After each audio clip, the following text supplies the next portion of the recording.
Yo, yo, yo. Morning, morning, morning. Excuse me, let me move my mic. That should be fine. What's up, peoples? What's up, Eric? What's up, Shane? What's up, Another Ninja? What's up, Diddy? What's up, Carnage? What's up, Boo Rock? Good morning, good morning, good morning. As you guys can see, we will be starting a little bit lower again today. The other day we started higher after dumping the end of the day. Ended up dumping pretty much most of yesterday. Got good kind of a slow pullback and then a more aggressive secondary pullback off the lower high of the day.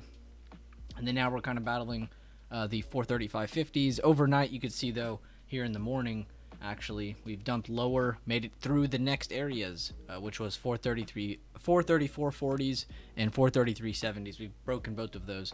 So we're going to definitely be keeping our eyes on pre-market low. So I would definitely have that marked, because if that breaks, we have to assume that they want to try to test 432, which is in between level to the next emerging candle at 430.40. So we could be seeing 430s, which is funny because at the beginning of this week, if you guys joined the Sunday stream, we talked about the possibility of seeing at least 438. And it's pretty funny because we've made it a lot farther past that. We were saying like it'd be normal to say you guys are going to see low 440s, maybe high 430s. And here we are talking about the low 430s. So very aggressive pullback over the past week. If we go back out to the bigger time frame, just to kind of re-show you guys what we've charted up till now, we had the last thing I posted in chat was the combination of bearish candles. I don't know if we're at the high or not. I'm not trying to say I can call it out or not. But what we can call out is the fact we had a bearish kicker, we had a bearish engulfing, a second bearish kicker, and that was with breaking support. The retest, we got another bearish engulfing, another bearish engulfing, another retest, and another single crow pattern with a gap down after. So, I mean, we've had a lot of easy to see signals. They've just taken time to actually flush, which again, we've talked about many times in talking about swing trading. You're not always going to get the move you want instantly. You are going to have to wait sometimes. There's always, of course, the chance that they want to retest something before breaking further, and just so many more different things. But basically today, we're going to be focused on bigger time frames to see, do we retake this yellow area and 438.50? That'd be a really good thing by the bulls to do. Or are we just going to keep dumping down? And you can see the next level is actually about 433.30, which is about where we popped up this morning. If I go back down to the 1 day, you can see the low of our move actually is from that bigger time frame level. If you guys have been following the bigger time frame level chart with the monthly emerging candles, you go down to the weekly, you have your supply and demand from the recent.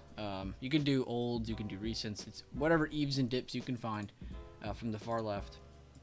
But then you zoom in over here and you can start to just kind of analyze it. Again, with bearish candlesticks, you want to look against resistance. Bullish candlesticks, you want to look against support, and so on.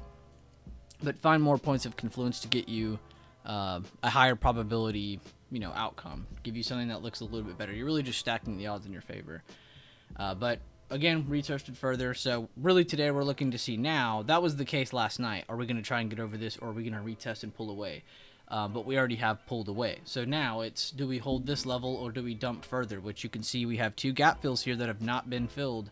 So we will see, are those going to go get tested over the time of today? Are we going to see that next week? We'll see. But guys, drop a like on the stream. We're going to be here all day. Be sure to share this around to your friends, any other traders that you're aware of. Share it in chat in case people don't see it. But good morning, everybody. Glad to have you guys. And I hope this update helps you out. Of course, we're going to look at some more. I just wanted to cover it because there is a lot to look at on SPY. But I just wanted to reiterate, guys, I'm really not sitting here trying to, call it out. Who followed this? Who followed to my exact TA? No, I'm not looking for that. But we covered every scenario this past Sunday about what was possible. And one of them was breaking further, looking for a retest and breaking further. The other scenario was, well, we look to see if bulls, if they do break further, can they get back over 450 to 451.50? That has been the trend this week. They have rejected that. They have pulled away from that. They have dumped all the way down to the next area. That area is irrelevant now until further notice. So now we're focused on bulls trying to retake this area, or bears trying to take it lower and move towards the gaps. That's the news today. That's what we're looking out for. And there's no actual news on the market today, so that's a good thing. I don't think there's any speakers. Let me double check. If there are speakers today, they're not talking about anything important. Yeah, there's nothing today. There's not even that. Okay, cool. So we don't have to worry about news today. That's a good thing, which might bring a lower volume range day. Let's just keep that in the back of our head. It might happen, it might not. But let's, again, right at the open see, can 433.30s hold? 1 day, 5 minute, and it's pretty much the pre-market low now, so it's going to be easy to remember that.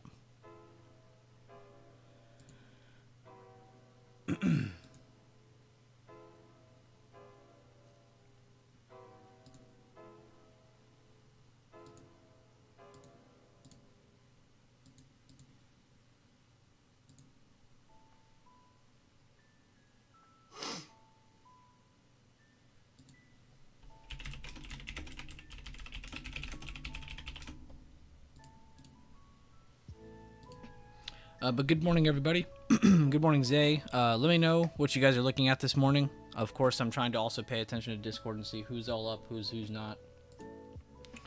Let me go ahead and post this in there. So I'm going to type SPY. Looking to see if buyers will retake over 434.50s towards PDL, PDC, and 436.56 area. Above 437.10 for more confirmations.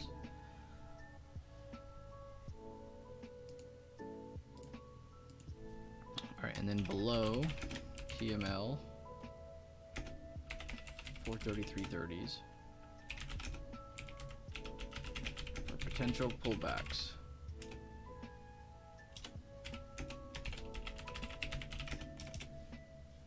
And bam, that's all we needed.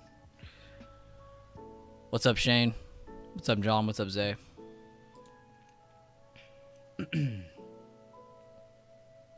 Apple starting lower.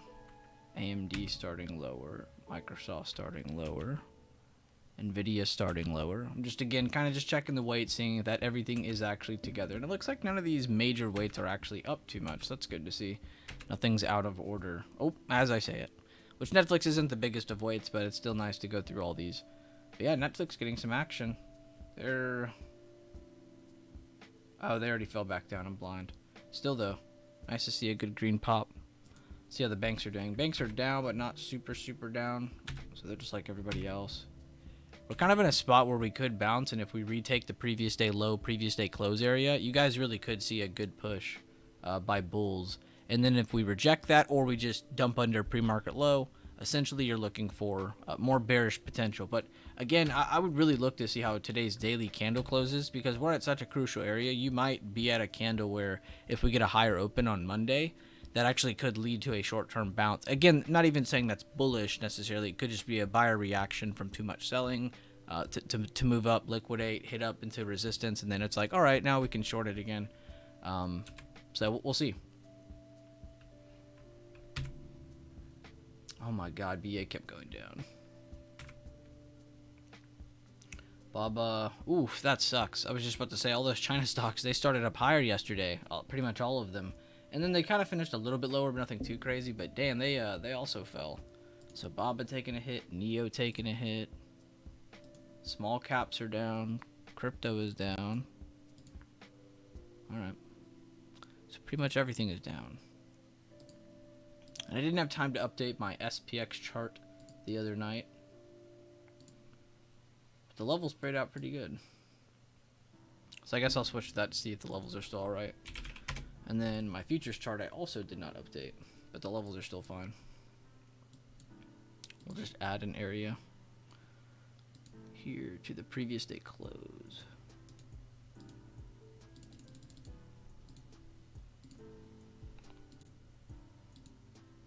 It's like my chart was lagging for a second. Yo, what's up, Evis? What's up, Rambo? Glad you didn't swing Baba. Yeah, for real.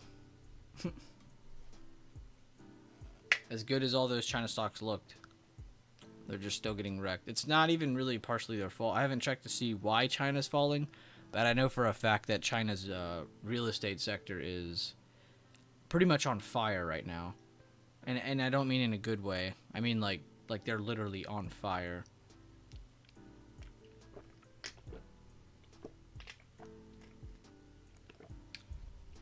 Hydration.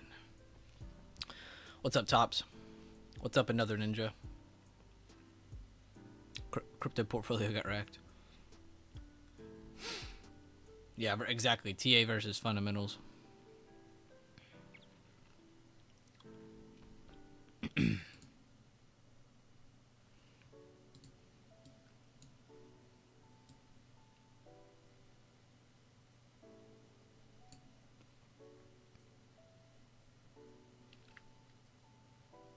But good morning, though. What are you guys looking at? We just went over SPY. We covered the bigger and the smaller time frame. Kind of just went through the weights. Didn't really get them ready or anything. Just kind of went through them to see what's what, what's where, what's up, what's down, what's leading SPY to dropping more. And I would say it's a market-wide reaction. You're not seeing like Apple dump through the floor and then everything else is up and the market sideways. No, everything is down just a hair under the previous day close, previous day low. Good little push down this morning. But we're at the next bigger time frame level. But how many of you guys have been applying the levels? Give me a show of hands. Regardless of following my post and getting them from me, I don't care. If you're going and getting them yourself, more power to you, seriously. But how many of you guys have been applying the levels yourself and trying to really just review them? Trying to grow that muscle memory like we talked.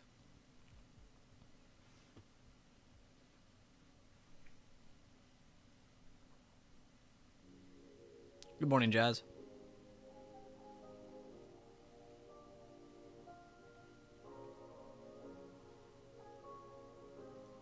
Good morning, Chef.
So nobody uses the levels? All right.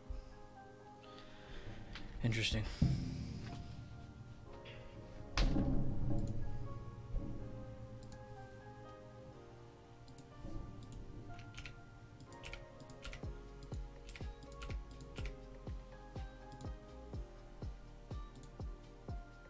What the heck? Oh.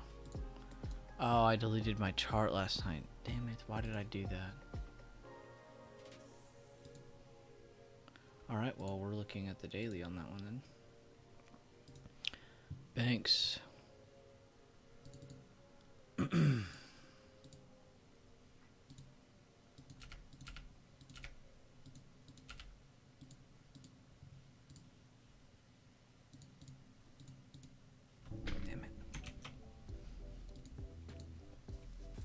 Normally, when you draw supply, you would go from the high to the open of the last screen candle, but I want to include the previous day high. I want to include the previous day open, so I'm just going to leave it like that. And since it does, in fact, cover the high of day to the open of the last screen candle before the reversal, I'm just going to leave it there. Previous day low. Another good example. Again, don't have to draw the demand of previous day because it's not really there. And then 2, we need to include our previous day close, previous day low. BB system is still one of the greatest trading systems ever for short-term price action. For intraday trading, using your previous day high, previous day low, previous day close, previous day open, pre-market high, pre-market low. These 6 easy to grab, easy to see, always there levels are insanely helpful just for direction. What was I about to do? Oh. Need to clean these up.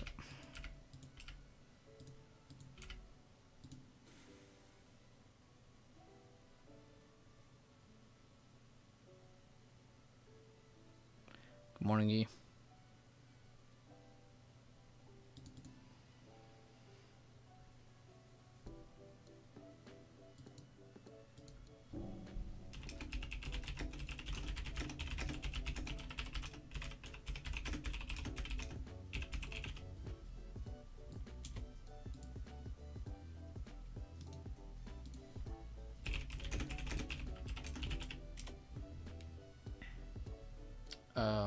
XLY.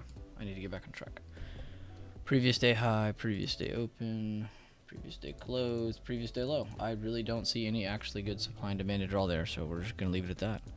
Comms. Previous day close, previous day open, previous day high. And then I'm gonna add this little level there. Everything just dumped under, so we'll see if they want to get a buy reaction up to 65.50s. We'll see if they just want to keep dumping. It looks like I could add a halfway point here, but we'll just go off memory. We know the middle of the range is a good level. That's another video that I have coming out soon too that I did not make yesterday, but I have a video that will be coming out maybe this weekend, maybe next week. Maybe we'll just talk about it in stream and not do a video, not sure. But the halfway points for gap fills. Again, everyone's always looking for gap fills, but no one's ever looking for the passive moves. Again, anytime a stock ever gaps down, makes a base, and goes up, that first move, I'm not going to say all the time, but a lot of the time, will always go up to the halfway point of that gap fill before it makes it all the way back up. So sometimes it goes, hits that halfway point, then it comes back down. That's where it makes its better higher low. Sometimes it's the first higher low, sometimes it's the fifth, you know. It's not going to be the same exact look every single time. But really good moves from that higher low up through that 50% high, that first one that was made, and then it goes up too and fills that gap. And most of the time, I'm going to say it fills that gap. It doesn't always fill that gap. We know that I would say about 91 to 92% of gaps fill. I think the actual stat's about 90.8% now. I think the stat used to be 91.6 or something.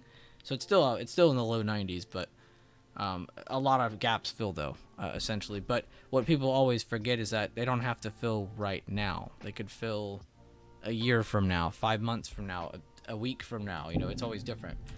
You guys have always, of course, seen and remembered the Netflix breakdown. By the way, insane move by we talked about the potential breakdown of 419.85 this week. We were kind of just drawing that from the bigger time frame chart. You can see we have it right here, and this is where we were looking for a bigger breakdown or at least a test of it. But since then, we've gotten good bounces off of it and really good sell-offs from it. Really good bounces from it multiple days, and then kind of a boring day this day before they flushed under, retested away, and then since then it's been home free, and they even went under 400 during the pre-market today. So very interesting. This was one of the setups we covered at the very beginning of the week if you were here, which I think I'm not going to do another scenarios video this upcoming Sunday. I think I do want to do another Sunday stream. So if you guys want to do another Sunday stream, we'll do it again, because I had a lot of fun covering SPY, the bigger, smaller time frames, covering the sectors, going over some of this stuff here, and then going over setups, you know, just kind of going over whatever from a non-biased point of view. Again, I'm always talking about what looks good for bulls, what looks good for bears, not really looking to be a furu or any of that bullshit.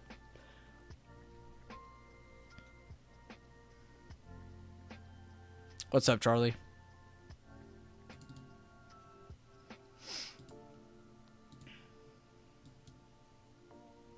But yeah, I wanted to cover that because that was interesting that 419.85 was already tested. But yeah, Sunday stream, we'll make sure to do that.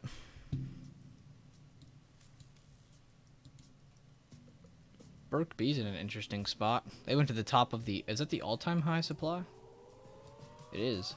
That's the all-time high supply where a lot of sellers should be. They have been. They rejected it 3 times. Brought it down finally. Since then, they've just been kind of cascading down to support. So we'll see if they end up cracking under that supply. Do they want to hold it? If they can hold that there, banks could look good moving into the next week. So I guess we'll want to see a buyer present show up for some of these bank charts. If not, those should keep falling.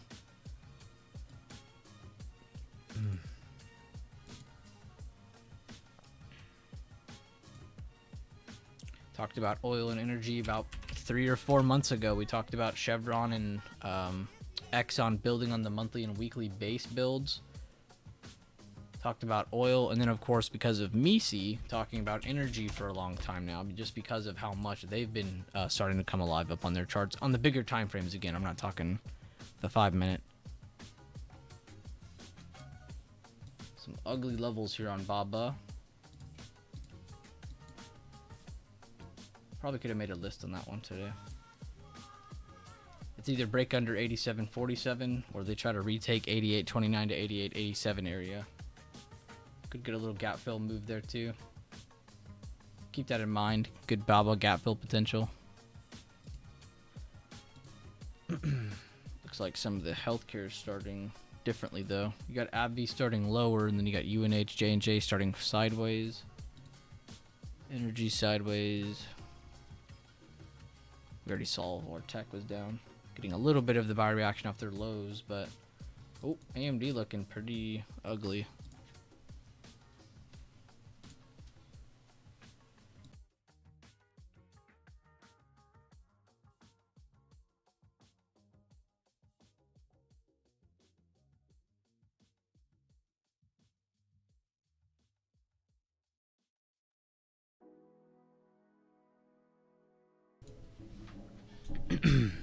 But good morning, everybody. Be sure to drop a like on the stream. Glad to have you here. Be sure to share the stream around to traders that you know of, your friends, anything you want. The streams are free, of course. If you do end up signing up for the YouTube membership, be sure to check out some of the recent content. I just did a double upload yesterday, so make sure to go check all that out. But you go to the channel, you click on membership. You can check on all your little membership stats here, how long you've been a member. Some of these guys have been here for 6 months. Some of them have been here for a couple days. But go through this stuff. We have, I think, almost 65 videos in here now. I'm not quite sure.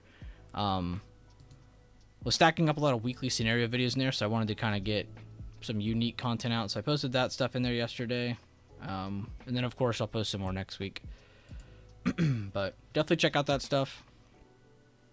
Been having a lot of fun making the info lately. SPY gonna make a low again? Gonna break 430, 330s.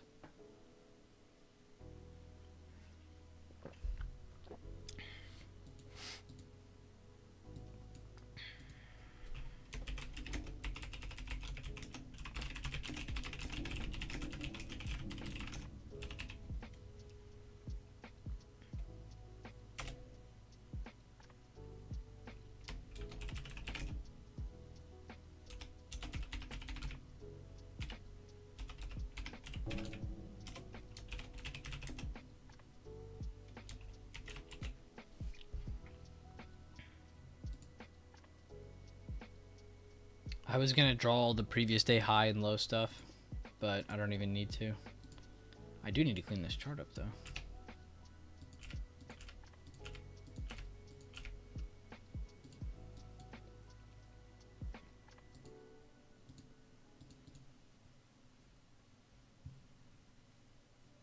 Apple made a new low right before the open.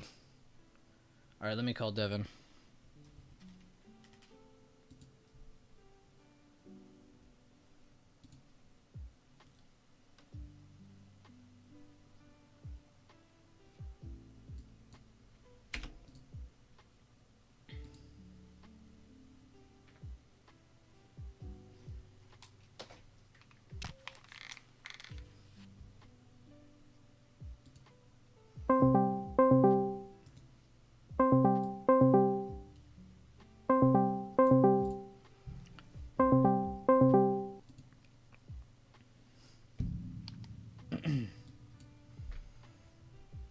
Yeah, yeah. Yo, yo. I still heard the Discord call ring, and I was like, hold on, I already answered it. And I was like, oh, because the Eastern stream was open. Hearing it twice, that's great. That's a scary noise you hear multiple times. Confused me for a second. I was like, oh man. What's up, everybody? Good morning. Good morning.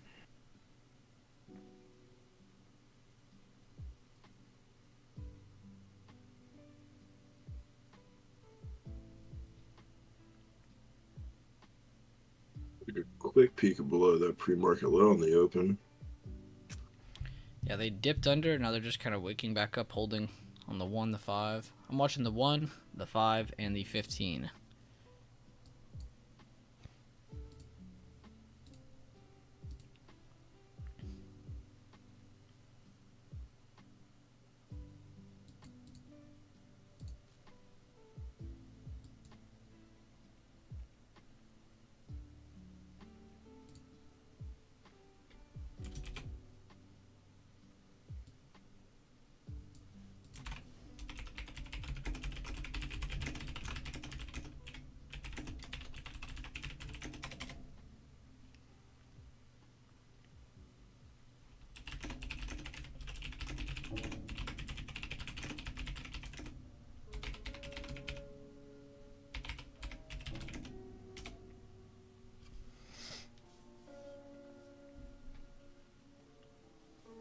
It could give us a $2 range move right at the open. I wouldn't be surprised about that because we're holding a really bigger time frame level, and then we have short-term resistance here. So they could go up here, reject us, or bring us to the top of it, reject us, and then keep us in between here for a while before making any bigger move today, if there even is a bigger move today.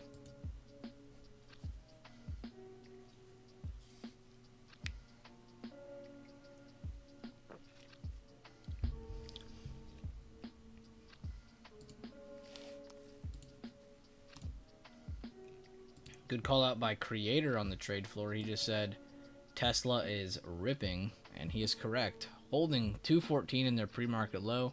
They're pushing over that next level right there. They have not made it to the previous day low yet, so they got a little bit more room. Could see 219 before rejecting.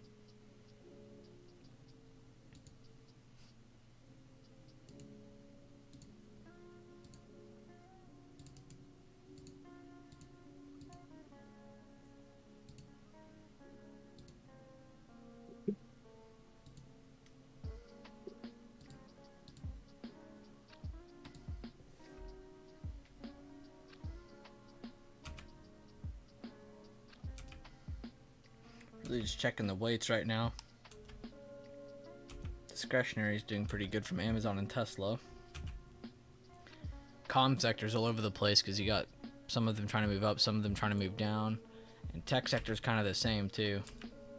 A lot of indecisive, long-legged candles, small bodies on tech sector. Apple's the best looking one, and they're just under previous day low like we saw on Tesla. Sorry, I was thinking bullish chart, and my brain goes to Nvidia now. But drop a message in the YouTube stream. What tickers are you guys looking at? ADD is at 6. I don't know what that means in numbers. I have to see the chart. Let me see what you're saying. Oh, okay. So you're saying it's closer to the lows of their chart, where it's probably higher probability we start to see some buying or at least some holding. Again, not looking for a big green move today, but I'd like to see a hold today. If we can hold above 433.30 next week, could get a nice open, higher open, a potential move higher. Not saying we're going to the moon, but definitely could move us a little bit higher. Good looks, Diddy. I try not to look at ADD as much, but I do know of its usefulness, and it is awesome to look at. And it's just facts. It's not like it's giving you some weird stat about anything. It's just a good factual thing about the market going on right now. So it's good to check. People like looking at VIX. ADD is just like that. Something to gauge the market.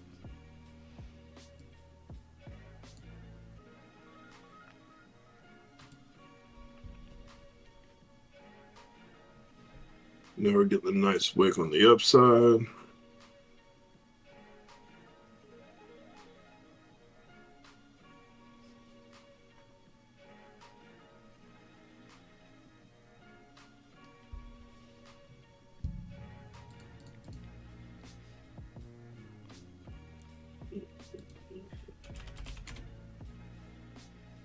Damn, yeah, ABNB is falling. Is it at the 122.80 yet? Where's my chart? There it is.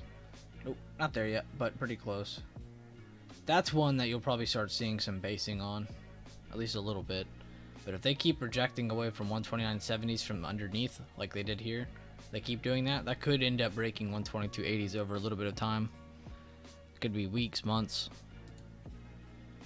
UNH is another one that I was looking at for a short, but didn't want to short because who the hell has the right mindset to short UNH? But good bearish engulfing against resistance. Whoops. Pulled away. Again, they got a higher open that following day, but made a lower close, so good sign. That's probably where a lot of people should have taken profits if they took a trade within that tiny range. But then they ended up exiting, and now they're trying to retest away. So good moves could be made if we draw our fib from the high of that move to the low of that move, and look for rejections from 502.70 to 506. And if we see rejections from there, we could look for more flush on the UNH chart, which is an important healthcare weight, which is the second largest weight of SPY.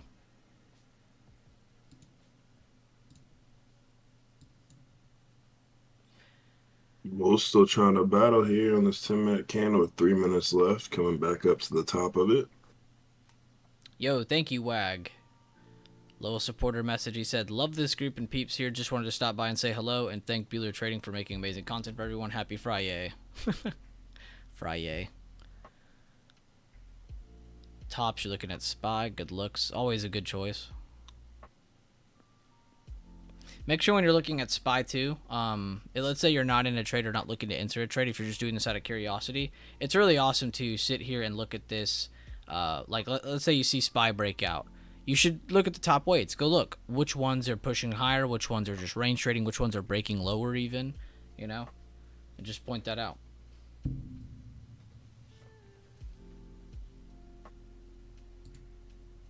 Coin down again today. Holy.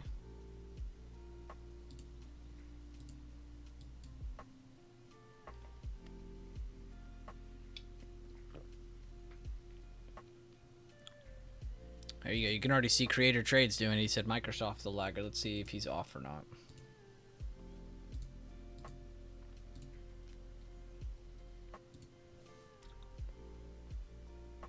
So Apple picked up from open into resistance. Just slight movement.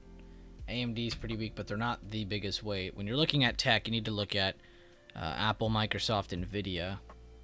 AMD's not the top weights. Yeah, Microsoft is pulling away while Apple has a long-legged doji. I wouldn't say they're the laggard, though, just because Nvidia is also down. I didn't even look at other tech weights. But they are not, in comparison to Apple, yes, they are. I will give you that one. Amazon's into resistance. I mean, we're getting good buyer movements. The only one I see trying to push above anything is Tesla, but you can see they're not even to the previous day low, previous day close. Again, like I said, you could see 218, 219 for that one, just because of that buying it open. Meta very weak, Google very weak, and Netflix not doing the same exact thing as Meta and Google, so you can keep that one on watch. If we end up getting a good move up on Netflix, on SPY and the overall market, this could be one of the ones that sends up higher. If we end up getting a dip, this could be a laggard to watch out for.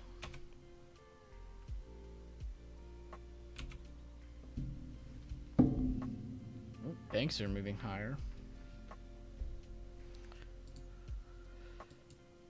So we have a couple sectors moving higher, a couple trying to break lower, but not with anything crazy. As we're finishing up on the 10-minute candle, Nvidia's giving us a nice indecision right on top of the 9. I like that.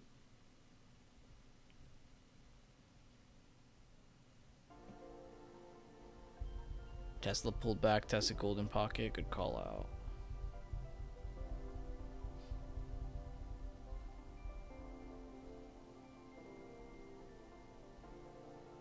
I think we touch the halfway point of pre-market and see where we go from there. That's a very, very high probability scenario, King Carnage. Good looks.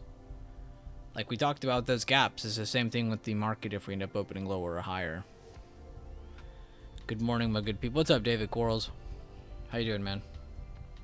And thank you guys for tuning into the stream. Thank you guys for dropping a like. Definitely helps out the channel. If you guys have any ideas for new videos, be sure to drop them in the YouTube stream. I always try to go back and write down a couple ideas from people in here.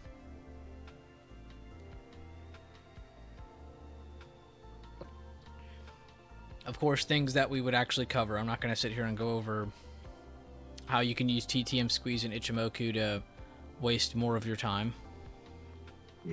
Fire.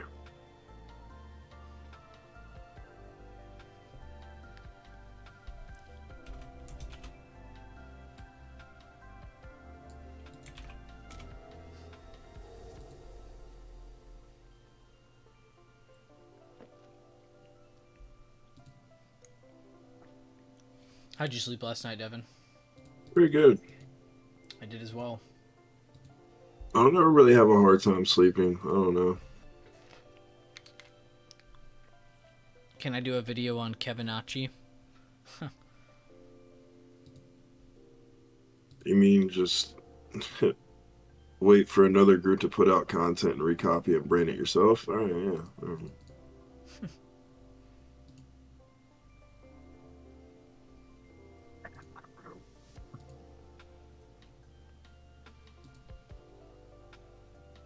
Good morning, Dondu.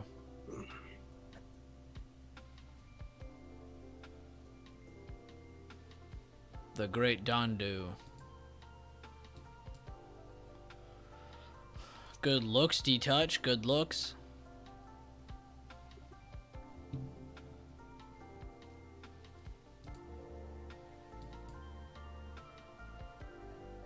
Didn't quite make it to 218 on Tesla. Like I said, none of these even got up to the previous day low. Apple got close. Tesla got pretty close. If you get any buyer reactions, that's where you need to look for any kind of bearish candlestick. But if we're not getting that on all these charts, though, so I wouldn't be too worried about that yet.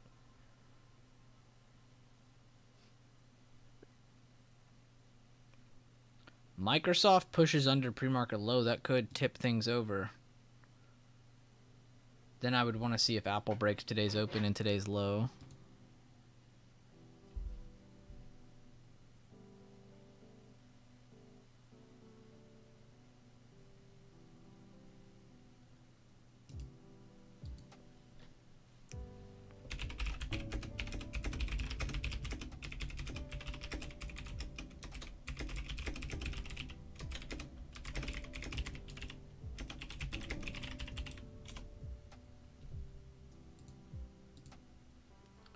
Creator trades on the NVIDIA lead test in the Discord, updating it.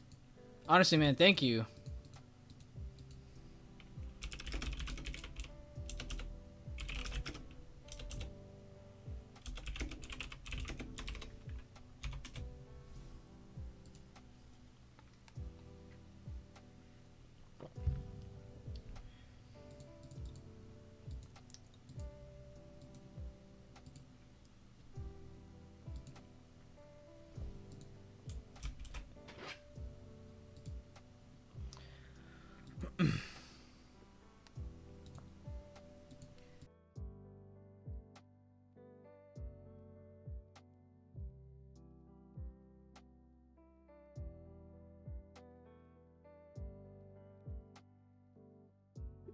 So far, 10-minute candles holding the control point of the previous 10-minute candle and the 9 EMA. Trying to push back up off of it. Pump cams calls. Pump cams calls. Pump cams calls. Small account PL day is 165%. Dondu, that's what I love to hear. That's right, you were shorting NVIDIA. Dondu just said, also, Bueller, that NVIDIA play got me over 120% in the first 10 minutes. Man, I'm very happy to hear it because you had entered that trade all on your own in chat. Nobody did it for you. And then you messaged me afterwards. I love that you didn't like try to get yourself out of the trade. You waited till afterwards to message me. But I also liked your trade. The only thing that you had there was 430. Basically, if it could just break 430, you look good, or continue holding under. But you got the lower open, so really, holy, almost $3.50 under 430. But I liked the TA on that, man. I did. I went to the weekly just to reiterate again on Dondu's trade. I just went from the high of the move here to where they had bounced this week, If you go to the daily from that, kind of getting a weekly lead test, I guess you could say. But from there, Dondu entered basically right before the close yesterday. I think he entered a little bit before that. So he entered on a good rejection candle. It wasn't just completely random or a lotto. I did like his entry. Even though we had already pulled back 3 days in a row, we really didn't lose too much, but they did lose a very crucial retest area. So really good lower open for you. Seriously, that was a beautiful trade. You deserve that. And he posted it all on his own. Nobody sent it to him. Nobody offered it to him. He just went through some charts, liked the look on his own. And that's a really good show of practice. Now, going into next week, do not bring that energy into the charts. You know, everything needs to be refreshed, reset, ready to go. But for now, though, pat yourself on the back, man. That was a hell of a trade. If 430 broke, I knew that John was going down. Don do it. Like conduit and Don do in one.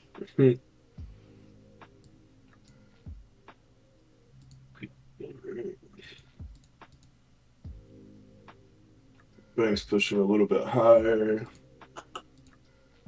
Nothing else looks too exciting. Just waiting on this 10-minute candle on SPY, really, see how it finishes up. Hurry up and wait, boys.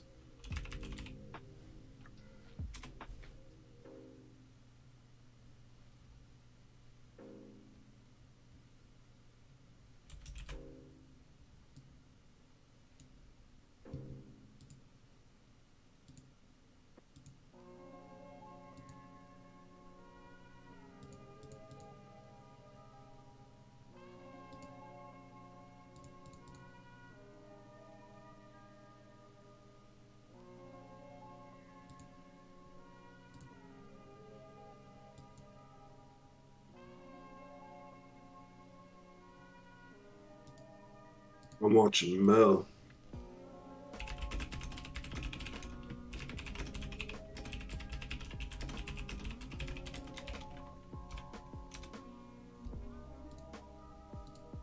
Jesus, father in Discord chat, that was big brain what you just did.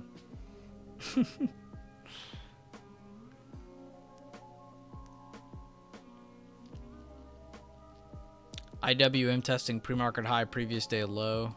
Could call out Zay. Since then, I was a little late to his message. They broke through previous day close. Yep, they are through pre-market high now. Touching it, hitting it, just over it now. Like I said, if you get buyer reactions, look to see how do those previous day lows, previous day closes react. Are we closing over them? Are we getting up to them and rejecting or slowing down? That's the big thing to look out for. Coin new high of day off of the 3-bar play on the 5-minute, called out by D-Touch. Beautiful work. Wasn't the perfect look, but I love that it was under the wick here with the body. And as long as you have that, that's really what you want to look for. And then really the fundamental rule of a 3-bar play is of that first candle, could it hold the halfway point? And not only did it hold that, it held everything. The golden pocket, everything looks good. So just a good single candle retest move. Beautiful call out though, D-Touch. Good new high on that right now. Same thing for SPY, kinda. Qs are getting a little bit of the bid. A lot of really good looking wicks on Apple from underneath as they're holding today's open. It's a very good look on them. AMD popping new highs. That's what Apple might look like here in a minute. Microsoft's struggling, but they are also putting wicks underneath. A lot of these charts still just not headed towards those previous day lows. Nvidia weakness. 10-minute chart's not going to wait on the 3-bar play on us. It's making new highs as we're about to make our new candle. We're right at that midpoint of pre-market high to pre-market low. See if we can push through and get to that yesterday low. There's no big news today, Dondu. Josh is the big news today. Really, no news matters until Jackson Hole.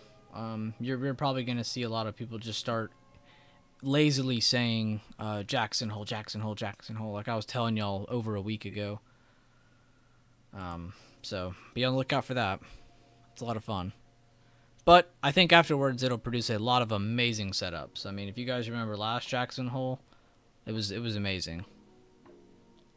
Pushing through that midpoint. I was just Just talking to somebody in the trade floor last night. I think it was Father actually, but somebody in trade floor was talking about this, so I joined in. But we were talking about how during after Jackson Hole, everybody was confused. It was like charts were speaking a different language. But that's because a lot of them were looking at just a lot of those smaller time frames and maybe even the daily. And I even look at the daily, but I also love looking at the monthly, the weekly. I love looking at these, especially during those time periods where the weekly's ending or the month is ending, and you can go check a more higher probability signal of that candle because it's closer to closing. But essentially, we were talking about just how if you were looking at the monthly or the weekly, you would have noticed we were just range trading for a little bit over a year. And then we broke out to the upside. It wasn't just, random chaos. There was a lot of indecision market going on. So, of course, we're going to have a wide range. So it makes sense. Again, if you were zoomed out, a lot of things made sense. Again, just trying to let you know the price action, even with the news, will a lot of the time still make sense. So try not to get too caught up in thinking about news and every time the market moves big, trying to figure out what exactly moved it, because that's not really going to help you in the trade. What is going to help you in the trade? The chart. Looking at things on the chart. Is it good to understand how the economy works and how these all existential variables work? Yeah, of course. But is it going to be the make or break of your trade? No. So should you be focused on it 25/7? No. I give you guys good reviews of what news is ahead of the week, ahead of the day, so you shouldn't be too worried about it unless if you're paying attention at least.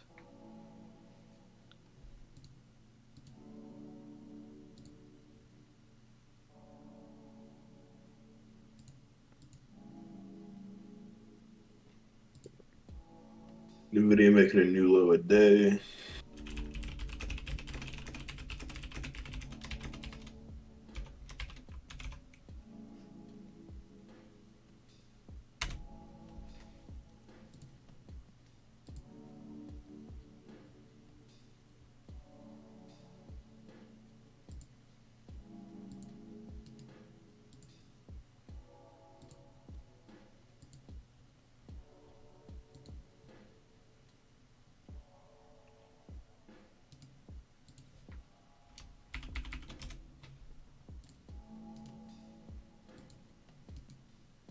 Good post by Cam and Nox in the Discord. I'm not even having to update the Discord. You guys are giving the ideal update every other minute or so. I love it. I keep going into there to make sure everybody's good, and then you guys, I look in there and everything is good. Cam looking for the potential gap fill. Nox to drawing the fib to see what part of that retracement have we gotten to.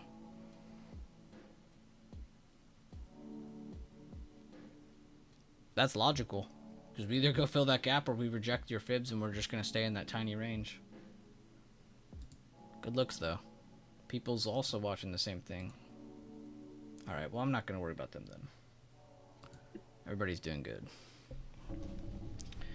IWM over the 200 on the 5, coming up on the 200 on the daily. It's at 184.79. Thank you, Zaytoven. Good info.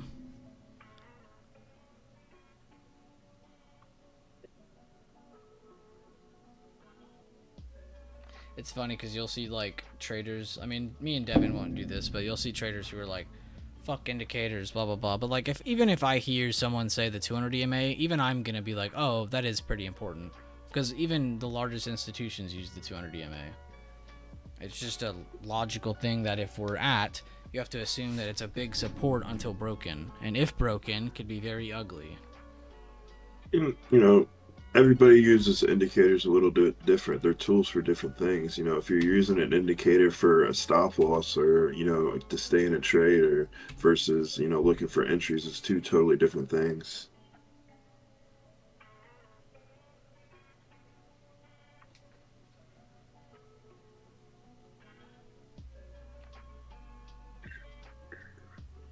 SPY is rejecting that midpoint as NVIDIA is moving lower.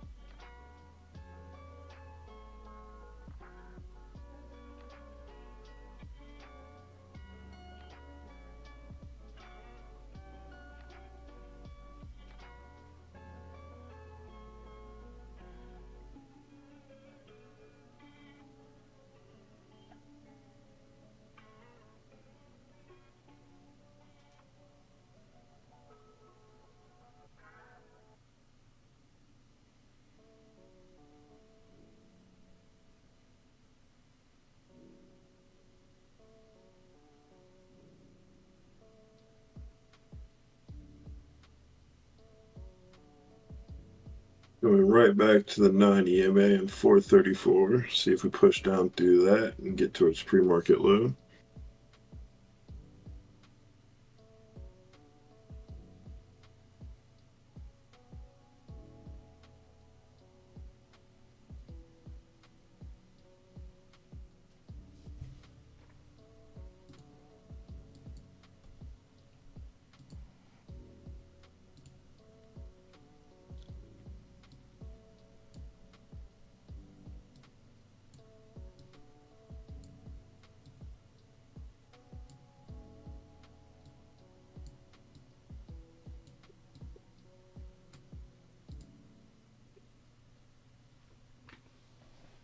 We should always worry about people's and Nox.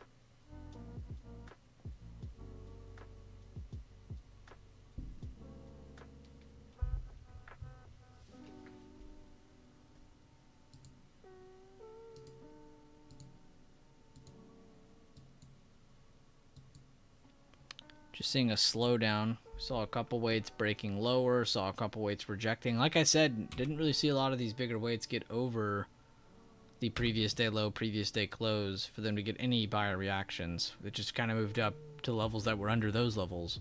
Rejected, now they're pulling away. Like Devin already said, Nvidia kept dumping. Saw Nvidia, Amazon reject. Google's dumping. Meta's dumping. We talked about the weakness in those early on in the stream. Netflix, though, still holding up above that 400 area. Very impressive, even with their counterparts, Meta and Google dumping further. Banks got a little bit of a jump.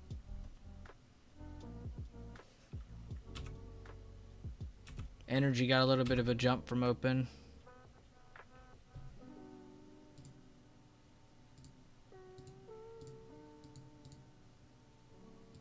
We got about a minute left on our first 30-minute candle on the market.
Get that 30-minute candle.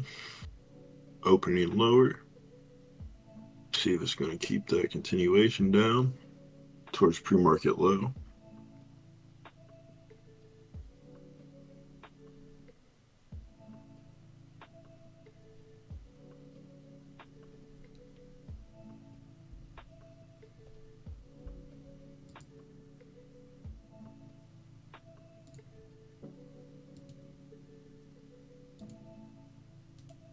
Get the midpoint and the 9 stacked on top of each other on the 30-minute right now.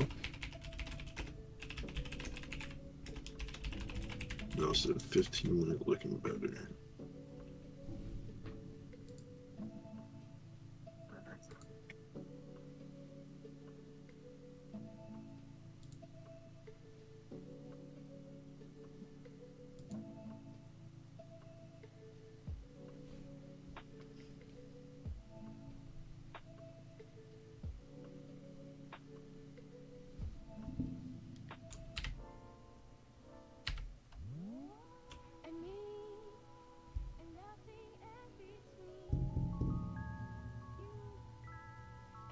Seeing a short-term pullback after that slight pump at open.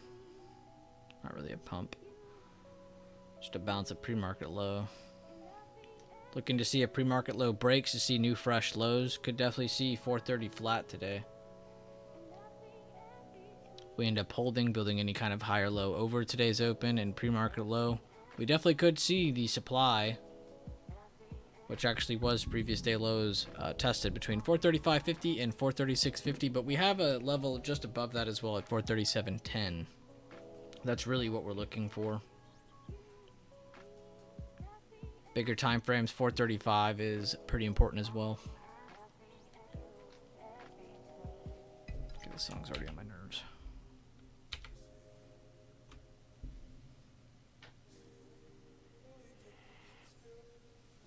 How is everyone on stream? Drop a reaction if you're having a good time. Be sure to drop a like on the stream. It does help us. Got almost 80 people in here. Just under 40 likes. Helps out the channel a ton, though.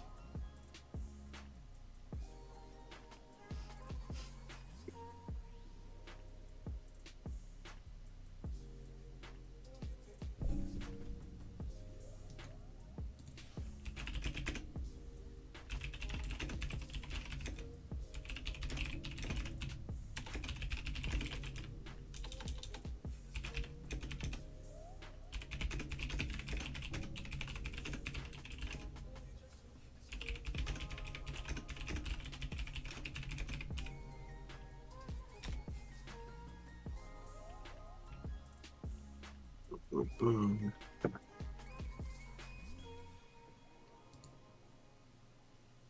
Hues are getting closer towards their pre-market low. If they crack through, that might help SPY get to theirs.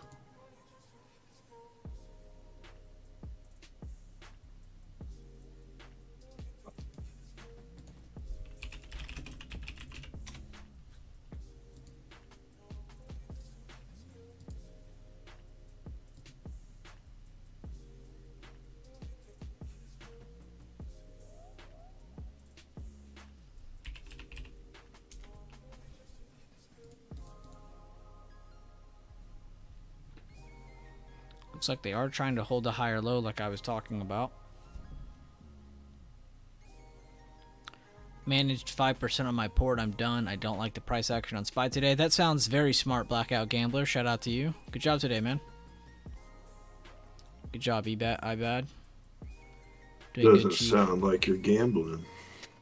Doing good, Chief. Thank you. A wee bit tricky, but so far so good. Quick scalp for 125% gains on me SPY calls while making me porridge. Sound like a pirate reading your message. Sound like Mr. Krabs reading your message.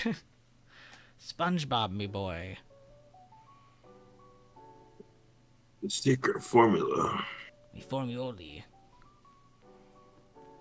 Looking to bounce off that golden pocket. Good looks, E. Glad to see a lot of you guys drawing those fibs correctly. Again, we do have a fib playlist on the YouTube channel, so if you're interested.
Again, just looking to see if they make a higher low over today's low, or if we're going to be breaking 433.30s.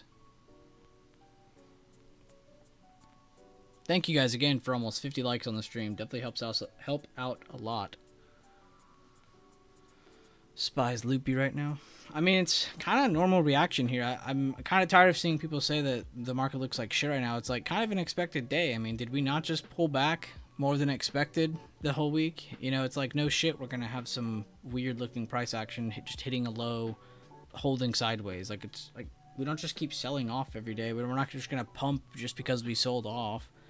You know, it's going to be just sideways. I mean, you could say jump roping, you could say loopy, you could say whatever you want. This is pretty normal, though. If you guys are out of the loop, then of course it's not going to feel normal. If you're new, you've just been going through things for the first time, that's totally understandable. But if you've been around and you're just sitting here, that's just you having a negative mindset. So definitely don't complain, guys. Today was kind of expected to not be super amazing. And if you think otherwise, then you're not looking at the bigger time frames. Get off the 5-minute. How many times have I shown you guys the power of the bigger time frame mixed in with your smaller time frame price action? That is what helps you. Good call out by D-Touch. He just said Microsoft new low of day. Second largest tech weight breaking lower, and we already saw Nvidia do that. Apple might be the last heavy tech weight to hold above today's lows, today's pre-market low. So keep that in mind.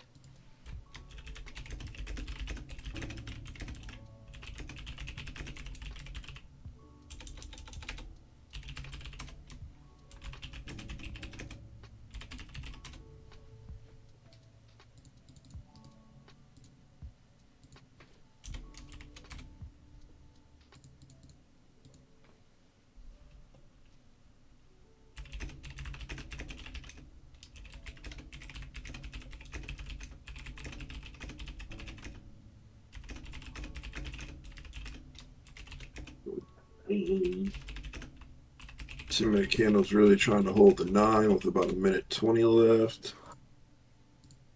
Could be that higher low that Josh mentioned being confirmed.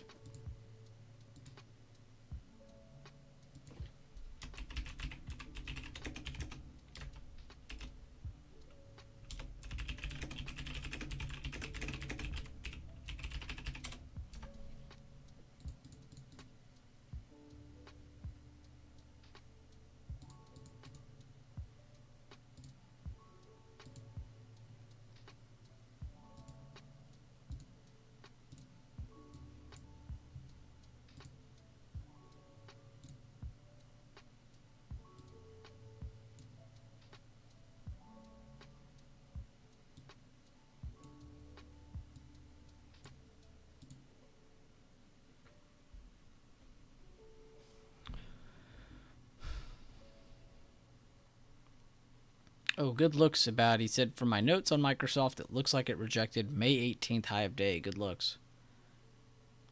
Apple and Tesla look like they're building base. Great looks, Namli. You are correct on that. Lots of small body candles. Good looks, D-Touch. Great analysis, guys. I like that you guys are going to the facts of the chart, not just like, I hope it does this. I think it'll do that. No, I'm glad you guys are in here dropping facts, information, things that are actually helpful. Very happy to see that. SPX creating a higher low on the 10 and 15, also holding above the first candles open at 43.75. Good looks. Good call out, Zay.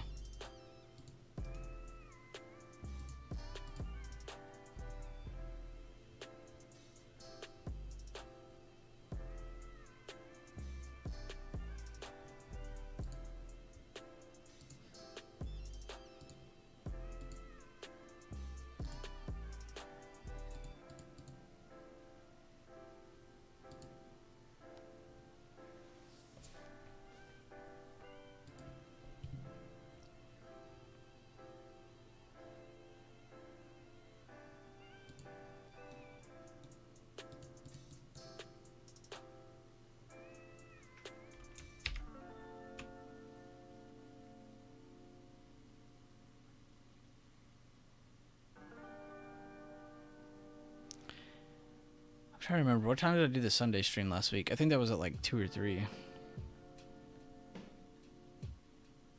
Or was it at 6? Both.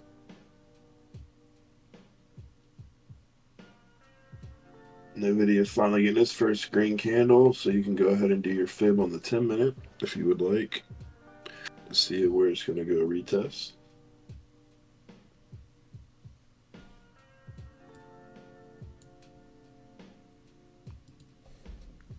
It's like really good base price action, but it's just, even if they pump, there's just so many important resistances right above our head. Oh, yeah, no, for sure. It wouldn't surprise if we just don't go push to yesterday low and reject off that. Yeah, exactly. And then on the flip side, you could see just a flush come down to today's pre-market low, and then it just kind of obliterates that all this confidence that's taken the bulls all morning to build. So if that happens, you almost go back to square one.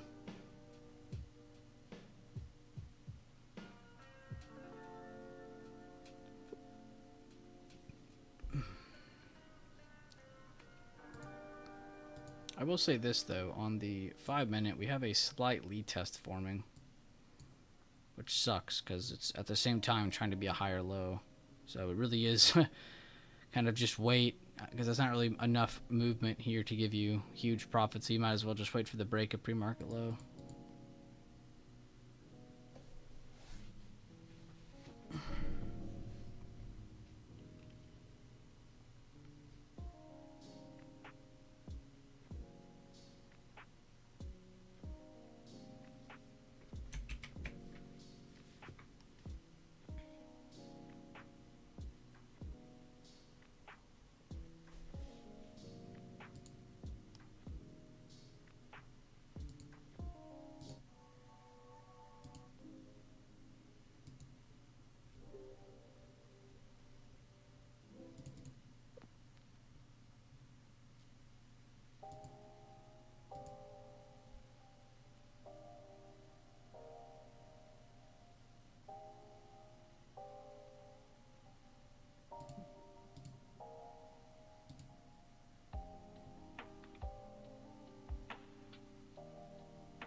Still just seeing a potential higher low forming above the 433.30s pre-market level, as well as the bigger time frame support.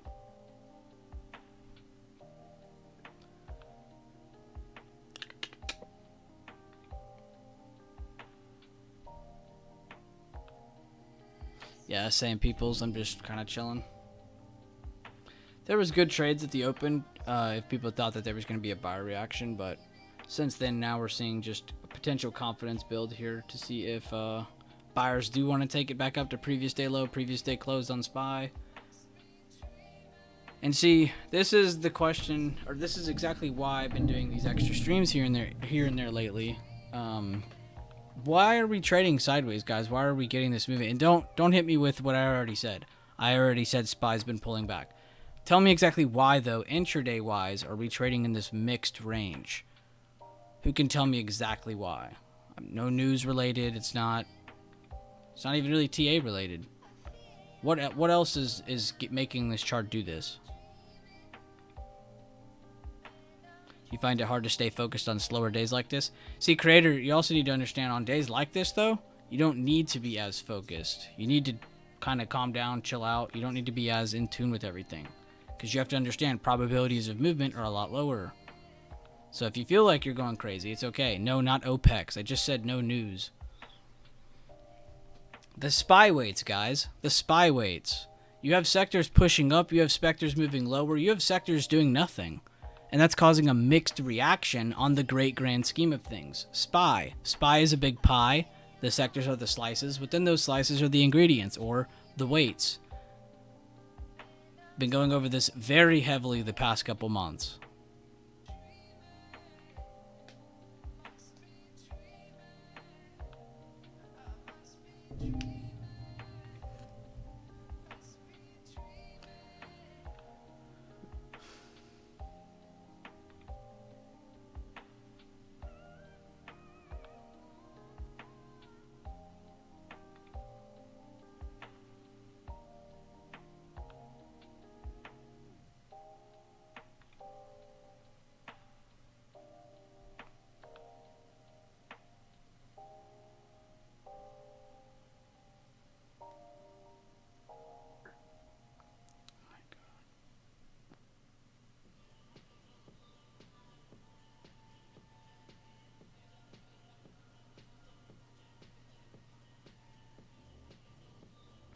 Y'all do not need to be worried about OPEX.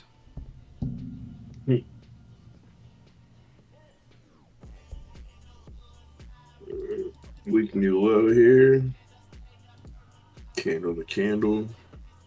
Still got about 3 minutes left in this 10-minute candle. See if we get through pre-market low.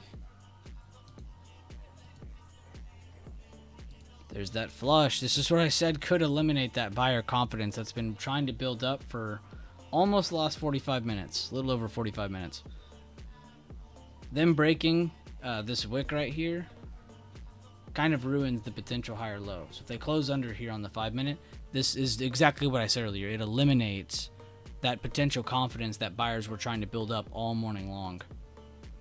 So we'll see if today's pre-market low, today's open, 433's break. If that does, that's another pullback.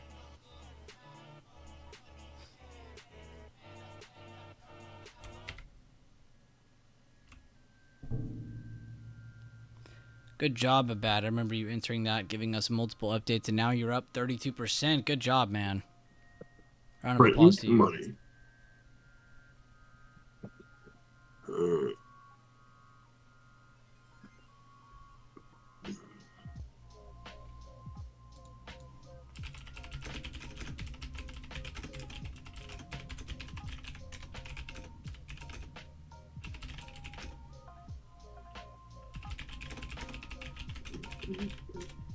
Still into momentum. Nice.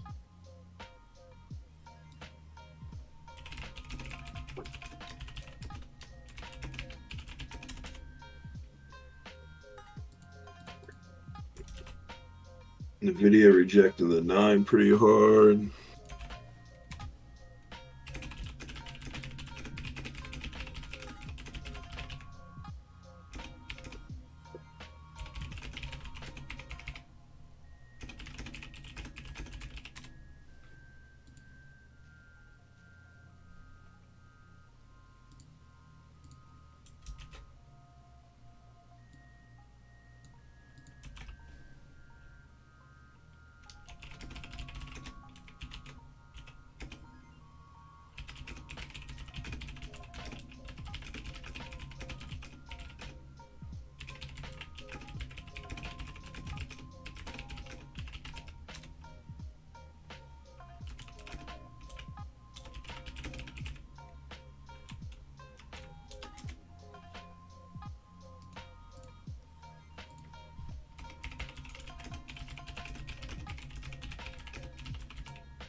Out at 40%. Thanks, Bueller. That was my only play of the day. I'm done. Good stuff, man. Round of applause for you, for real. Good job updating in here. There's that potential higher low. Those bears tried to flush it to ruin some of that confidence. Buyers trying to hold above that 433.30s. Almost to the cent. Getting a slight pop, but again, not getting anywhere quite yet. They need to get a new high of day, or at least here on the 15-minute, try to get a good body over these two candles here. That'd be very nice to show bulls do want to try to work towards that previous day low, previous day close. Thank you guys for over 50 likes on the stream. If you guys have not already, be sure to.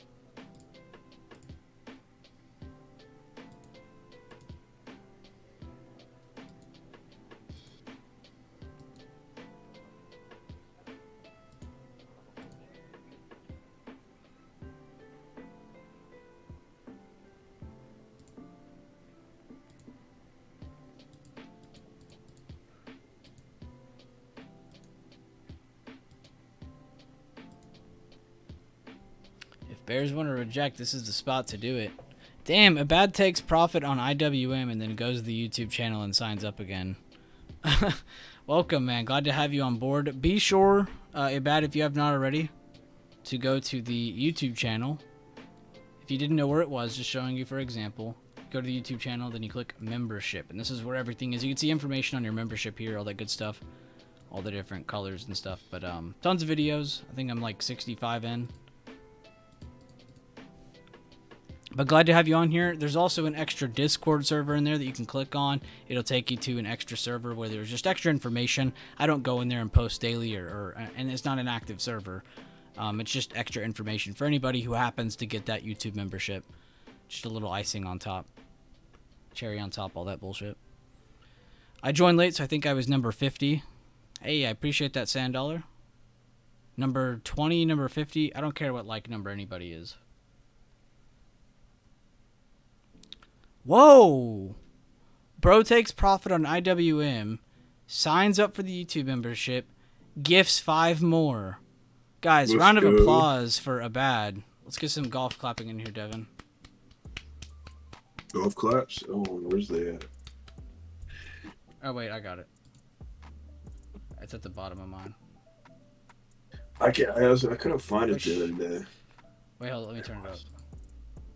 My bad. I was telling you to be quiet, but then I looked and I had it at 9% volume. There we go, guys. There's the golf claps.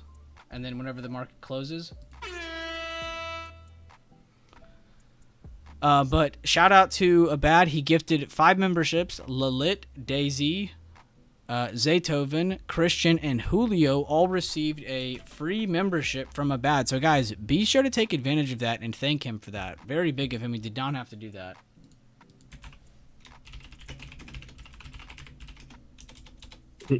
$7. All right, we got a hammer confirmation happening above the 9 on the 10-minute, but we need to pop that midpoint on the upside to get anything going.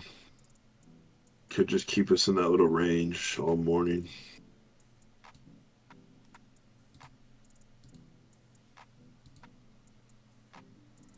I bad, you so bad.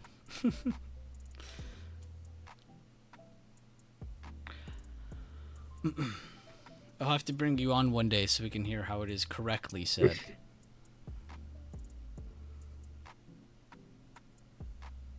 I think one time you said I said it correctly, but I'm sure I've said it 50 different ways since then. Hey man, it's a unique name though.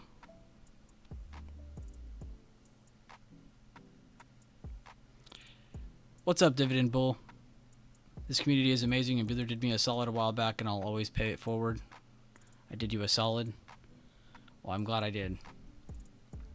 Glad to have you here, man. Seriously, thank you. You did not have to do that. I really do appreciate you from head to toe. That was really awesome of you. I'm not just happy for your amazing trade. Thank you for also blessing 5 other people. And I hope those 5 people take advantage of the information that was given to them.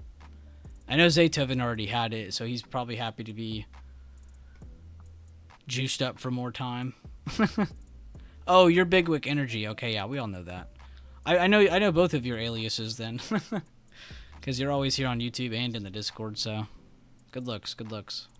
Well, glad to see you're active, man. It's always those people who are active, engaging, who are, I don't know, they feel like they're growing the most. I'm not going to say if you engage the most in chat, you'll grow the most. It's not like that, but it just feels that way. People who are present, I feel like I always see them progressing in some way, shape, or form. Again, it doesn't matter if you guys grow slow. What matters is that you don't quit or stop. It's okay to grow slow. Just don't give up. Don't stop dreaming. Isn't that how it goes? Something like that. Another ninja said, because the people use accountability as a tool. I like that. It's good, too, because, some people, we still have our occasional bad eggs. I'm not going to say we're perfect. There's people in chat who are still some bad eggs, but through all the ego and glory hunting, ego chasing, glory hunting, all that BS, there's still so many people in chat who just make it worth it to be positive for yourself, to be positive. Not just in terms of, like, good trades. I'm not talking about that. I'm just talking about keeping a positive mindset. there are a lot of things that can keep you down. There's a lot of noise. You guys shouldn't be following 50 different people. You guys shouldn't be listening to 50 different strategies, following different strategies. It's just gonna stretch you apart. Your focus isn't gonna be there. You're never gonna have a chance at progressing. It's not even that you're dumb or messing up. You're just not even giving yourself a chance. That's even worse than being dumb, in my opinion. But yeah, damn eggs. Yeah, you know how it be. I've been extremely busy. I know English, with work and been MIA, but I'm trying my best to read the analysis you guys share. So many talented people in here and the Discord, for real, man, including you. That was all you on IWM, and that's what I like about it. And this is what I want to see from you. I don't care about if you made profits or not. I could care less. What I care about is that you talked about something beforehand, said, you know what, I want to look at it like this. And then during the trade you got in, you talked about it, you read out updates about, the trade during, and then afterwards now you get to review. Now you have literally just completed a full trade. You talked about it beforehand, you had the updates in between, and now you can review after. That's the full story of the trade, full story of the chart. You have a full understanding. Out of anyone in here, you're going to have the best understanding of how IWM traded in that time period. You need to be able to do that. And so if you guys want to do that, to hold yourself accountable on the trade floor in the Discord chat and the YouTube streams in our message board, be my guest. Yeah, you don't need to be taking real trades all the time. What you can be doing all the time is updating, reading out the story of the chart. This is only going to help you. And then if you feel like you're burned out or you've gotten tired, you've taken a bunch of mental trades or been reviewing for a good part of the day, go take a break. That's okay. You don't need to be here the entire damn day. You don't need to. Don't go crazy. That's my job to do on Fridays. Yeah, and there's a lot of traders that don't trade the middle part of the day because it doesn't fit their trading style, and that's kind of me. After about 11 o'clock, I'm not looking to enter a trade if it's not something I've already been in or haven't seen the setup, forming right there about that time.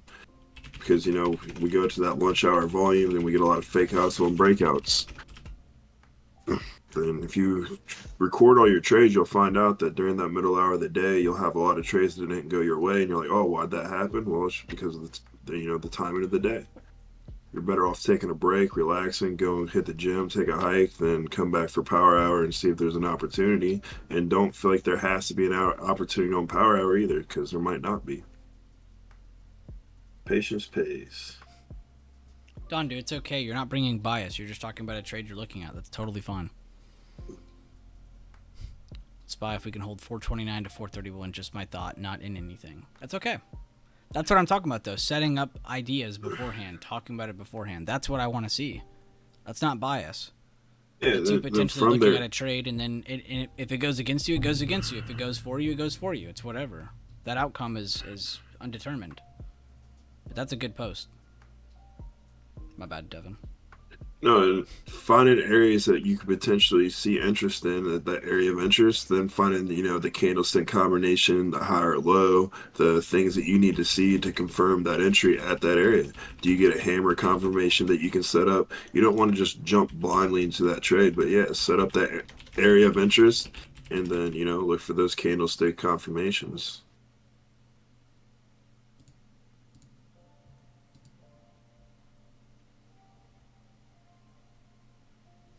Spy Wick, the 433.80s, good looks, Evis.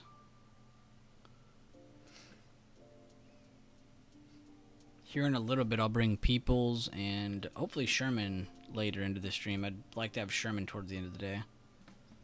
So if you guys stick around, Peoples will be in here in a little while, and then we'll have Sherman towards the end of the day, hopefully.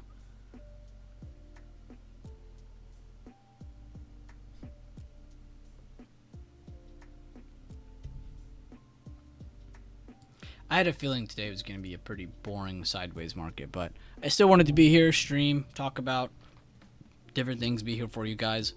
I wanted to talk about future streams as well. Sunday, I'm going to have another Sunday stream.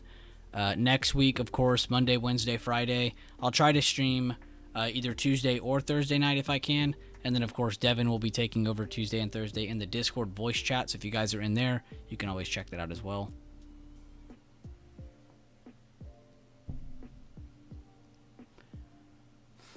And also, before moving forward, you do not have to sign up in the Discord or the YouTube channel, guys. You can pretty much get most of what we teach for free on the public YouTube videos. If you want to go further than that, you can. But I'm just letting you know, if you go to the playlist of the channel, that's everything you need. You guys are the best teachers. Really appreciate the positivity. Thank you. No problem, David. Glad to be here, man, and thank you for saying that. It's because of people like you that make the community so positive. If I had a bunch of hooligans, it would be hard to run this community, but we got a bunch of great people in here. I've also slightly closed off the Discord group. I was promoting for the longest time on Instagram, Discord. I've actually deleted invite links for the past couple months, so Discord's actually kind of been cut off for a while. If people have somehow gotten into there, they've gotten old invite links or something.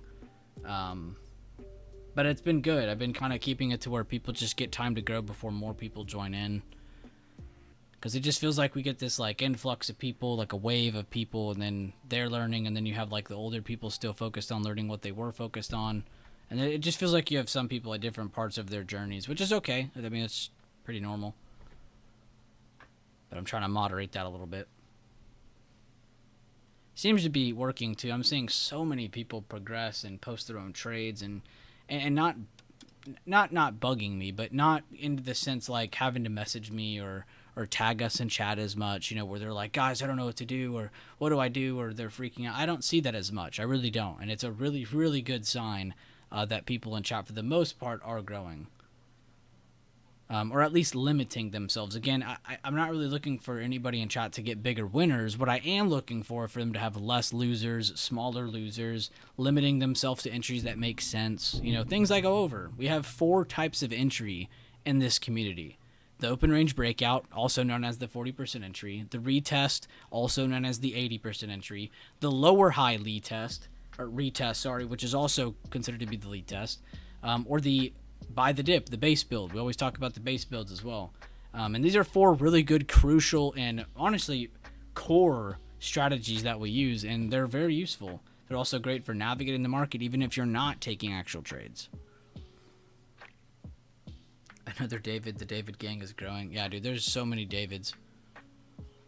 They really could overthrow the Josh army any day now. They're gonna usurp me.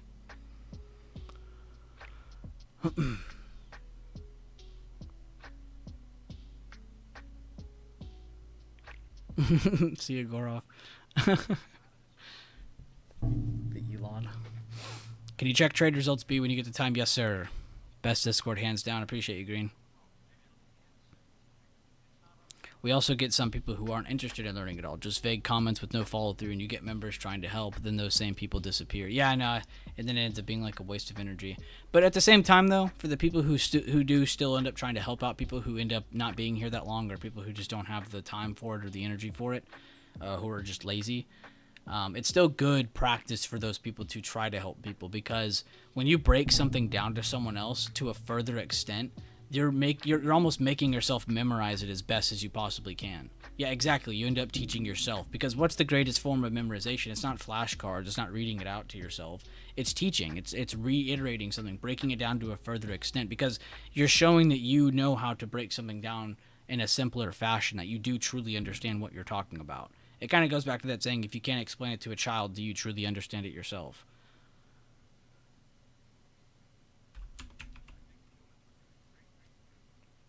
Yes, Discord. Thank you for pausing my music. Appreciate that.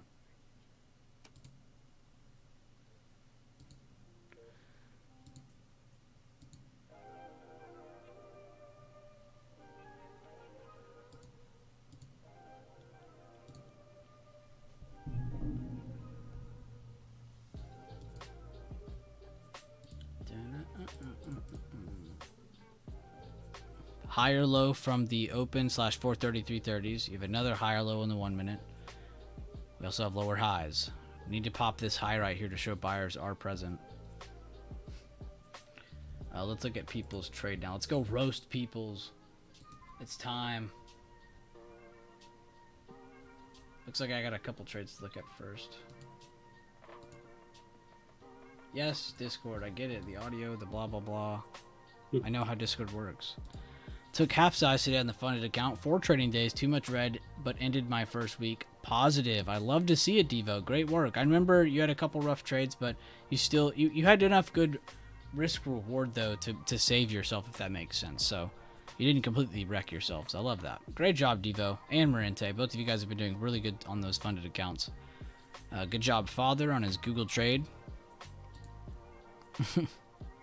Oh, and Creator trades as well. He was one of the first people to mention Tesla. I think he also mentioned Nvidia pretty early on. Gorov pushed above pre-market low. Right it open. Price held the recent fib very nicely, so went long. Okay, so he liked that it pushed up, gave a retracement, got in on a better higher low, and then took profits quickly. Almost 20 on top of a 76. So you almost got 30%. That was like, what, 27, 28%? That's a really good percentage. I liked it a lot. Good entry, good reasoning on everybody so far. D-Touch talked about coin. This is when he brought it up on stream. Oh, and he took profit right at the previous day close, previous day low area. Mentioned on pretty much all of our charts today, really. A lot of those charts were under their previous day close, previous day low area. And if we were to get any buy reactions or higher lows or any just move up, that is most likely where a lot of these charts were headed. And he got one of them right there on coin. Good job. 50%. Nothing funny to laugh about. That is a huge gain. Was hesitant on taking this because of the hammer, so I mental traded it. Lead to A. That's totally fine. That is totally fine. So you were kind of unsure about it, so instead of risking it, you just said, you know what, I'll watch it and see how it plans. 69 to 83. That's not a bad percentage either. Oh, he wrote it down. Did I fumble this? Let's see.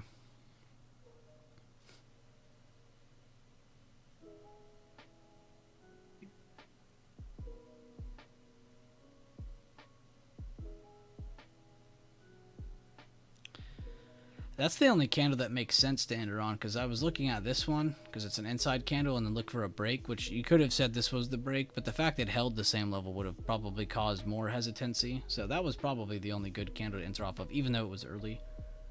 So I like your entry a lot. I like your fib. I like your entry. Your exit, though,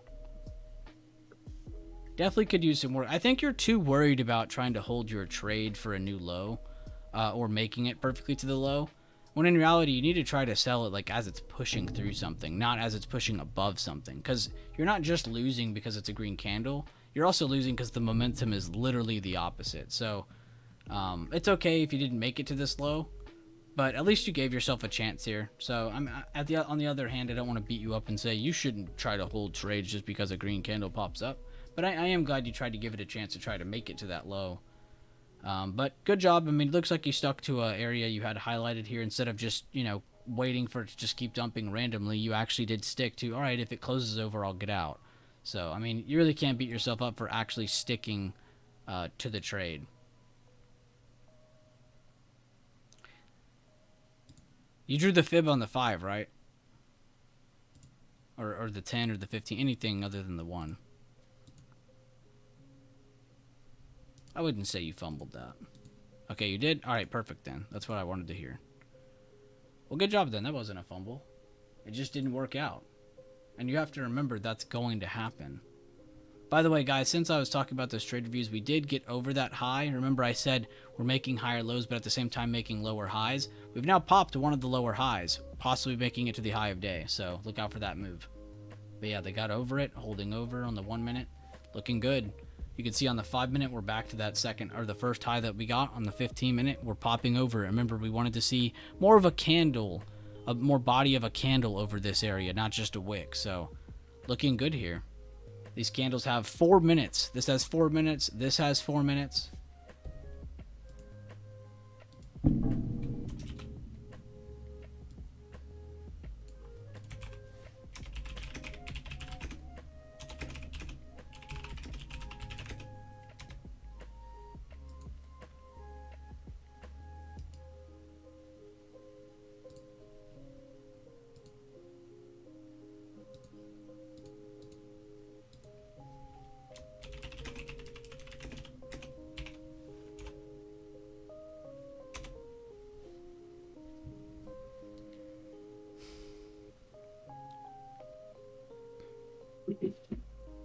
We can get over this midpoint. I like it to yesterday low, but if we reject the midpoint, I'm gonna call it a no trade day.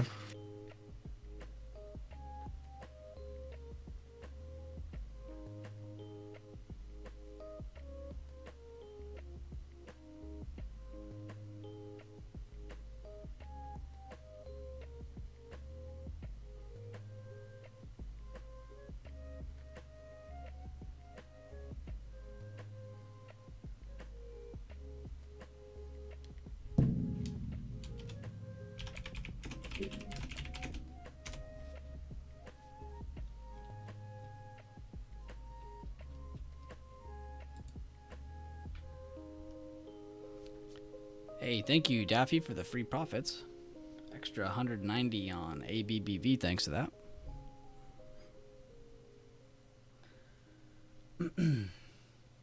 Some amazing amounts of plays covered in our reason over risk, but I really hope people don't take it as like, oh guys, go follow signals. Like, no, I hope you understand and follow the reasoning behind everything.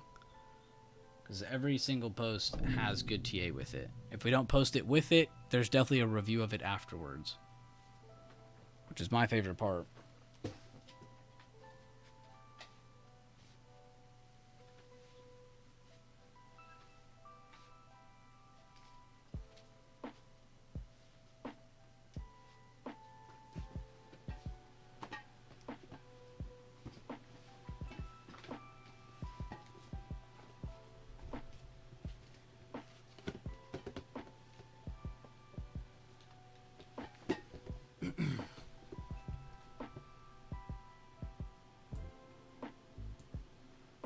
They made it to the meat of that high just about. Yep. They're on the 1 minute. Get the soundtrack from Pokemon Color Games going here to pump the market.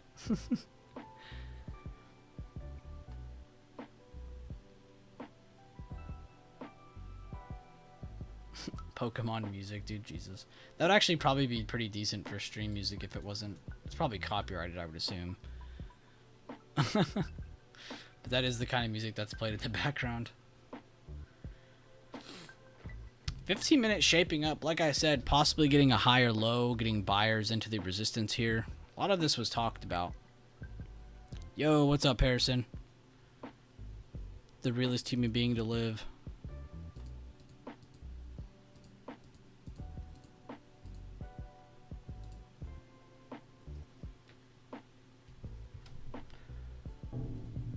Dun, dun, dun, dun, dun.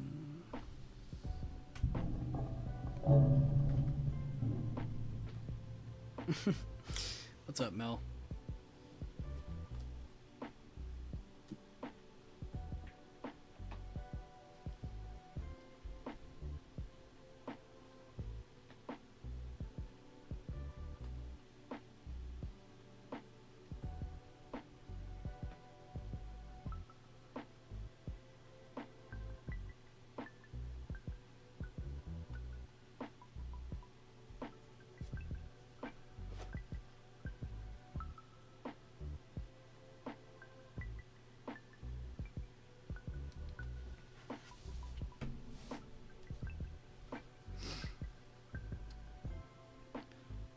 Looks like they are rejecting the meat of that high right now. Good risk reward for shorts. Back into the middle of this range, but really every trade's going to be high risk because of us just range trading. You're not getting much movement from the rejections or the bounces. So just keep that in mind too if you are taking trades where you're shorting against resistance or longing against support.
Look at IWM. That chart is reacting to the 200 MA and the 5 and starts rejecting. Good looks, Abad.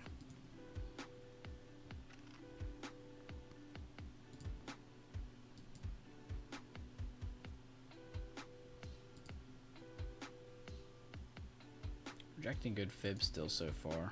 They got a good higher low base, just like SPY though does too.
Seamergy's exposing himself on stream because he keeps getting on CSGO.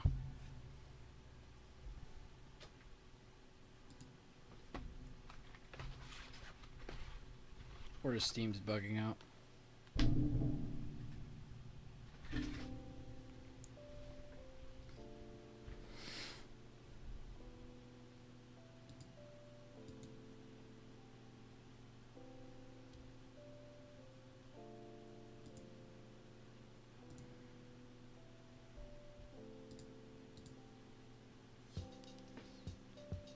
Yo, good call out, creator, on the NVIDIA Golden Pocket. He got 21% off that.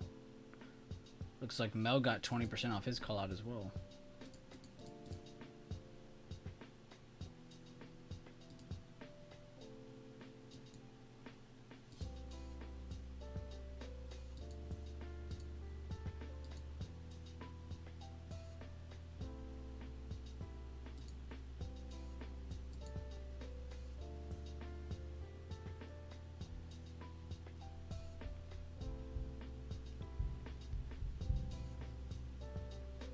Oh my god, Noxta.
SPY's at a pretty good level, though. If it flushes under if it breaks 433, 434.40s, you could see a flush.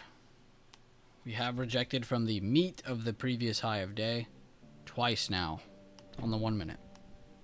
It's just a perfect double top on the 5. And it just looks like a bullish reset on the 15. Excuse me.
Just a good push to that next level, no push or anything.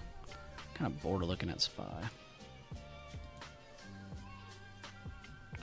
XLK trying to hold a higher low, that's a good sign. We see healthcare trying to hold low of day still, good sign for bulls. Higher low for the bank sector. Discretionary holding a good potential bullish rectangle is what you'll hear a lot of people call it. But it's really just seeing a good pop up to the high and then seeing them hold a good halfway point of that move. So it's a good just retracement. I don't really care for the names, but it is good bullish continuation so far as long as it holds that common support. The only ugly one, honestly, is comms. So could definitely see some more upside here going into the rest of lunchtime, going towards lunchtime.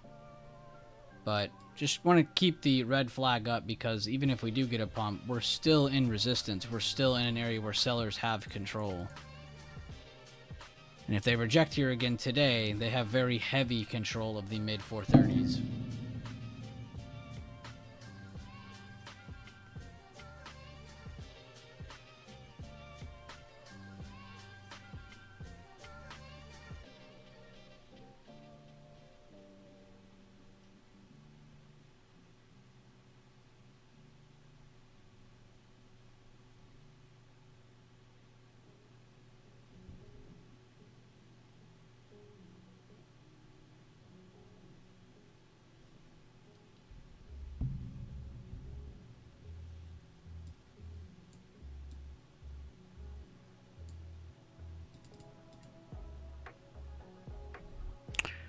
Been busy with work, popping in to say hey and like to stream. Thank you for that. Come on, SPY. Oh, it's Mel. Aloha, what's up, SF? How you doing?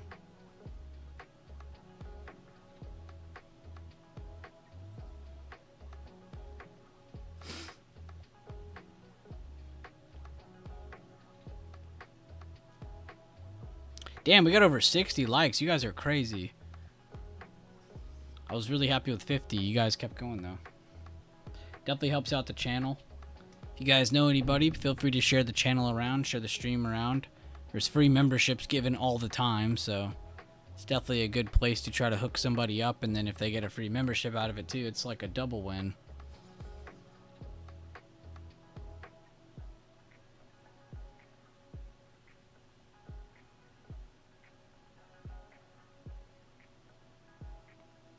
I think it was Rambo that just gave like 5 the other day. We had a bad give 5 today.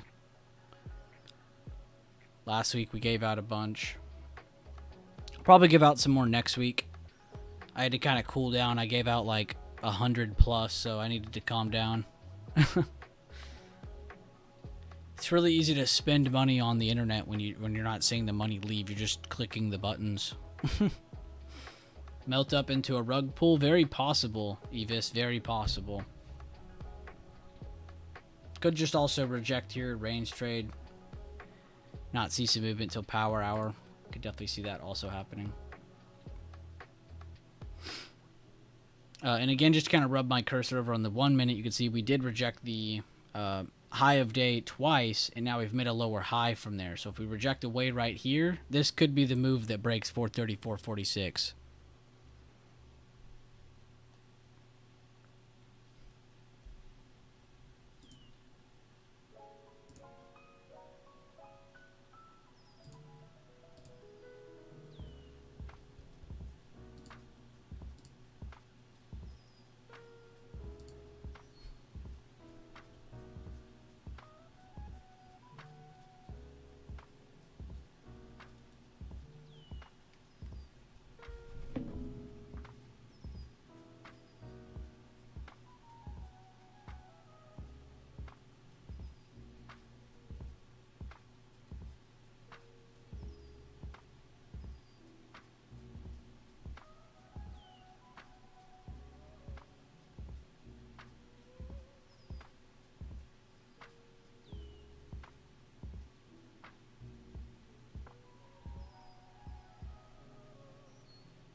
SPY buyer showing up.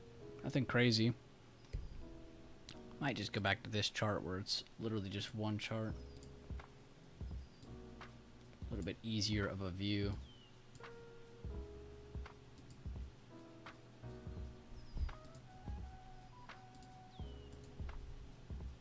Oh, he gave 10 last week. That's right. Oh, that's right. You gave 5 last week, and then you did 5 on Sunday. That's what I was remembering.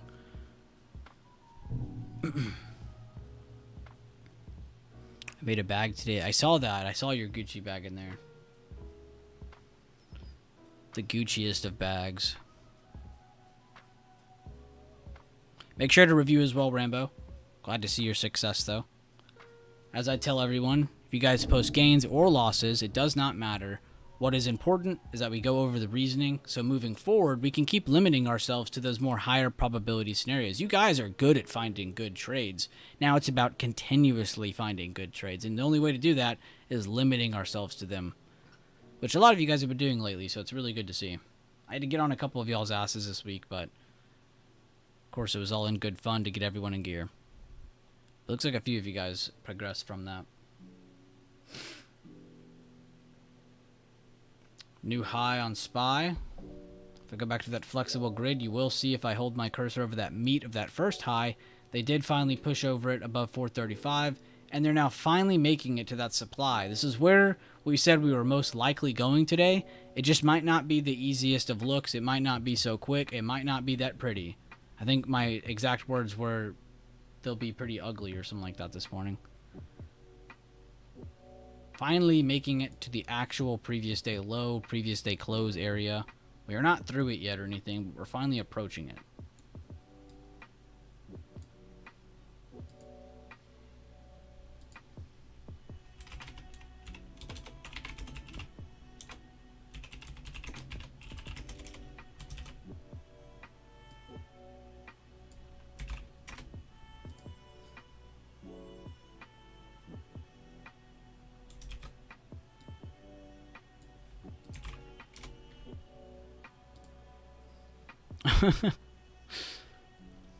Darren, member for 4 months. Man, I needed that sleep.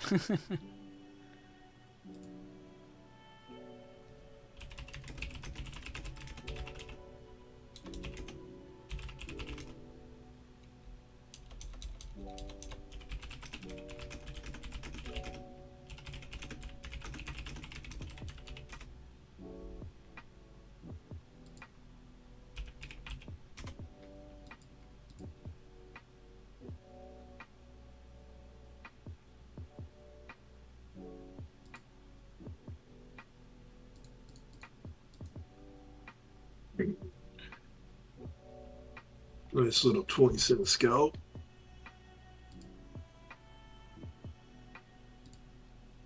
You took that new Hive Day scalp, is that what you said? Yeah, probably, yeah. You're like, finally a signal. Right. It's not even something you want to like be too confident in either. It's just like, I'm gonna take this, tight stop loss, and a couple bucks. Well, good shit, dude. Finally got a quick opportunity for you.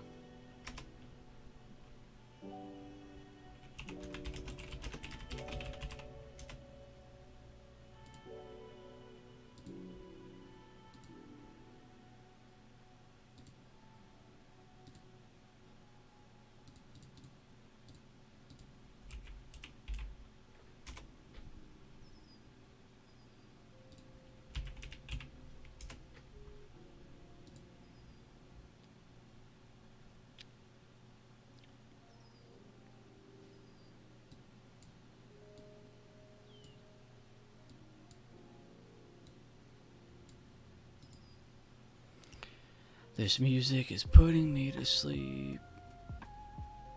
I'm going to dubstep now. Is it great music? No.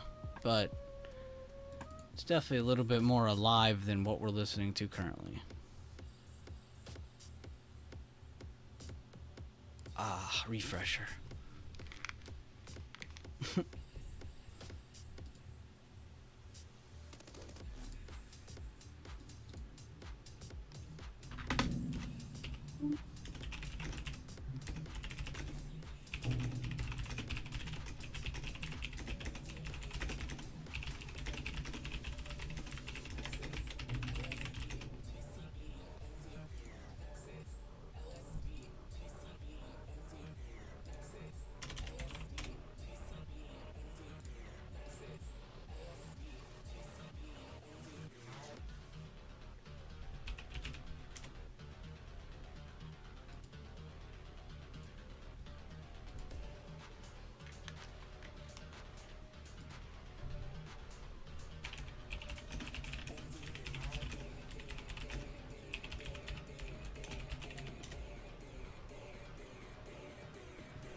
I guess the stock market wanted dubstep as well. Pump it up.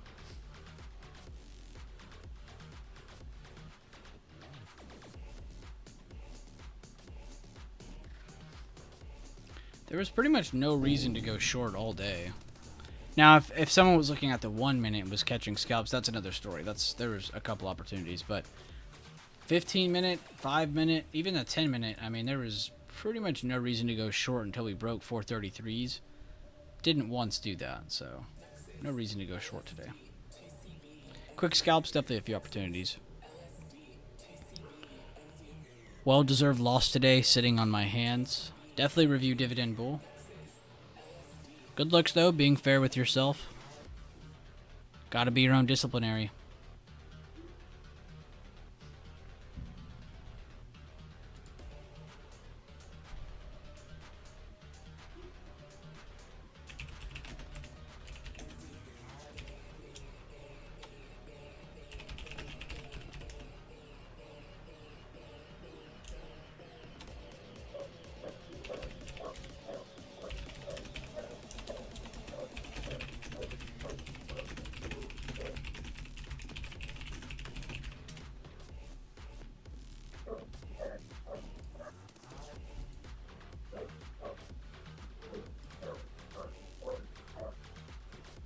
Is that Thanos? No, that's the dog next started. Is I it was coming gonna through? say. No, I was just gonna say. I was like, did Thanos get smaller? No. I was like, that is not Thanos' bark. No, the dog next door starts barking. It's annoying. Yeah, Thanos' would have been hella deeper than that. Yeah, Thanos doesn't ever bark like that. Thanos barks. It's a warning shot.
All right. Since we're not really blasting through this yesterday low, I think I'm gonna take off for the day. Call it a day. Stay green, everybody. Don't give any of those easy profits back on a rough day. And I will see you next week. See you, Devin. Thanks for joining the stream, man. Tops. I just saw what you said. I'm still here, guys. You're still stuck with me.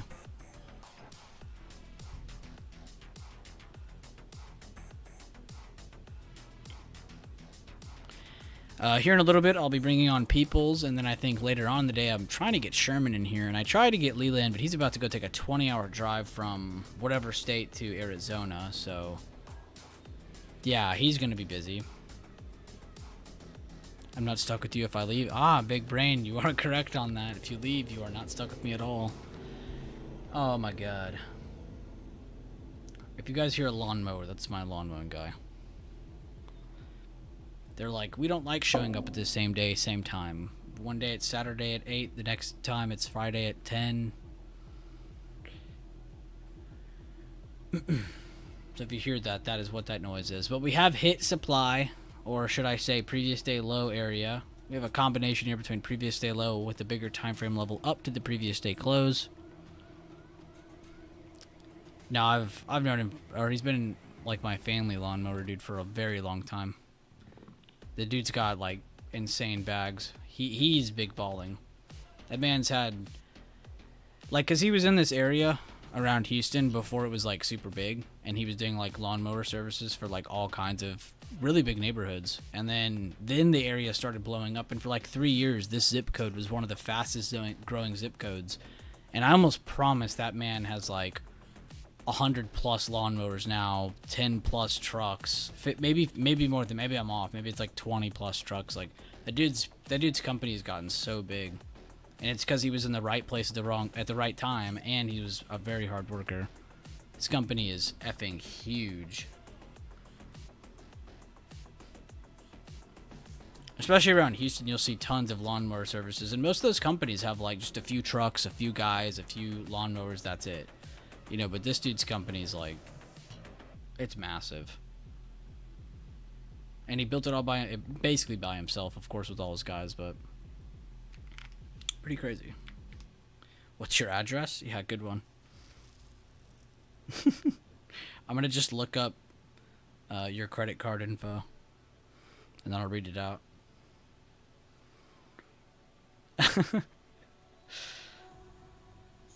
Pushing through 435. I think I'm going to just go to this chart, guys. It's just so much easier to look at. Hold up. Don't want to zoom anything. So yeah, like I said, a bigger time frame level. Previous day low. Previous day close. And then, of course, this goes to the top of supply, 5 minute. Or demand. Oh, that scared me. That was Discord.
So I go to Alpha Land.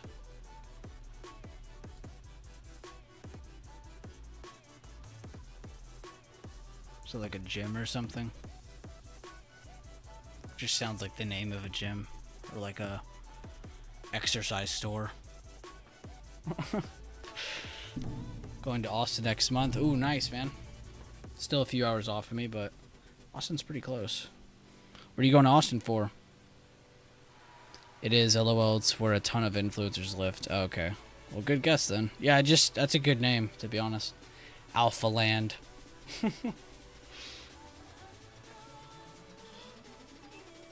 Land of alphas.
Beta Bueller.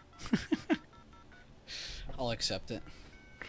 Visit my family over there. I heard it in... Oh, it's... Yeah. No, it's on average over 100 here. See, the thing is, too, when it's in the 90s here in Texas, it's not just, like, hot. It's a dry hot. And sometimes it can even be a humid hot. And the humid hot is really when that feels like, is like 10, 15, almost 20 degrees hotter than the usual temperature. It's pretty crazy down here. Like, there's days where you think you're in Texas, and then there's days where you think you're in the Amazon. It just doesn't make sense sometimes. But yeah, it's very hot here. I would recommend light clothing. I would recommend water. Especially if you're not from the South, because it'll tear you up. It'd be like me going to the north. I'd probably die if I was in the cold for longer than like a month at a time. But yeah, pretty hot.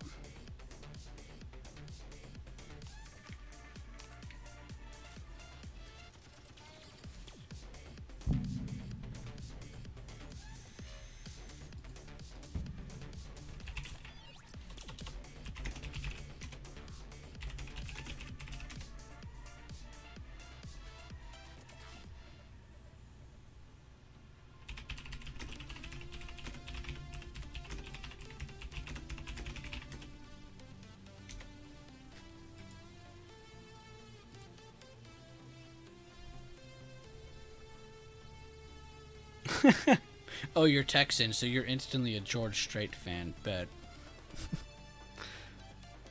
Definitely can't go wrong with George Strait. Should be cooler next month. Well, for Texans, I guess. Hopefully. It definitely can't get worse, am I right? See, I'm pretty used to it because I used to be in plumbing and I used to go in literally thousands of attics. And the hottest attic I've ever been in was this one where I had to replace a water heater and the vent was leaking, so the what do you call that exhaust shit? Whatever, the bad black smoke. It was up in the attic, and it made it even hotter. It basically made it hotter, and it was one of the most record hot days of summer here. And I remember the attics that I normally went into were between like 110 to 130. Like that was a pretty average, like 115, 120. That was a pretty average attic. On a normal day in Texas. But that attic that day was 165 degrees. That was the hottest attic I've ever been in. We were literally dying by the second up there. So it literally felt like if you shoot like a hot fan at yourself, that's what it felt like all the time. It felt like somebody was shooting a hot fan at you from all directions. It was pretty crazy.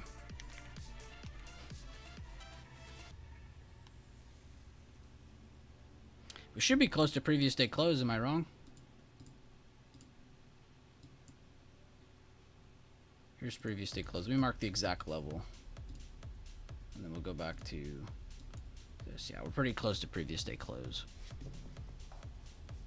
Yeah, it's pretty insane. I remember we got in trouble too because we were like the boss thought we were lazy, but it was like, no, it was super effing hot.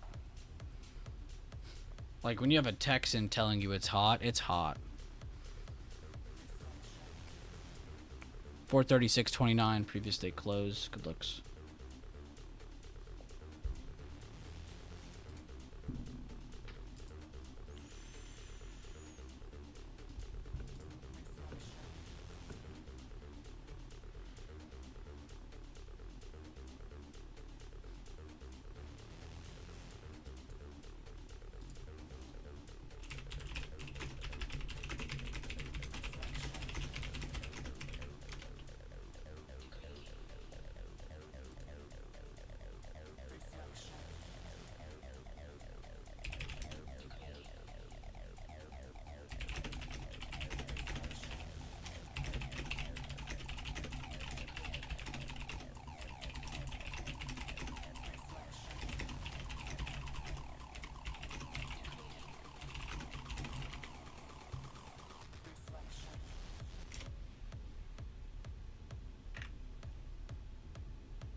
Or Death Valley. The coldest it's gotten here is probably -5 degrees. Jesus. Dude, Death Valley is a crazy place you learn about plumbing because there's a couple spots in, or not Death Valley, but around California. There's a couple valleys where people, like collect their own water instead of using like city water or, you know, paying for their water. They collect rainwater and then they still have to pay taxes on that. It's pretty crazy. There's a house like that here in Houston too.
Moving locations, but I will still be listening in. Thank you for the stream today, Chief. Anytime, Sandal. I'm always happy to be here for you guys.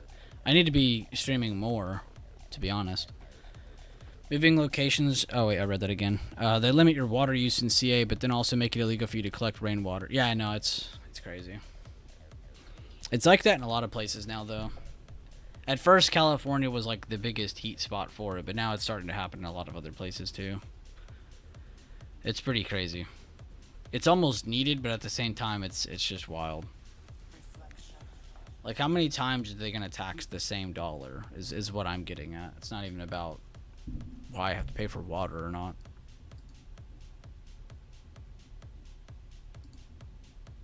They overtax the same dollar. It's insane. I made it rain. It's my rain now. Yeah. They're like, it fell over the United States, so you kind of owe us for that.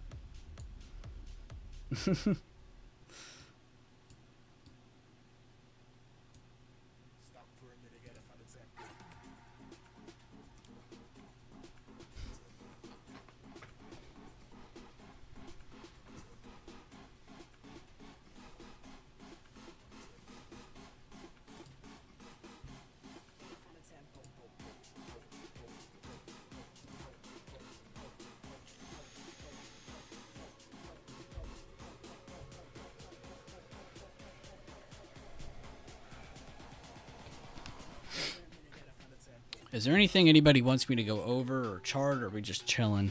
Is there anything I can do for entertainment, or are we just staring at SPY? Y'all tell me. The dollar is about 10 cents by the time they're done tax. Dude, yeah, it's insane. And then they're like, and we need you to report on that so we can see if you owe more or not. It's insane. I really hope that tax system does get re-implemented. I loved that update that they were... I'm glad you like it, Rambo. Yeah, I had to turn it up, man. That other music was putting me to sleep. If I'm going to be here all day, we got to be hyped up.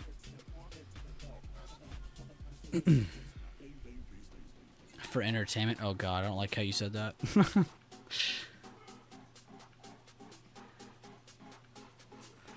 Oh, boy.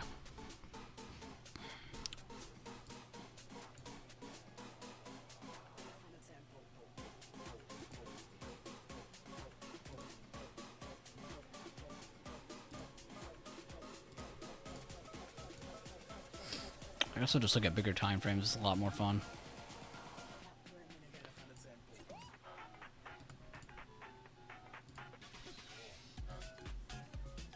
Sheesh. Some of those sell-offs just kept going. Insane moves. It's Taco Friday today. Sounds evil. I knew somebody was going to say spinny wheel. When I said that at first, I knew somebody was going to say something about it.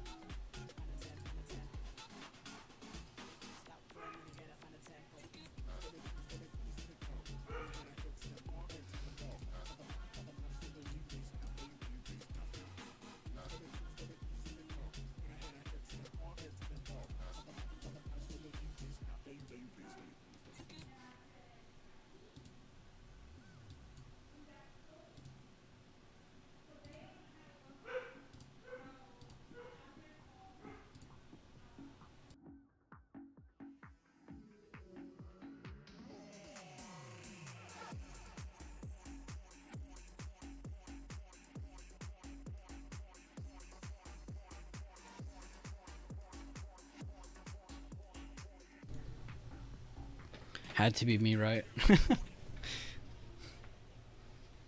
Well, I'm not giving any more memberships away today. I'm going to do it next week.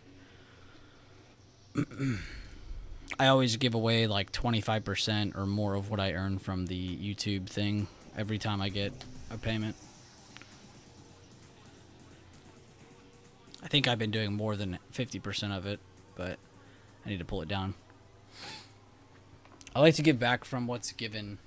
Because we have like a weird like compound gain thing going on with the memberships where like I'll give like 10, then Rambo will give some, and then a bunch of other people will give some, and then the next thing you know, you have like a bunch of people on free memberships, and then they don't re-sign up, and then you get this like influx of people who are signing up. So it's like, it's a weird thing going on right now. Who said you have to give anything away? You just want to see the spinny wheel. Oh, here's the chart. I was like, which one of these was I supposed to look at? This is one of those charts that I just love looking back at because it's in a really good value area on the bigger time frames, like the weekly, the monthly, and then on the daily, it's giving us pretty good short-term signals. Probably wait till after their earnings to play them again. But I love looking at Dollar General for good pops. It's a good one.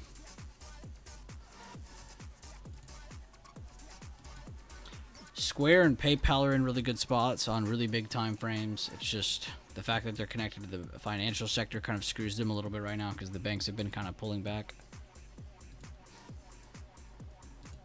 Oh my god, BA made it all the way to 220. ABBV catching short-term support. A lot of those healthcare tickers still look really good for a pullback because like ABBV, like it's done the short-term pullback. It might have a good reversal here and then see if it makes another lower high, and then it might look good for more shorts again. And then on the same time, you already had the largest weight, UNH, break lower, but then you go to the second largest weight, and it hasn't broken lower yet. It just has a good kind of touch of support here. So definitely want to start looking at ABBV, J&J, UNH more for potential pullbacks or holds. If they end up retaking supports, those could be very, very nice movers for the market if everything pulls back and people go to defensive sectors like healthcare, staples, energy, which we've already seen energy start to collect more, which I posted this almost 3 months ago now. Let me go to the right chart. But it was on the weekly time frame. And I was just talking about how they were short-term popping up out of here. I wasn't saying it was going to start flying, but I was just saying start to watch for more basing here. From there, you go to the daily. Whoops. Go to the daily. And it was really just making a good high, made a lower high. They ended up holding the range again. After making a new low, too, that's the crazy part. They kind of extended their range. Pushed up, held a higher low, and then from there, they exited that weekly range that we were looking at. So that one did pretty good. Chevron also did pretty good, just not as much movement away. But again, keeping these on watch, just like I said with healthcare sector, not really trying to be biased on them going up or down, just saying they have good movement up next because they have a lot of good consolidation. The energy sector is the exact same way. There's a lot of really good consolidation on some of those top weights. So 2 sectors to keep on watch moving forward, definitely, as well as the banks. Do the banks keep getting weaker? Do they end up catching support? Do they build base? This is something we need to keep on watch. Ace, I just saw what you said. I heard wheel.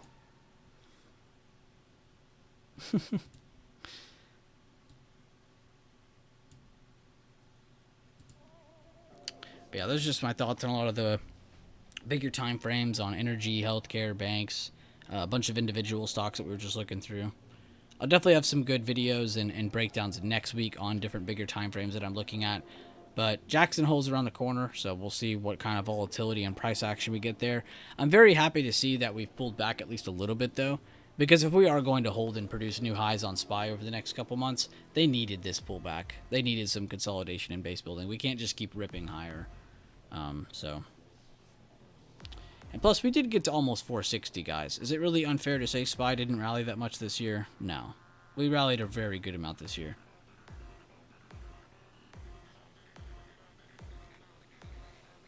Tesla, new low of day, good call out by Rambo. I was probably late to that call out. Since then, it looks like we have pulled back a little bit more, retesting. It looks like bears do want to bring us back into range. We talked about the possibility of staying in between 433 and 437 today, a $4 range.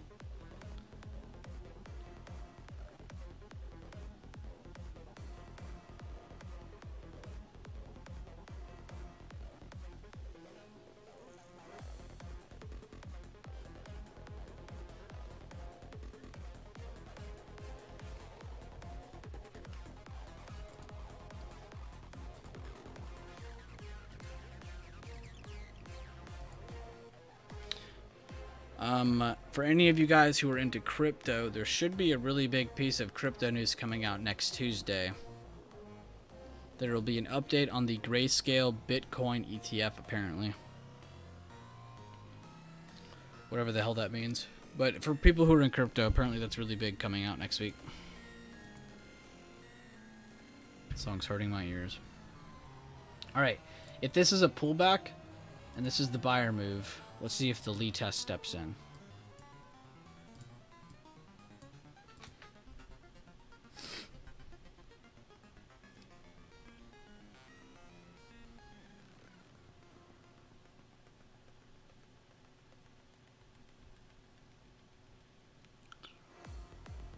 Bow, bow.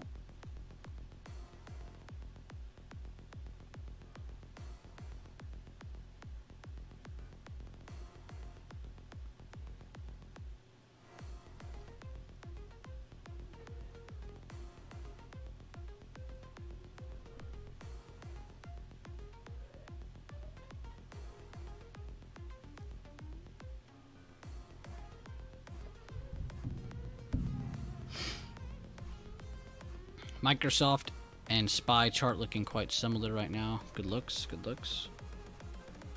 It's always good to check your top weights. Mel said he'd be happy to tank. We know you would, Mel.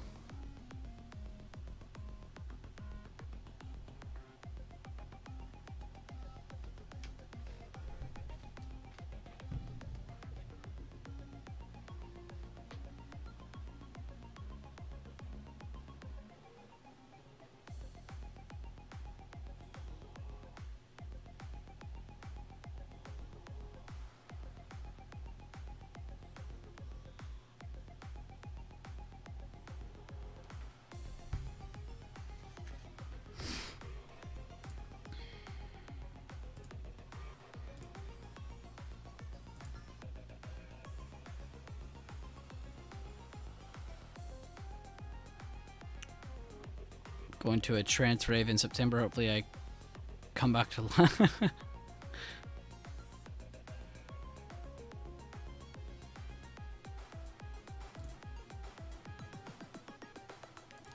Mel's looking for 434. Let's see if he gets it.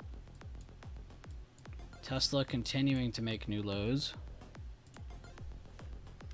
Apple rejecting, possibly getting a retest here.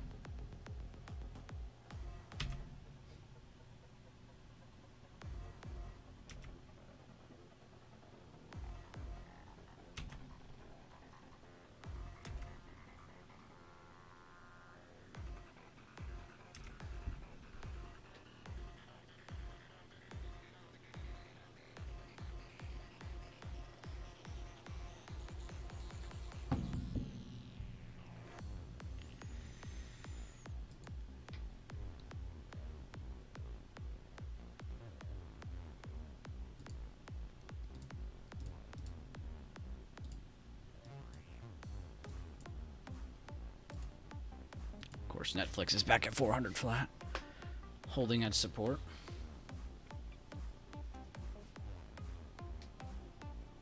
Probably keep this one on watch next week as well for some swings and stuff. This one moves really well. Last week I was actually looking for a Lee test on it. I was going from this high to here. And then I kind of started ignoring it because I saw it pop above. I saw this indecisive candle. And then I just stopped watching it. And then from there it dumped, rejected. And that would have been the perfect entry, was that candle. Could have set our stop right above the control point, taken that.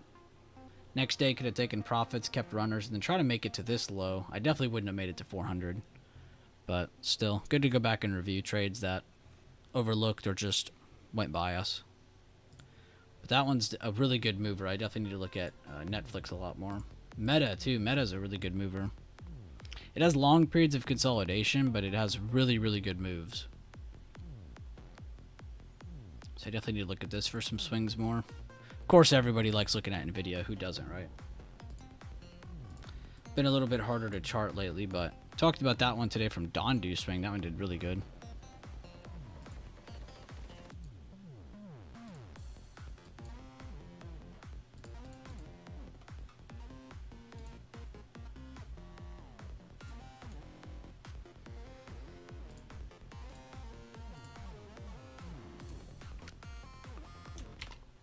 That song hurts my head.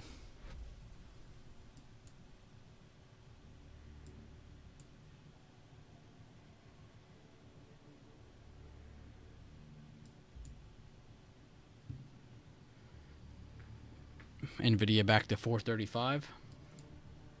Possibly. I mean, they didn't make any new lows or anything. I just thought they had good lower highs from what Dondu's post was for a short-term pullback, but they have earnings on the way, so I really don't think you'll see new highs or new lows made until earnings is done, and then maybe you get like a pullback or a lead up into earnings, and then afterwards you'll see just how well they're doing. If they say AI 600 times on the call, though, there's no telling. I mean, we know what happened last time. So we'll see. But I am curious to see if they go pop towards 500, because 500 still is on the table. It's not like that's been taken out yet. But yeah, very interesting.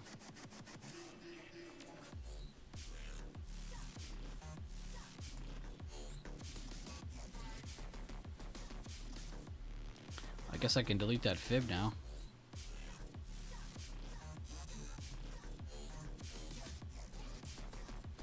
We'll leave that zone up.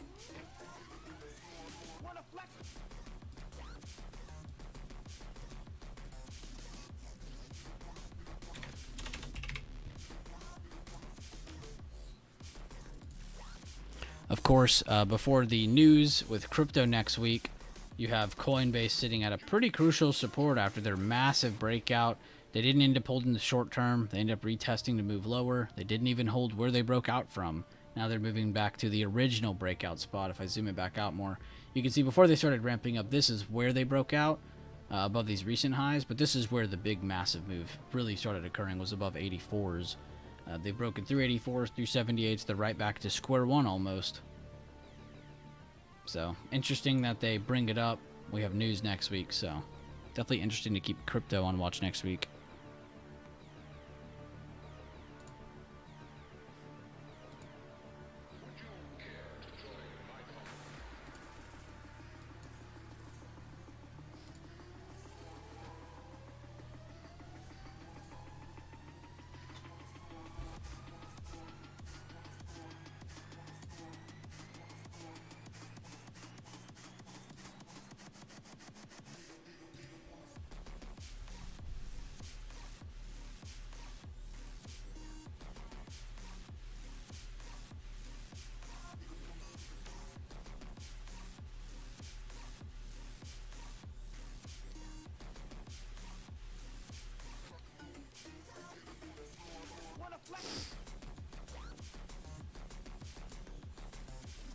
Well, good job, guys. The lead test is stepping in. They are dumping this. I just took a 49% trade. 47%, sorry. Good job on that lead test, everybody. That was really nice.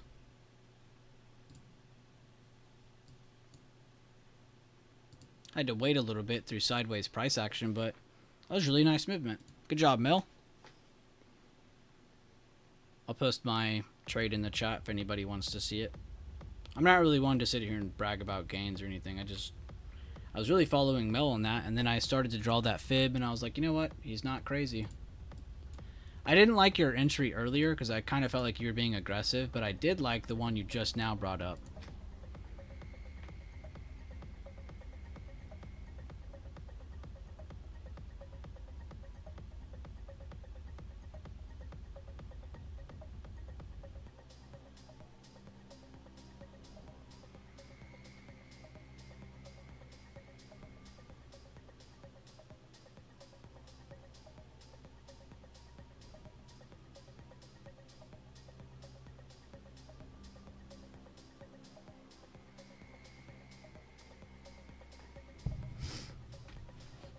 Thank you, Mel.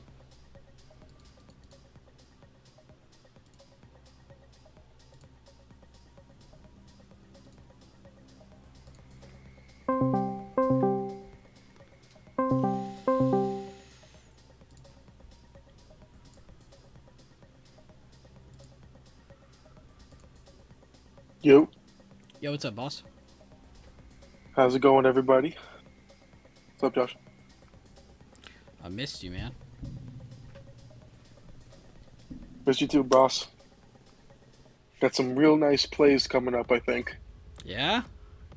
Dude, I'll send you a few. Just check it out in the, well, you know where. But looking at Marriott, looking at Hilton.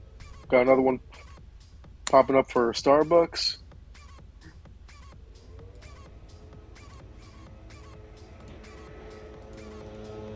Oh my Dude, god, they're so loud.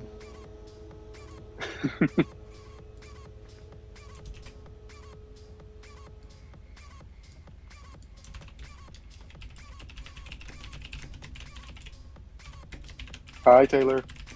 See you in the comments. Hello, Jack. What's up, Green?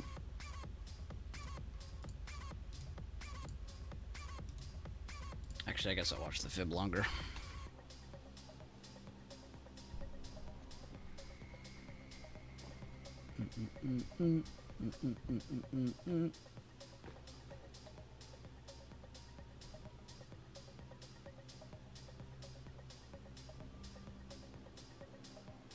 But yeah, I was doing that swing thing that you told me about a while back, and dude, I'm not gonna lie, this might be like my main thing now. The what you and me went over. Yeah, because you know what, I really haven't found too many times where it hasn't been successful. It's been like once or twice where it's like mediocre, but you're still successful. You know what I mean? But and when it isn't successful, it at least you're like, you know what? At least I went off of a good part of the chart. You know, you're not just randomly losing or losing a big chunk because of like, I don't know, anything. Because even news will affect you in some of those swings, but as long as you follow again, just finding a couple patterns, waiting for a break of that 9 EMA, and then how you and me talked with moving forward from that.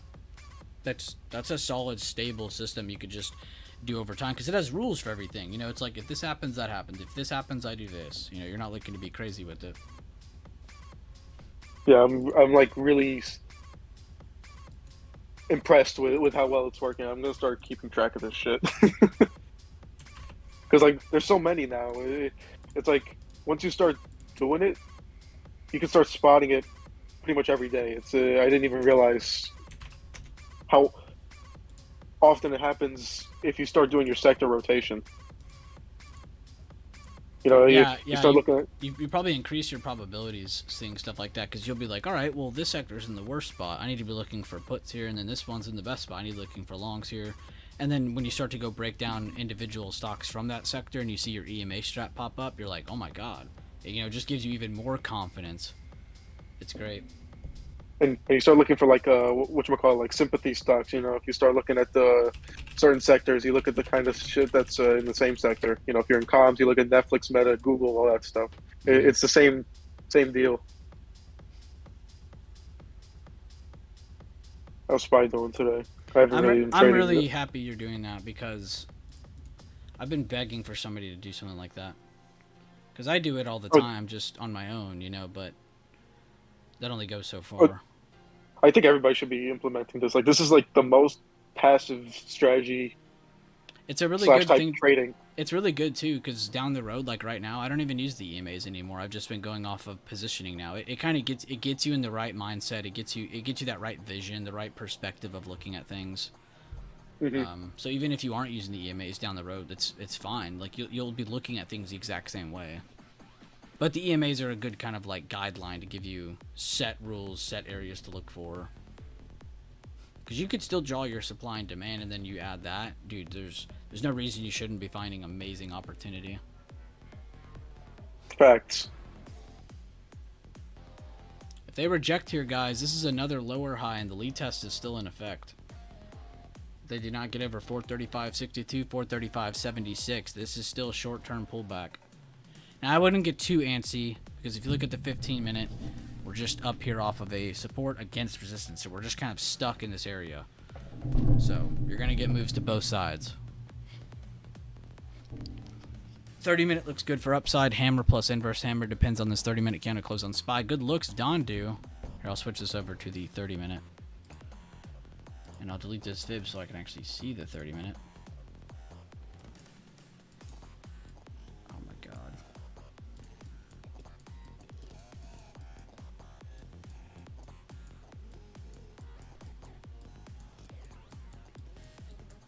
Oh my god. What the hell did I do? Jesus.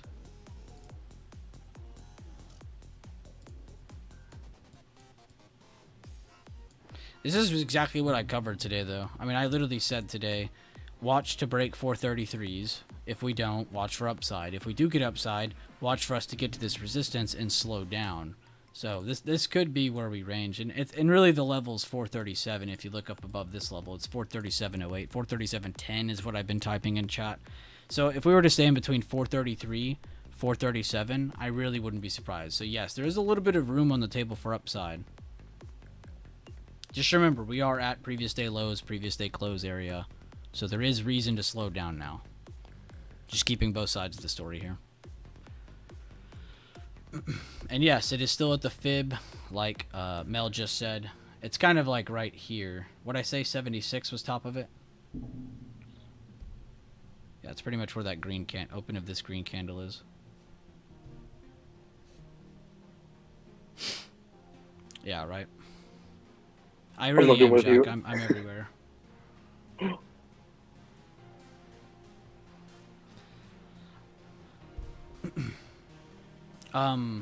So you said next week you're gonna have some plays. Do you have any tickers warmed up, ready to go? Like you're just kind of waiting for them to set up, or you think there's just a lot more that's gonna happen next week to give you more setups? I think Marriott and Hilton are pretty much ready to go. If you want to pull up that chart later, I'll do it you don't have to now. do it right I'm now. bored. Yeah. Yeah, Okay. I just took a trade. I'm done. Okay. So like either I like Marriott more than Hilton. I'll keep Hilton on watch, but I'll watch Marriott's the one for sure. They just hit their all-time high, I think. Yeah, not that a few days ago or last week or whatever. But 210.98. Jesus. yeah. But I was looking on the daily. Um, yeah, you can do your monthly TA right there. I didn't bother to draw any yet. I'm not gonna do the one for this month. Yeah, we don't. We're not closed yet, so.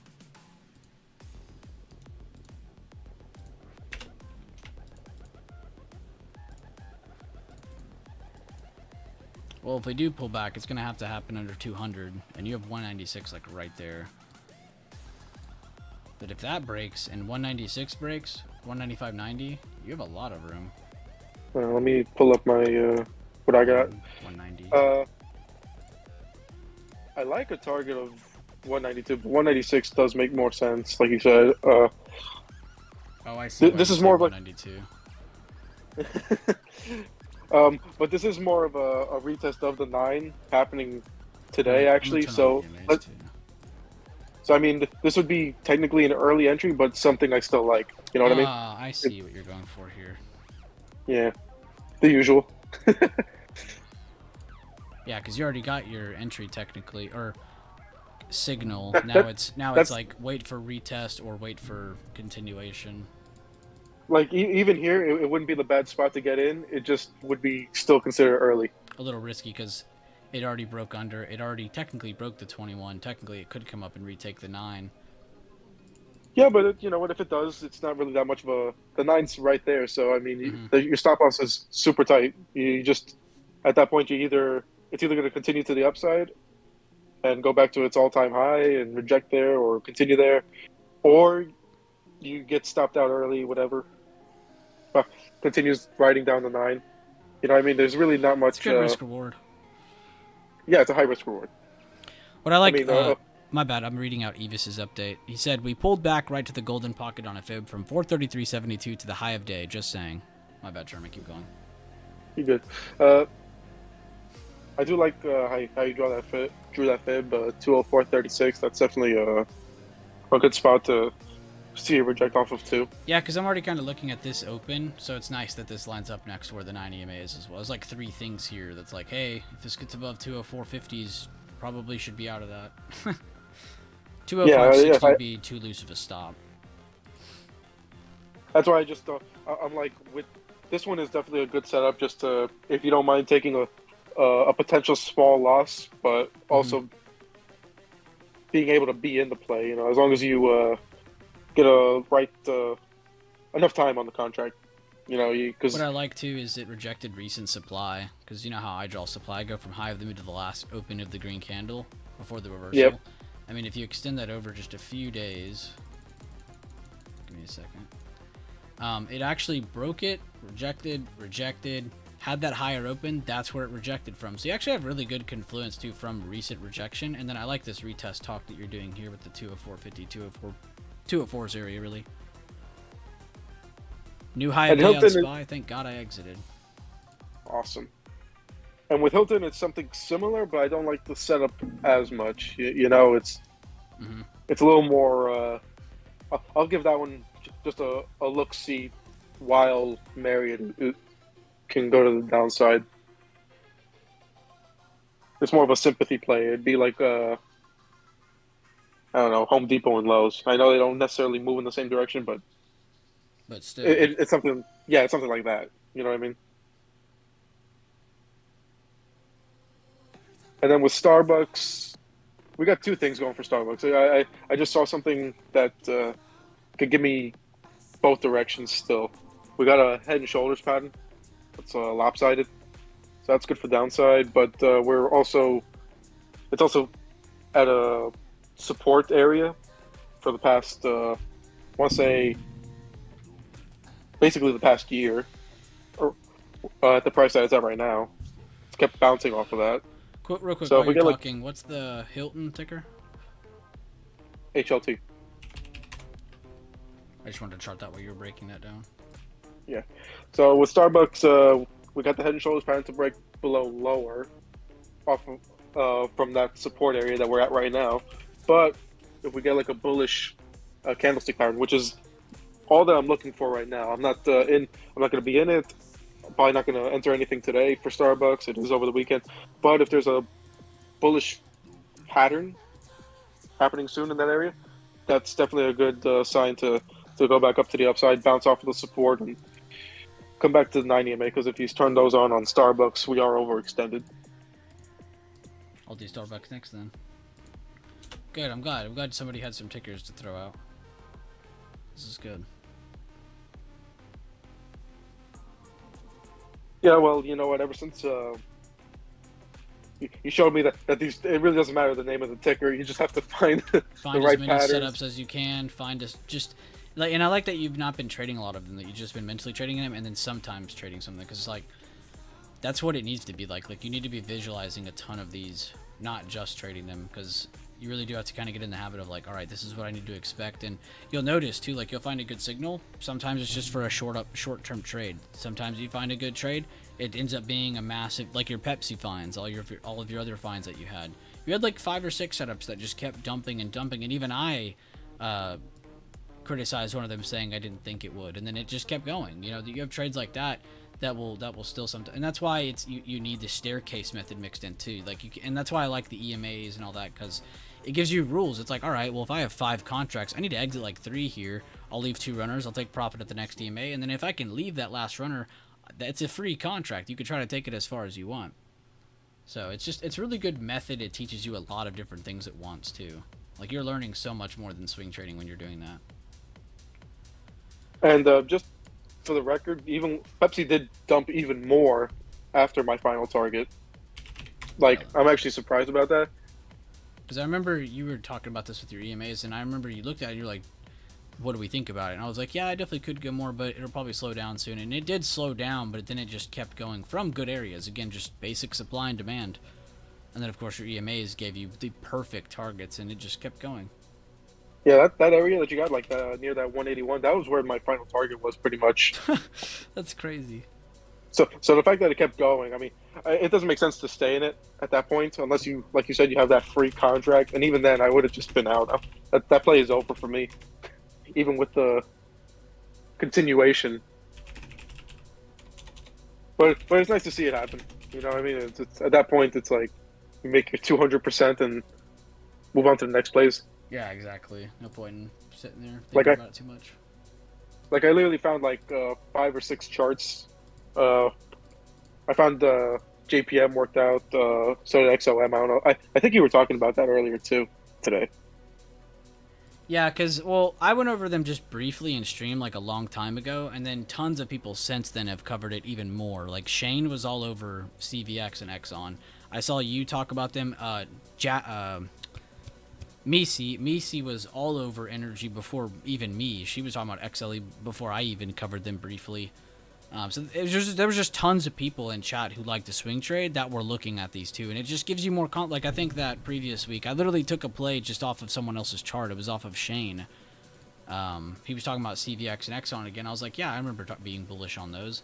And then he brought it up again, saw it was a good spot, and I was like, whatever, I'll just enter. Next week it was profits, you know. But since then they've rallied more, retested, given us a potential lower high here, potential higher low at the same time. So they're kind of in a gray area right now while trying to hold above old demand. So I'm more bullish than bearish as long as they hold these lower 100s basically. I was short-term bearish the other day because of that kicker you see there after that nice hammer. Oh yeah, right in the middle.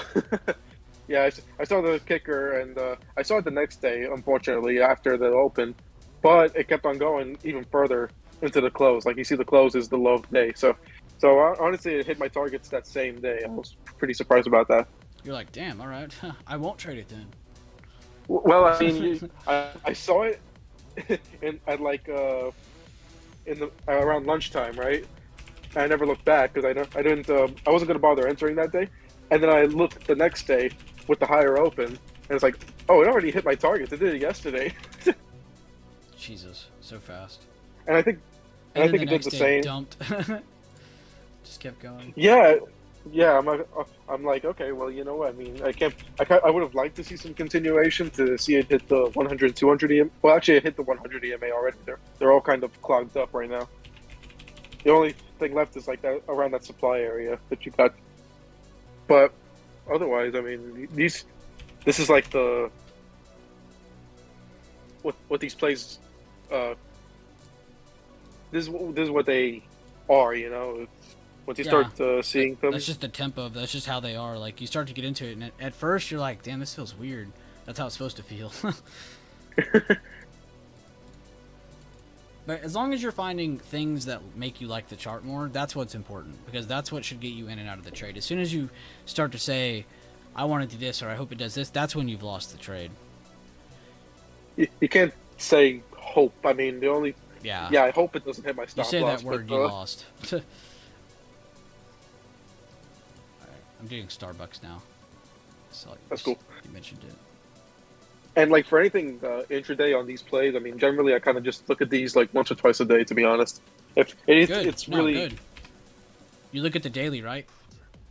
only pretty much. Good, good, good, good, good. Good on you, man.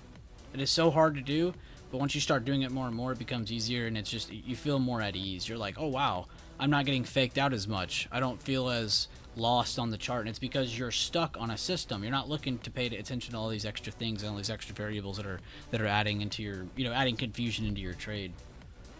So that's You know, good, it's dude. so easy to get stopped out when you see a nice giant red candlestick or a green candlestick, depending on how you're playing it, and then it turns out to be either a hammer or inverted hammer, meaning it rejected off of the area that you wanted it to reject off of, and it's like, well, that was a big nothing. Great, you got stopped out for no reason, basically. But those feel Jeez, so 20, good, man. Whenever you find, like, you're like, oh, a dark cloud cover at supply. Like, it feels so good to not just win that trade. It's like, yeah, it's cool to make money. But it feels so much better when you're like, damn, I really called out that reversing and then it reversed. It feels so good. The ridiculous part is I'm not even doing it with the big cap tickers either. Doing it with just anything you can find. I haven't found one that's a big ticker. Except the biggest two I found was JPM and ExxonMobil, and they were only good for either intraday or overnight, if that. Otherwise, everything else has actually managed to have the continuation that I'm looking for. Pepsi, Procter Gamble, Colgate, Clorox. Dude, Starbucks has got to be one of the cleanest charts I've done in a while. This is a really nice chart. That was a lot. I'm also looking at McDonald's for that. Oh, you know I am. Yeah, you're always looking at McDonald's. I know that. This one's at support. This is probably going to rally from here on out. I was just in it a little early. That's I'm why glad I'm I like, exited, though. I could have been really hurt on that play. Roblox, too. Both of those just kept dumping after I got out. but I am looking at McDonald's for like a bullish.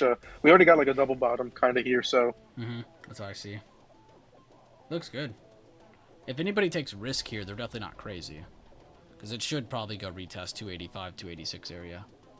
and with Starbucks being in that, they are in the same sector, right? Restaurants, They should be. discretionary, I think. But like subsector wise, I think it's restaurants and Yeah. dining. I was trying to think, yes. I was thinking subsector, too. I was already past discretionary.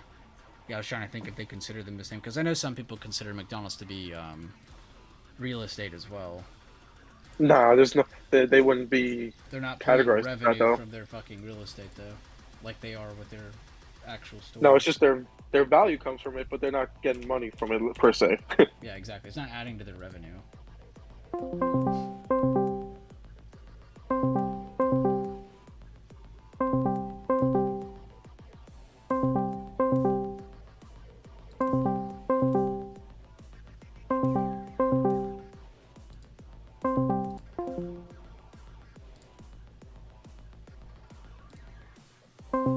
Just can free Sherman probably.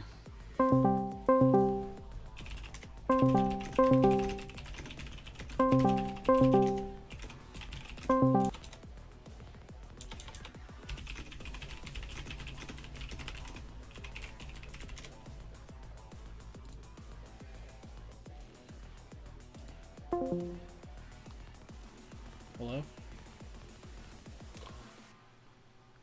Sherman? Yeah. Yeah, that was my bad. You good? He was supposed to join in here, but then right as I called him and you, he said he couldn't be here yet, so he'll be here in 30 minutes. Okay, sounds good. What was my mind on? Oh yeah, we were talking about the McDonald's and Starbucks, and yeah, but so for anyone that's curious, this all of it's under the same subsector, McDonald's and Starbucks, and also I'd like to mention the Marriott hotels and the Hilton are in the same subsector too, because they consider hotels, restaurants, and leisure the same subsector in discretionary. All right, guys, we all heard it here first. He's going balls deep in next week calls on McDonald's. You already know it. Well, let's look at this again end of day, though. Let's see how it's reacting. I do like But it the is funny. current reaction already. But it is funny, you know, McDonald's and Starbucks are like I'm kind of bullish on both. Wait, yeah, I'm bullish on both of these. And then for Marriott yeah, I would say for Marriott and Hilton, I'm bearish on these two. So I like that. You got two setups for each side. Now next week you'll have a lot of fun being able to update them and see how they played out and stuff too. oh, definitely, like I love it. You know, it's so fun. I'm glad you enjoyed that, man. Seriously, because like I really did like teach a lot of people that stuff, and only a couple people have stuck with it. But the few people that have stuck with that the entire time have been doing amazing in terms of finding good setups, being able to reasonably tell me why they were good, why they invalidated, why they kept going. You know, where did they go? You know, and it's nice because now they have really, really good like. They're in tune with the chart a little bit more than they were before, and that's all that really was. Well, you know, it also I've been kind of wanting to find something a little more passive. You know, this market isn't exactly. There's been days where the market's slow, and you know we have to wait a couple of days, and then we actually get that movement of continuation and all that. I mean, how many days have we had? I mean, so far we had continuation the past couple months, but it's not like that every day, you know. And at least with these plays, it's you don't have to be in front of a chart during watching a range day happen in front of you. You know, you just kind of sit back, let the day pass by, and then you get that continuation because with these plays you're gonna have the time on your contract anyway. Let the play 100%. marinate. You have to get time. That's a big thing. That was my big learning curve, was figuring out how much time to buy. In the beginning, I would always do like next week's, and I would always screw myself, and then the move would happen the next week.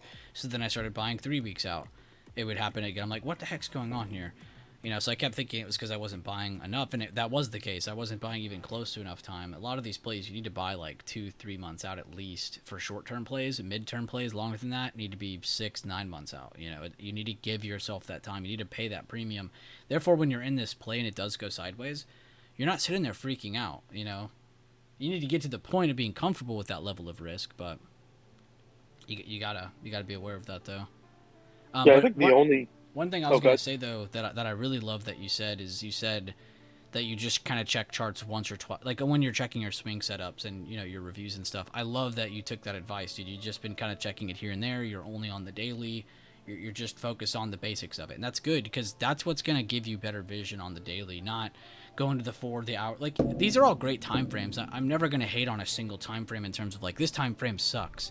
No, it doesn't suck. It just depends on what you're using it for and how long you've been studying it. If you're gonna just use the 1 hour, that's great. If you want to just use the 4 hour, that's great. If you want to do this, that's great. But be consistent with it. So I like that you said that, because it shows that you are just consistently watching the same system over and over and over again, which is the only way you're gonna grow and be better at it. And you've already shown insane progress. It literally went from you and me having like a 1 hour or 2 hour call. I don't even know how long we talked that day.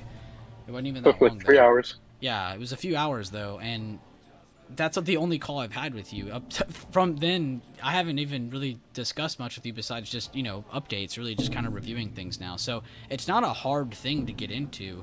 What's hard is maintaining. Like you just said, watching the daily here and there, going through setups to see if they work or not, and then mental trading as many of them as you can, just to kind of follow them. And it's not even to trade them; it's to figure out the system. It's to get into it more. Finding bearish patterns against resistance, then you wait for it to break the 9, then you target the 21, then you target the 55, 100, 200, all that good stuff. Like there's a routine to it, there's rules to it, so you feel structured. And there's a discipline aspect too, because I mean, there's been a couple times where I'll look at the chart and it's like, oh, I'm a day late. Well, that's it. Now you gotta watch it happen without you, but keep track of it, if anything. Ironically, there'll be a day that I take a break or two, and then it's guess what? The setup that you were looking for finally happened. It happened on the day that you weren't looking at the charts. That's how it is, though. All right, guys, we're at the top of yesterday's demand. If they reject here, this is 100% supply, which is seller control. So the fact that we started lower and working into this old demand is a very good sign. If we can retake that, bulls can keep us in range on the bigger time frames. Yes, Mel, they do move hard with 90 days out. There's been already with the few times that I've actually done the trades, they've been at least 100% gainers.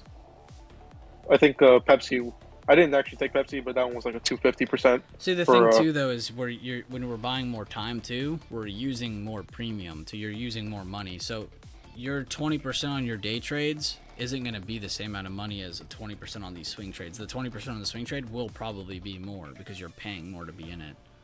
Yeah, so like you pay $500 for a 3 month out versus a $20 for a 1 week out. You know what I mean? It's that kind of a change. Yeah, and then that thing goes to, let's say, 200. It's like, well, that's a huge percentage for that small contract, but that bigger contract moves 50%. Well, they just made more than your 200% money wise. Correct.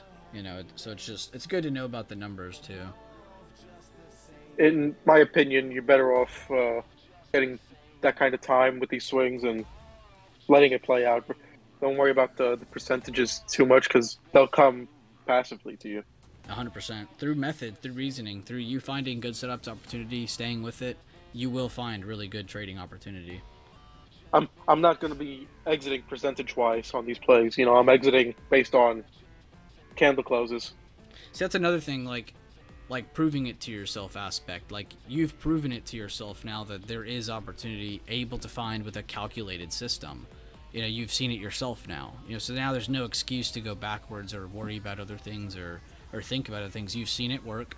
You've gone over it multiple times. Now it's time to kind of fine-tune it, progress with it. Get really, really comfortable with it.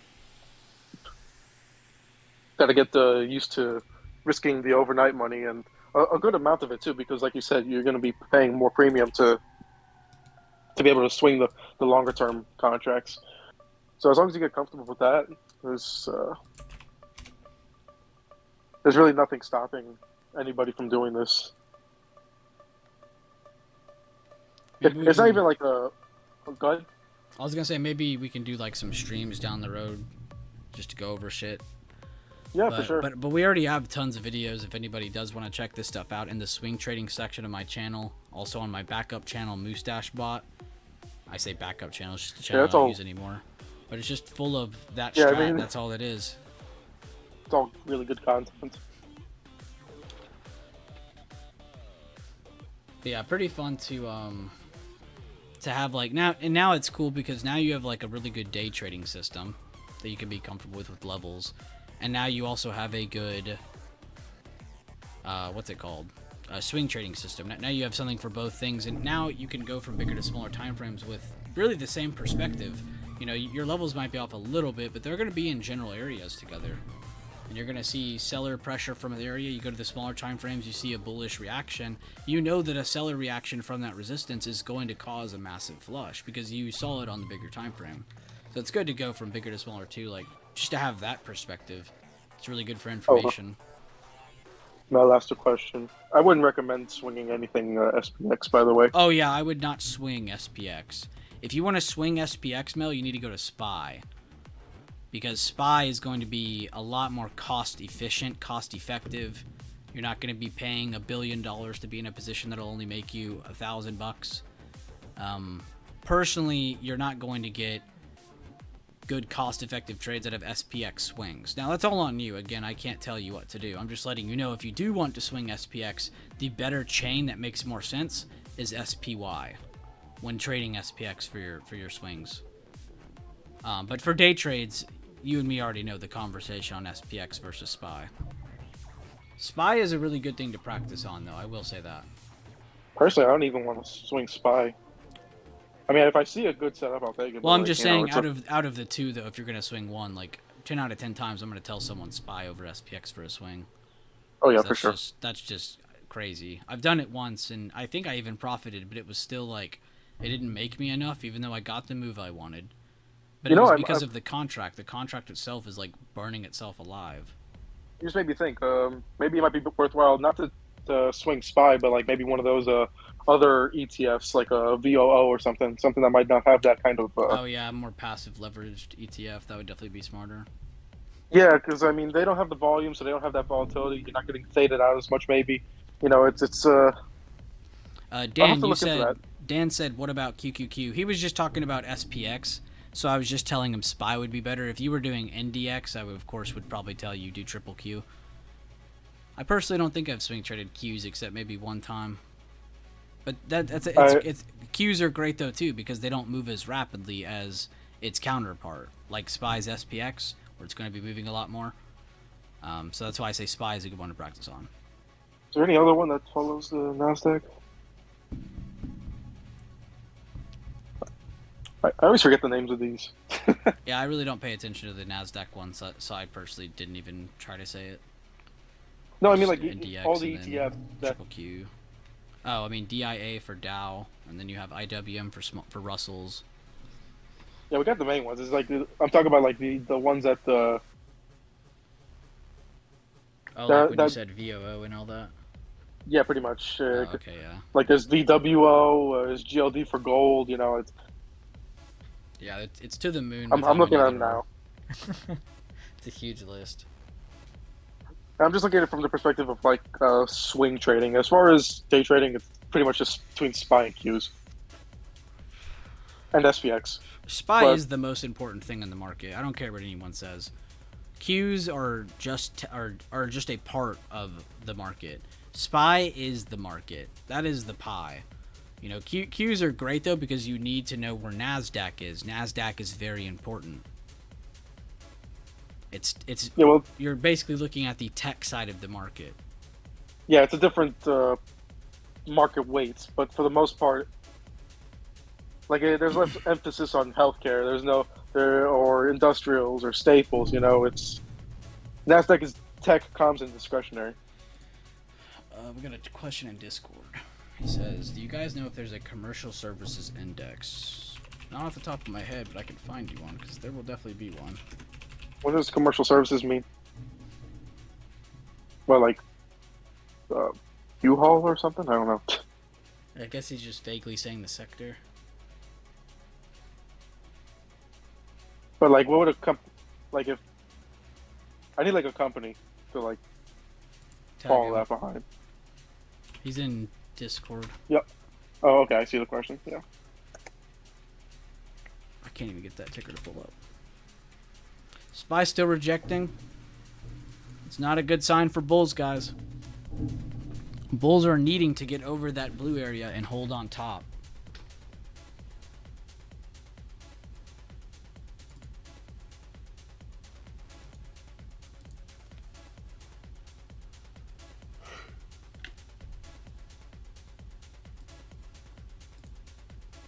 Because like commercial services, that's honestly very vague, in my opinion, by itself. It's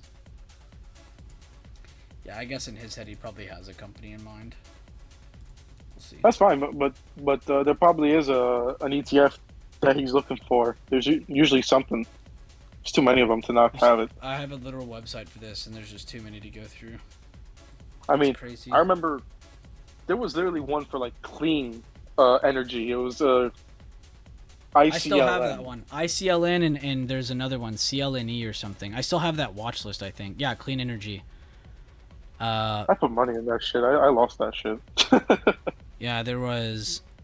Here it is. ICLN and then CLNE. Yeah, those are the two. So I mean, oh crap! You actually do have that. I have the whole watch list. I was serious about this back in the day. EMPH is still the only one I like out of this entire list. I like DACO as well because DACO. I almost said like I just almost said that. Can't, but Is that DQ. Yeah, but, I was about to say. DQ though, DACO. I don't know how you pronounce it. It's a good Chinese company though. I like that one still too. But EMPH by far my favorite one from that clean energy list still.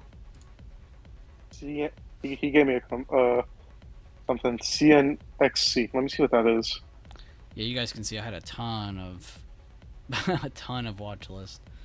EV sector. This is when everybody was like every company that came out was the next Tesla killer. And now half of them are irrelevant. More than half of them are irrelevant. There's probably like 5 names that still matter. I'm not gonna lie, I have no idea what. I'm looking at this sticker that he gave. Concentrix Corporation. They're under industrials. You might just be better off investing in XLI.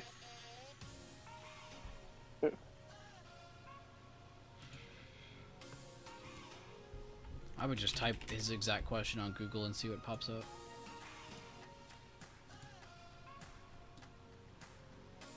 I'm telling him it would be under XLI. I don't know weight-wise if it would be, but if it is, but it would be.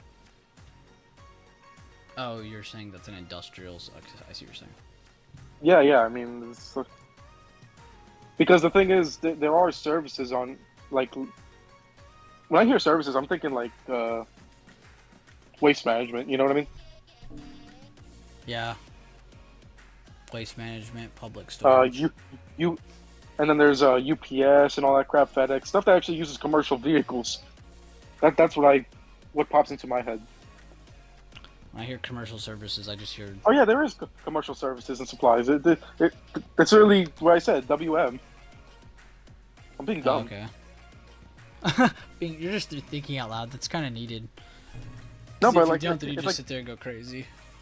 no, but it's like, oh, in my head, when I hear commercial services, I think WM. Yeah, well, that's because you're right, dumbass.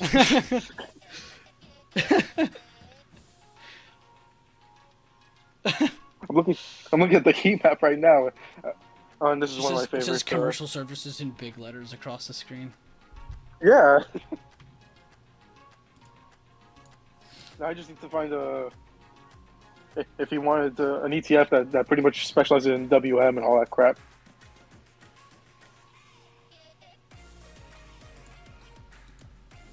I think Rambo did what I said. I almost just typed his exact question on Google and just clicked the first link. So I was gonna say, I bet there is just an exact S&P sector for the exact name he said. There's an index for anything you could think of.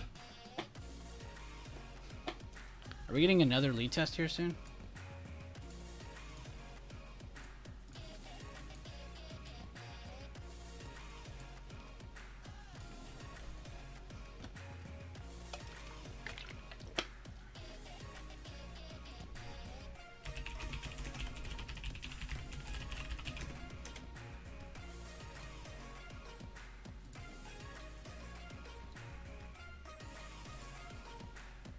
That was an interesting question.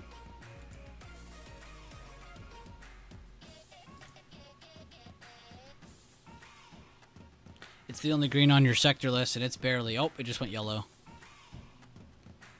Which one? Jack was saying XLF's the only green sector on his list, and I looked, and right as I did, it went yellow. Oh, let me check JPM then, because you know what, I was bearish on that. Maybe. I mean, I'm out. I would be out of it. I was just mental trading it. Oh yeah, I decided to. I was saying it was doing a 4 bar play on the 30 minute earlier, which it did, but now it's rejected. It's still not below the open anyway.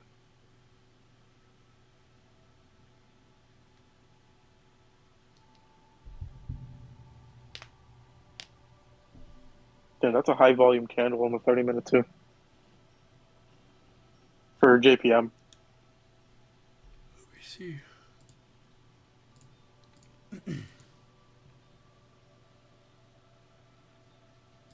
The first candle or the high of day? Which one, wait, hold on. Let me see what You you're looking said at. there was a high volume candle in the 30-minute. Oh yeah, that red candle, the current one right now. Oh, It's a okay. really high volume. It's I've been the having a second lot of highest volume of fun. the day. I've been having a lot of fun not reading volume lately. Yeah, I was about to say. Where's You're your probably like, volume? dude, just look. It's just been nice not like having one less confluence because like my thing lately is I've just been trying to work on. I mean, I've been working on this for probably a year now, but just working, buying at support, selling at resistance. You know, just doing that. And I notice the volume will sometimes fake you out in a way that makes you think too deep on things. Like the volume isn't faking you out. If anything, you're just faking yourself out. Sometimes. So in that sense, I just started taking it off, and I'll just work with this for a bit. I'll turn it on again in the future because volume is still one of the most important confirmations in the market, in my opinion. But Um, I noticed though you really don't need it though. If you just focus on candlestick patterns, positioning, fibs, just focus on levels, areas. You don't even need anything. Just the candlestick itself is everything. But I will say I do like when you find those high volume like hammers at resistance because you don't notice that when you don't have it on. yeah, you don't know if it's a high volume or a low volume hammer. If it's gonna be you're gonna have that continuation or not, Mm-hmm. based on if the bulls or bears are stepping in respectively. But I'd say 9 times out of 10, if it's not like a hammer, you can tell volume from the shape of the candlestick. You know how big the The body momentum candle of is it and all that. too, because if it rapidly jumps up and then it rapidly comes back down and then last second it closes red, then I know there was a battle there. You know, I know there was a decent amount of volume, even if it wasn't Like above average.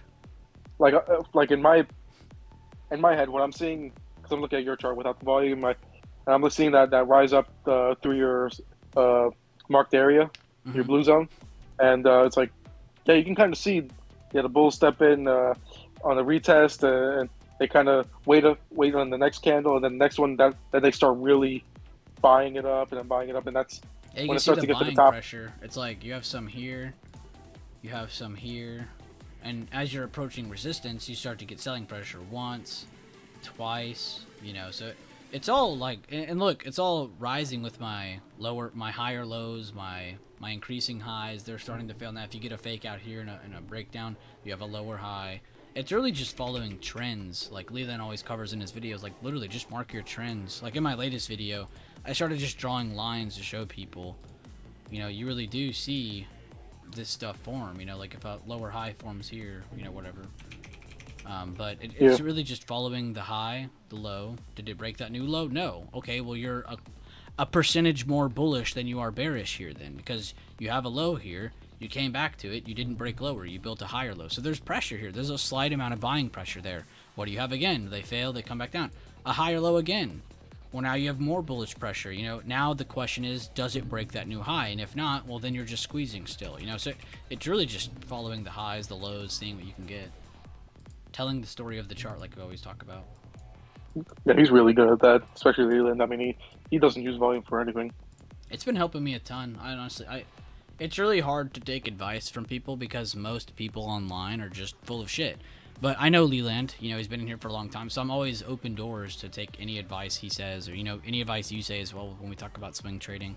It's good to be an open door, but only to certain people. Like, you can't sit here and just take advice from everybody, because then you're going to just be all over the place. You're not even going to understand what's left, what's right, what's up, what's down. You know, you're just going to be all over the place. No, once you get the advice from someone reputable, you just kind of want to stick with that. You know Just what I mean? focus it. Yeah, I like nothing else matters to me at that moment. Like, because I've seen it work. I know it works. I keep practicing with it. I'm only going to get better with it.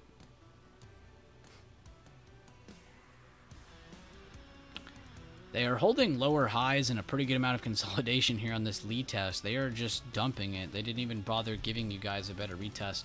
If you want to get better at drawing the lower highs of the lower highs, you're going to want to go from your control point down to the base. And if it's still holding under that, then it's definitely bearish. But I wouldn't draw that many fibs if you're not wanting to confuse yourself. But if you do want to draw that to be as tedious as you can, you just go from the control point to that low. And if it continuously holds under the golden pocket and control point, you can 100% stay in that as a short-term trade to the downside. If you guys wanted an extra tedious rule, but I don't like to grab that too much. I just kind of have it in my head that if it's holding under, like in my head, I see this, you know, they break down here, hold this, hold this, hold this, then they broke down. I see this as an area that if they get back over, I probably need to get out of that trade. But if it's still holding under this, then it's looking good to try and break new lows. Again, for these short-term trades. So they already brought it back to the base at 435.70 where they first dipped down to on that 5-minute fib that we drew. Right now, you guys are looking to either make these new lows under here to try and get them out of this area where they're trying to hold it as demand. If they can hold this, it's a very good sign for bulls. Get out of this, get on top of this. Very good sign for bulls for the rest of the day and going into next week. If we end up failing getting out of this area and not closing in here, it's a better sign for bears going into next week. This is a very crucial area on the bigger time frames and smaller time frames. Good job, though, Mel. He ended up holding through his move. He averaged down, and now he's up 42%. What's up? Mel, you averaged into some of them. Be sure to scale out of some of them, too, to lower your risk because you've been in this trade a little bit longer. Up to you, of course. You can do whatever you want. I'm just throwing out advice to put some helpful information in your ear. I've seen what some people do is they just kind of get out at the break even of their average too. Mm-hmm. Because then you're in less risk too, and then you could keep trying to take your runner. Mm-hmm. I think I've seen people like Kindred do that, and I was like, that's a pretty interesting way to manage, like you said, lessen your risk. Yeah, because you could still sit in the trade. It's still a good idea, but you just don't need to be sitting in the amount of contracts that you're in. You know, if you were in 10 and then you average 10 more, do you need to hold all 20 to new lows? No. What the hell? Cut out 10 I think of I tried again. it. I think I tried that once or twice. It didn't work out, but yeah, don't do it too much. It's something you only do if you're really confident in the setup because you're trying to save the position essentially. I've only done it a few times. It's not good to try because it'll definitely get your heart pumping. But it's still a very good method to look forward to down the road, you know, because you're not always going to be doing what you're doing now. You're going to be doing what you're doing now and then adding on to it. That's what you're going to be adding on to it down the road. So no need to rush it, but good to think about. Just so when you do start getting into it, it's not completely new to you.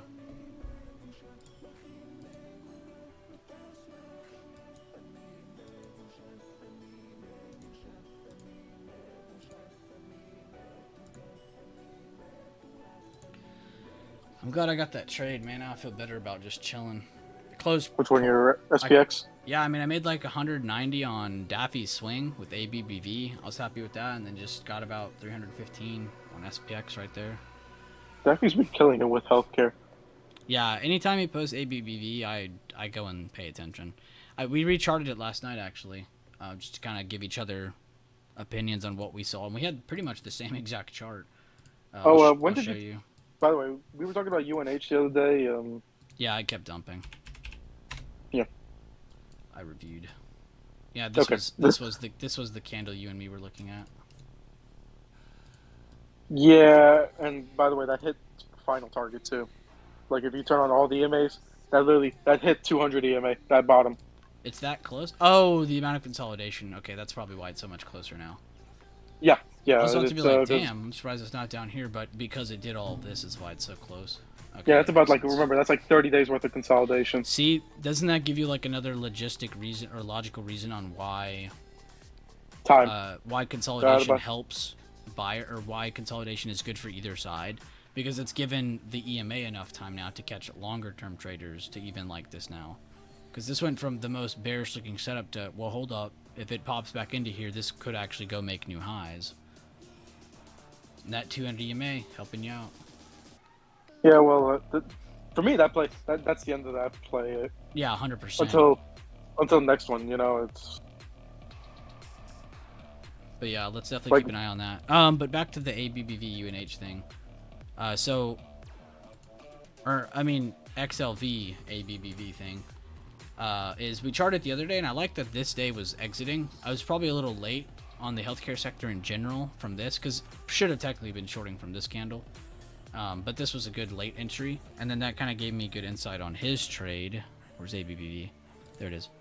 And he had just been, so we already had information on it too, because he had been taking longs on the breakout. He took longs on this retest into this high, and then he waited a couple days, started shorting it, and then I was like, you know what, I like this too, because it's exiting, got the lower open. So I got in this day here before the end of the day, and then I said this would be a good target, but this would be a good short-term target. So we ended up selling them I sold them this today because they were next week contracts. But if we had farther out ones, I would probably try to keep some runners into this area, but I'm just going to keep it on watch because UNH, ABBV, these all look good for a small pop as well. So if we end up getting a better pop and it fails, we could get a better short. If it ends up popping and holding better, then we could get some really good position longs.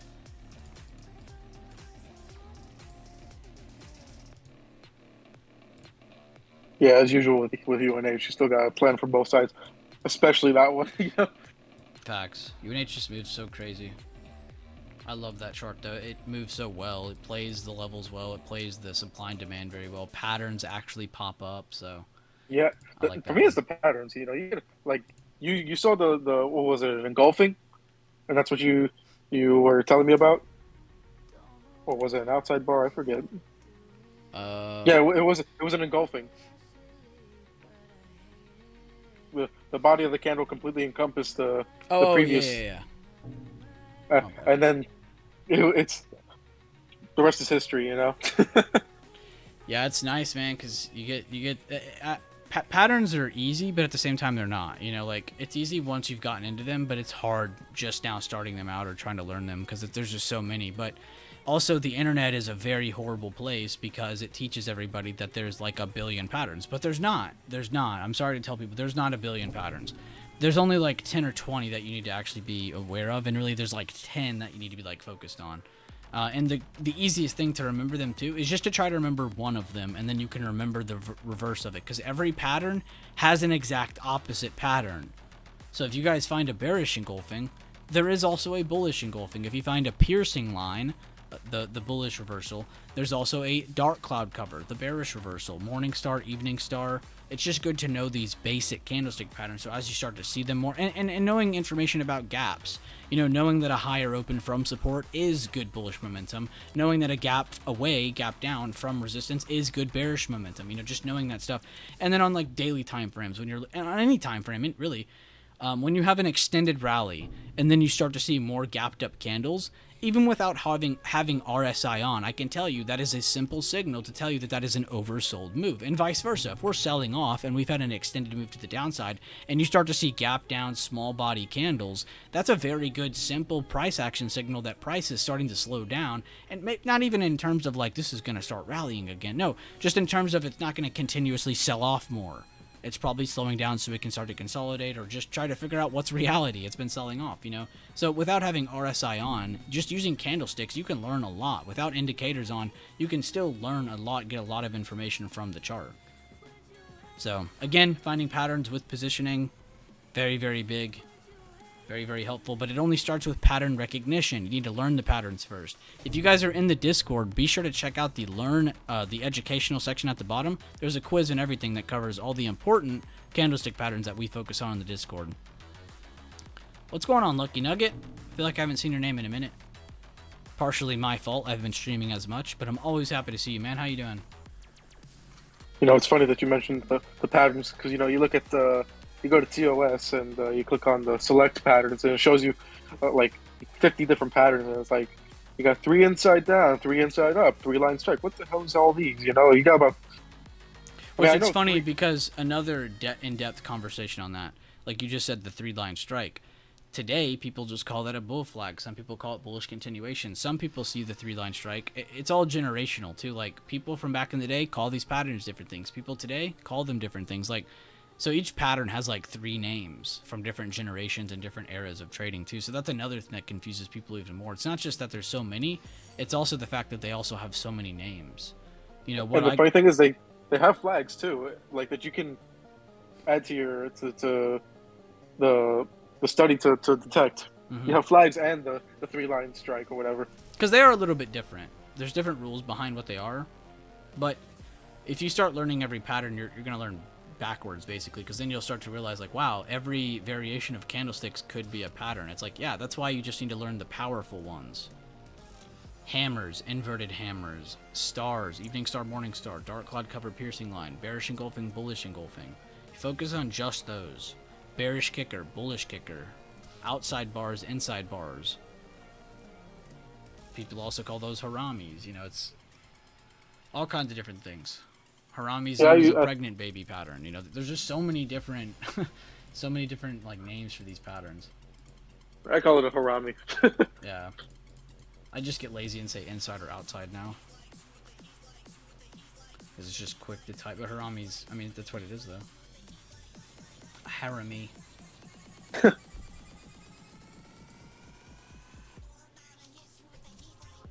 I can attest, the more concepts I tried to stuff in my brain, the worse I got in trading. And see, but that's like, like when you're first starting out to trading, though, that's the logical approach. It's like, well, let me try to learn this and this and this and this and this, and then you end up getting too much in your head, and it's like, well, hold up, none of this is making sense. It's impossible to learn everything in this because it is. You know, so, like even me, when I started this shit, I kind of wanted to. The concept is you learn everything, so you can take every trade and make the most amount of money. It's like, oh, that's this is a flag, and this is a bear flag, and this is a 3 white soldiers, and you know, all of a sudden you're taking plays based on, you know, you're not doing the same thing. You're just trying to find patterns that may or may not work, and there's no consistency. You know, you overstimulate. You're looking at too much. Real quick, Dividend Bull, make sure to post that review. I really want to see what you did there. But he said 50% on SPY. Great job, man. What's up, peoples? What's up, Jay? What's up? What's going on?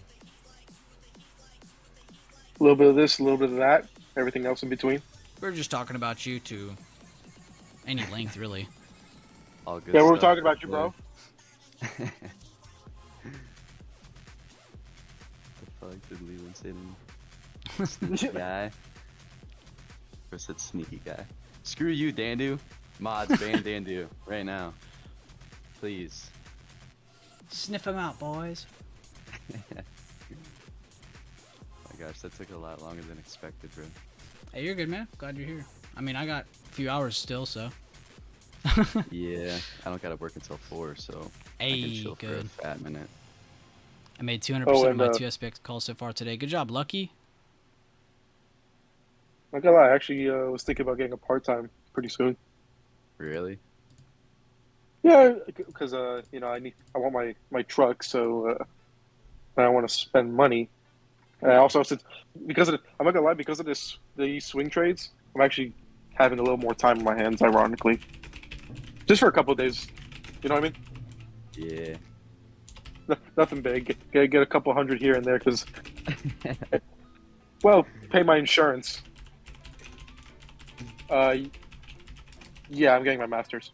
So that when you get your master's, you only take like 1 or 2 courses per semester. You'd know better than I wouldn't. I have no idea. My master's is going to be in applied economics. Oh, dividend. I was like, damn, you took a fat trade. What'd you say, in socialism? Yeah, you wish. Nah, that's what my degree is. Sherman's like, we're getting my master's in lesbian dance theory. I'm gonna be a pro. I'm gonna make millions. I That's minored in fire. that.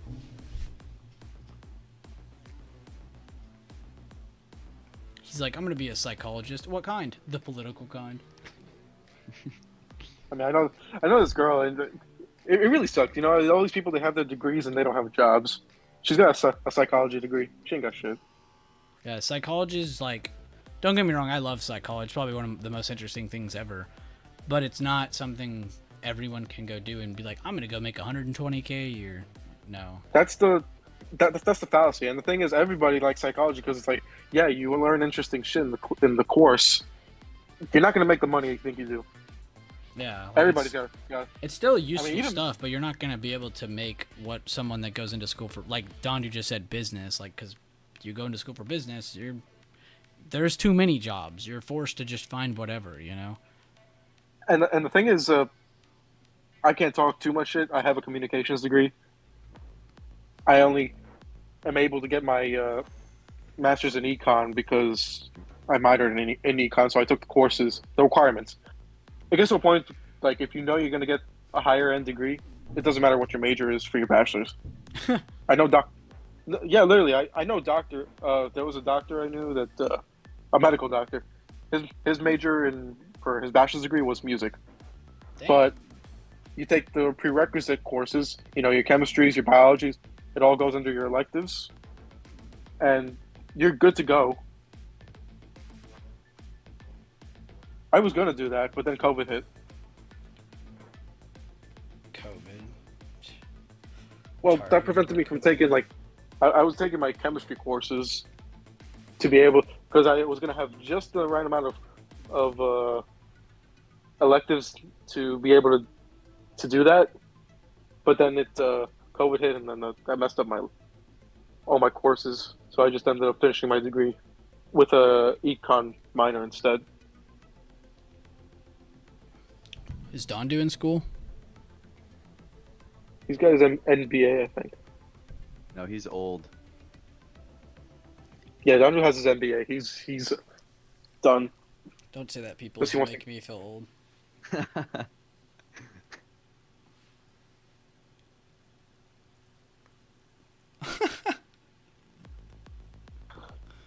The only thing Dondu can do now is either get another degree or go for his doctorate, which, unless I would say Or- get someone else to pay for it, your company or whatever. If it's gonna be like that. No, I want money. Don't we all? Nah, he should just run for president. Oh, Lucky Nugget seems- said, man, I hate this. I missed the dip buy. Now it's definitely not advantageous to get it. Hey, man, at least you know that, though. Most people would still buy that. Most people would be like, oh, my God, I missed that move. I got to get in now. Whereas you see it and you're like, well, yeah, I could still probably go, but it's not as advantaged to buy here as it was before. So, honestly, Lucky Nugget, I'm really happy to see you be able to post that and know what you're looking at. But be sure to also post a review, man. I'm serious about that. I love y'all's gains, but I want to make sure y'all are also on the other side of things. If you're doing it on your own, totally fine. You don't have to post it in the Discord. Exactly. Risk to reward is just not there. That's how you need to look at this stuff, though. But give yourself some props, dude. Because in the beginning of trading, you definitely never looked at things like that. None of us did. And most people still don't. So it's good that you're able to look at things like that now. You have that eye for it. You're not just looking to make big gains. You're looking to make good gains from good areas. That reasoning is everything. The reasoning is going to be what gives you the confidence that you wouldn't otherwise have, in that trade. You get into a trade, you don't have any reasoning, what are you doing? You're hoping. You get into a trade with reasoning, what do you have? Confidence, a good reason, levels to go off of, a reason to get in the trade, get out of the trade, whether you're taking profit or stopping out. There's always a conditional rule there. If this does that, then I'm out. If this does that, then I take profit. Oh, his loss review. Oh, I did see Matthew's message. Yeah. Your buddy is going to med school but majored in history. Yeah, it's the type of shit that's weird. As long as you do your courses.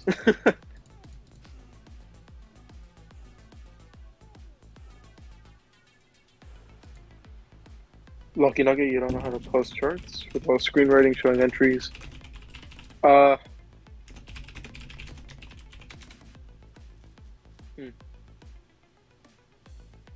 You could try using your tech. Lucky Nugget, are you on TOS or TradingView?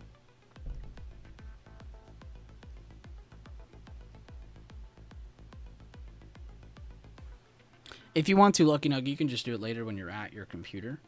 But either way, just get a screenshot of the chart, and then you can type up a message with it. If you want to put stuff on the screen, though, that will probably take you a little longer. I think a paragraph is good enough. I mean, you should be able to kind of explain your trade in a few sentences, and then explain your entry, like put the numbers down. You know what I mean?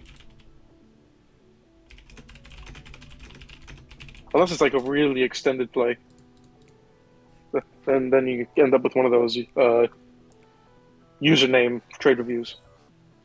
Oh yeah, you start posting username trade reviews, you might as well just call yourself a pro.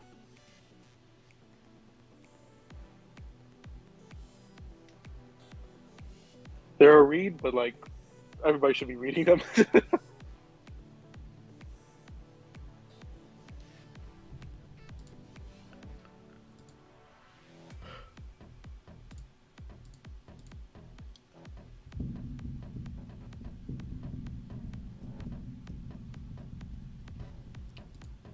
Nvidia's gonna go green. They're always green. Dude, this reversal is insane. They hit 416.60, they're hitting 430 right now. Not gonna lie, I'm really curious to how Nvidia reacts to earnings. Yeah, That's same. I think the run up has already kind of ruined things. like I wouldn't be surprised if like this just tanks. Like this is gonna be like the first pillar to it's gonna pop the bubble. You know what I mean? Yeah, it I'm could not saying be. it will. Because Apple broke down, you saw Amazon slow down even after good earnings, and Microsoft's been slowing down. I mean, at what point does this stop? You know what I mean? Mm-hmm. I mean, it already kind of has. The music has already stopped. Now you're just seeing weights start to react now, and like there's a couple weights that are still holding up. I saw Shane post Google last night. Google's one of the few weights that are still up there, in a good spot where it has a lot of room below. But yeah, now we're just seeing like rotation more than anything. Oh, So, I'm on the you weekly saw chart. energy That's where I'm pop. messing up. Oh, okay. You're like, what the heck? Yeah, because everything looks so much cleaner on the weekly, no matter what. Like less candles. I do like Google for room to the downside. I still have that gap drawn. Or I don't know if I posted the chart, but I have a gap drawn.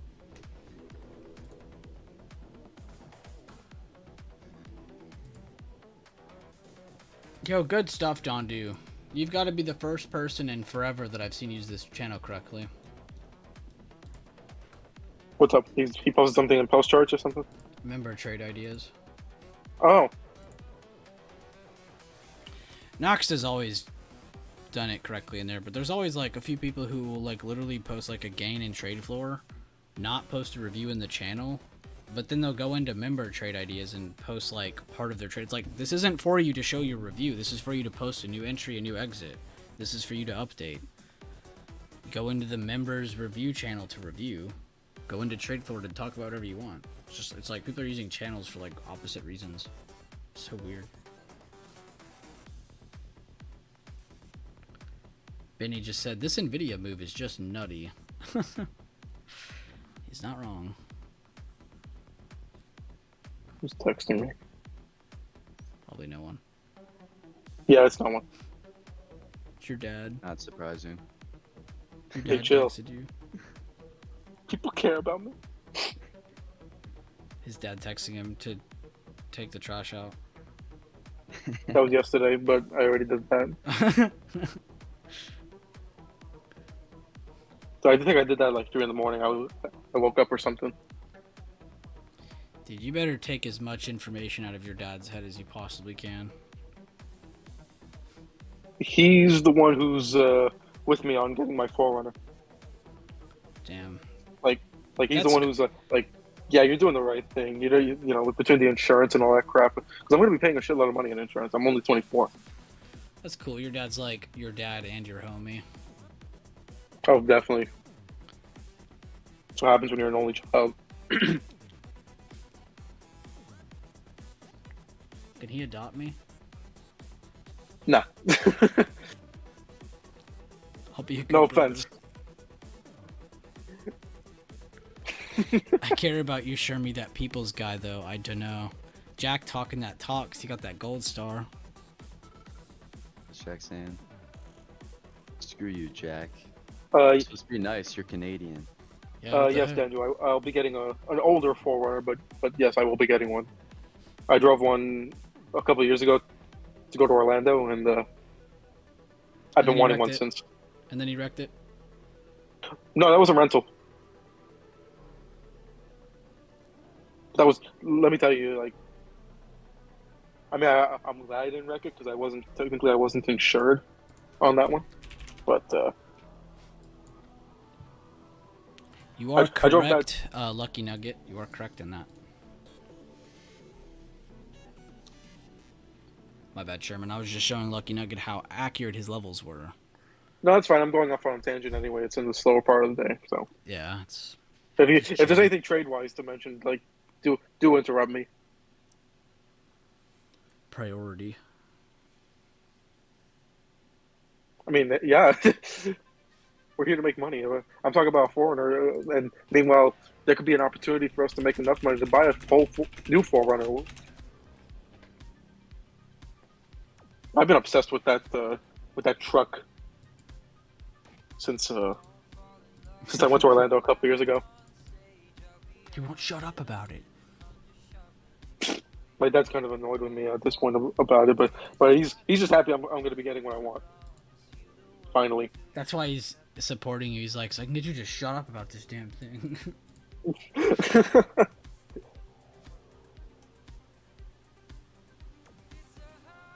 People's is Pebbles.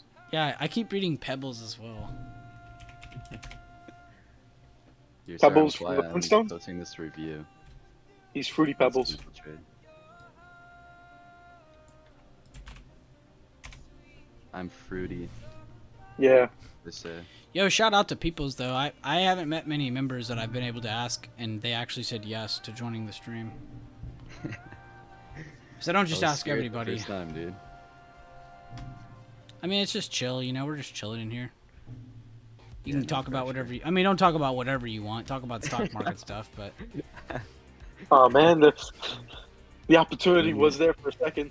Yeah. I wanted to talk about me and Sherman's Everglade camping trip that we're planning. Oh, whenever you're down, dude. Go stay there for a few weeks.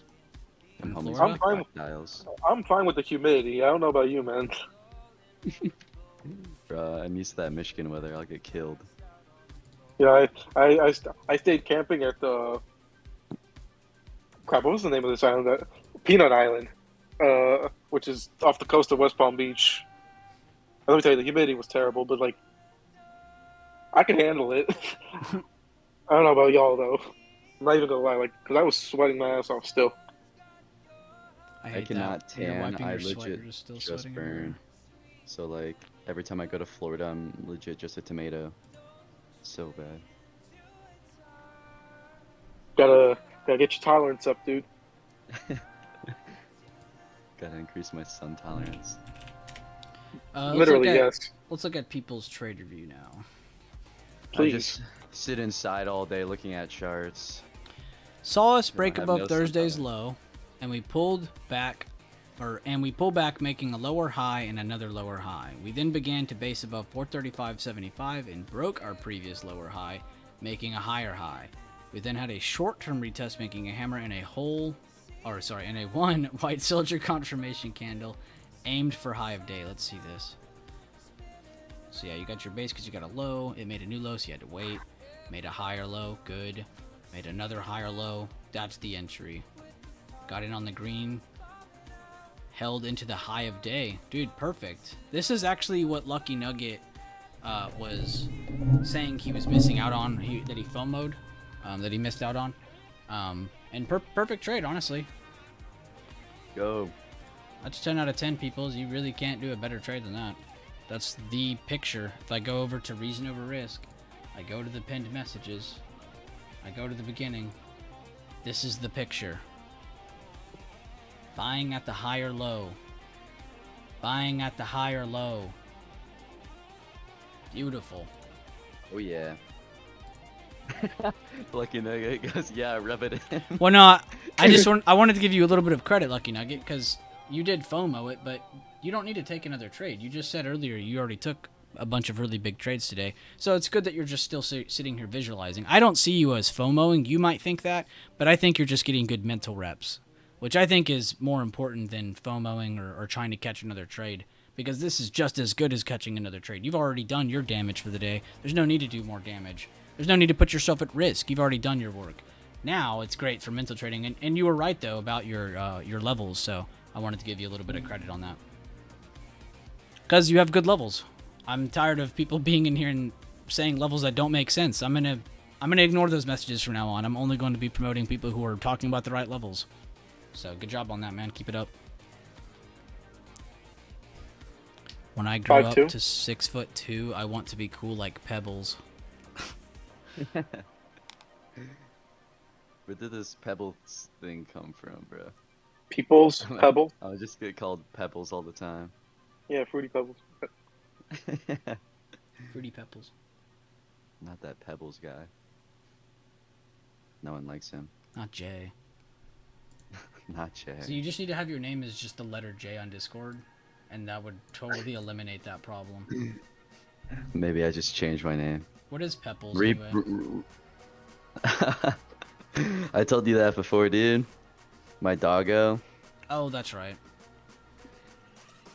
Me doggo. I can post a picture of people's. I just like spelt it different. Posted in pet chat. Yeah, I honestly thought you always used to, like the word peoples. Like I was like, maybe he's just going off that. I don't know. I remember you thought that was like my last name or something, and you're like, that's a weird last name. It's unique. Still a weird name. Yeah, right. Whose name is just a letter.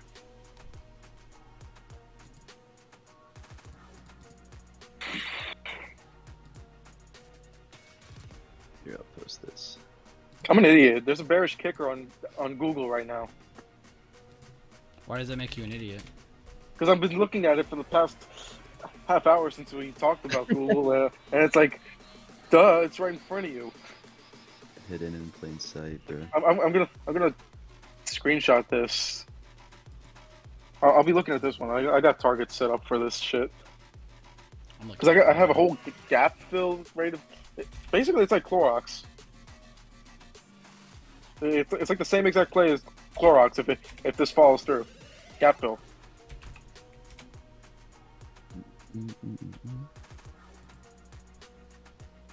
This is why I miss plays. Man, I had a really fucking great couple weeks. Swings and day trades. I'm so excited for next week. This will be a good weekend to get a refresher, take a break, and then Monday or Sunday hit the stream, hit Monday hard again. I'm so excited for next week. A lot of next week is going to be sitting and waiting, but next week will be what gives us good confirmations and confidence moving forward on bigger and smaller time frames. Market rallied us, brought us down before Jackson Hole. It's the perfect price action. People say manipulated, I say calculated. Boom. Yeah, I posted a picture of people's in pet chat. Mr. Peeps.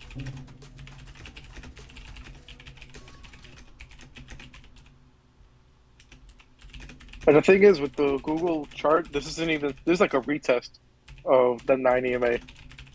We already had an inside bar, a bearish inside bar, and now it's retesting this 9 EMA again. Like, it's ready to go down, I think.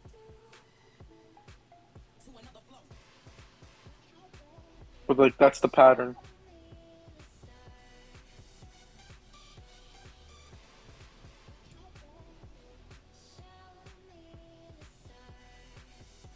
But you're looking at meta too. That's interesting. It was just a joke, Mel. He wasn't like actually trying to. People by now, Mel, know not to mess with you in a serious way, because they'll know they'll get my bite.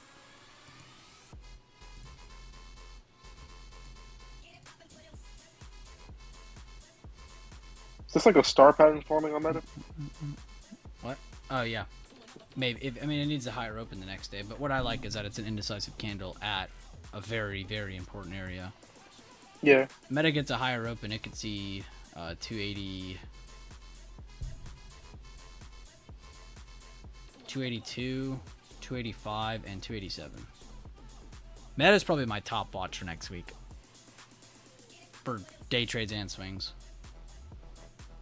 Dude, I remember you used to not like Meta. I still hate Meta, don't get me wrong. I hate this company. The chart, though, is a completely different thing.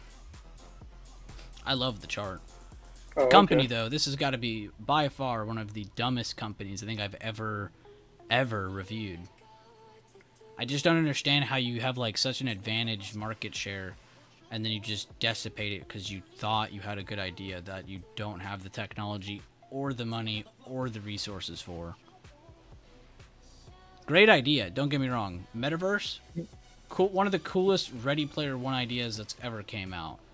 Actually applying it, though, that's got to be one of the most impossible things right now in today's world. It's been a disaster so far. In 10, 20 years, yeah, that'll probably be one of the craziest money makers ever. But it's just, we're not 10, 20 years into the future. Is it a great idea for down the road? Yes, I 100% believe it. Is it a great idea for right now? No. Should it have came from Meta? Probably not. Probably not. No. Should have came from a better company that actually focuses on this kind of stuff. But they have the power, the money, they have all that stuff to be able to adventure, I guess I should say. I feel like this makes more sense coming from like Google, you know, or Microsoft even. Yeah, like it would have been amazing if Apple did it, to be honest. Like Apple and Google did like a venture together. I would have loved that. It's weird. I don't see Apple doing too much aside from like iPhones and MacBooks. Cars. I mean, I know they got their. Huh? Yeah, the car thing is a. It's I don't their get it. deal. Everybody's been wanting that, at least to see it. I think it's going to be great because even Elon himself said they're one of the few companies set up in a position to actually do it successfully. They have the money, they know how to make, they know how to do mass production, they know how to do mass manufacturing. These are the big things that stopped a lot of the bigger companies. Apple has all of those things.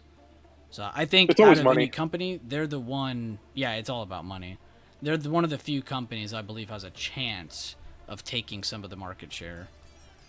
But I don't know. There's also other companies like Ford, GM, you know, that have good programs. I'm not going to hate on GM and Ford. I don't like their programs, but they are trying. I mean, but Rivian. even GM went bankrupt at one point. You know, Mhm. Ford managed to not have to go through that. Tesla managed to not have to go through that. Chrysler did. They're not even American anymore. Oh, I do remember that movie, Lucky Nugget. I can't remember the name. Sixth Sense? Bruce. No, it's not Sixth Sense. Oh, I saw that movie. That was okay. I think that movie gave me a migraine.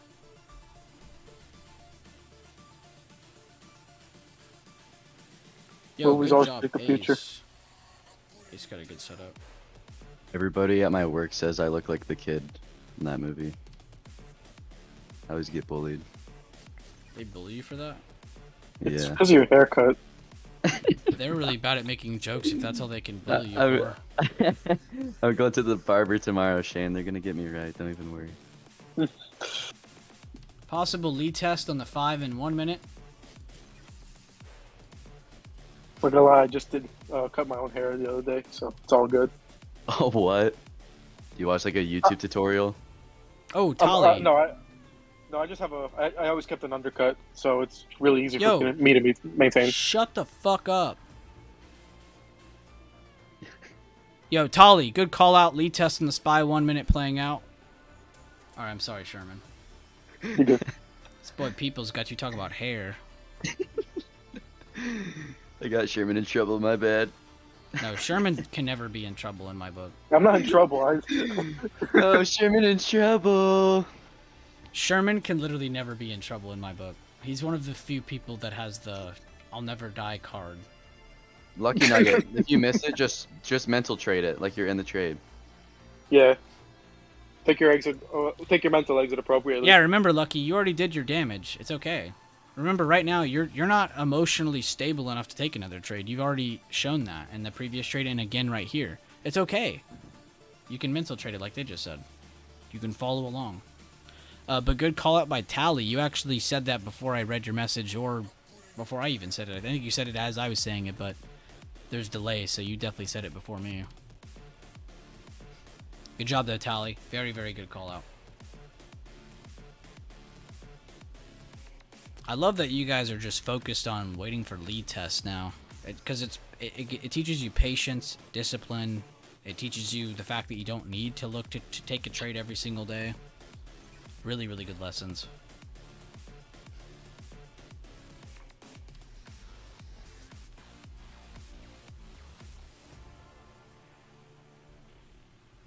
Oh, so yeah, since I was interrupted by Josh Bueller. so rudely. That was a little rude. I mean, don't get me wrong. I'm used to rude, but I can be rude. I won't do it now, but I just wanted to look funny in front of stream. anyway, yeah, Jay, I do keep an undercut. So like, if I say I cut my hair, it's still the same length. The main is still the same length. You just did an undercut, you said? Yeah, I've always had an undercut. I was thinking about getting like a taper, because like for the past 2 years I've just been going to a salon to get my shit like layered, and then I'll just like have it like flow back, but I'm kind of like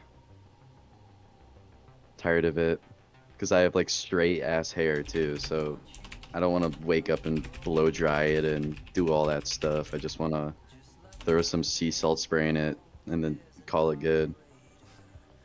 I don't know. I kind of just wake up and it's fine.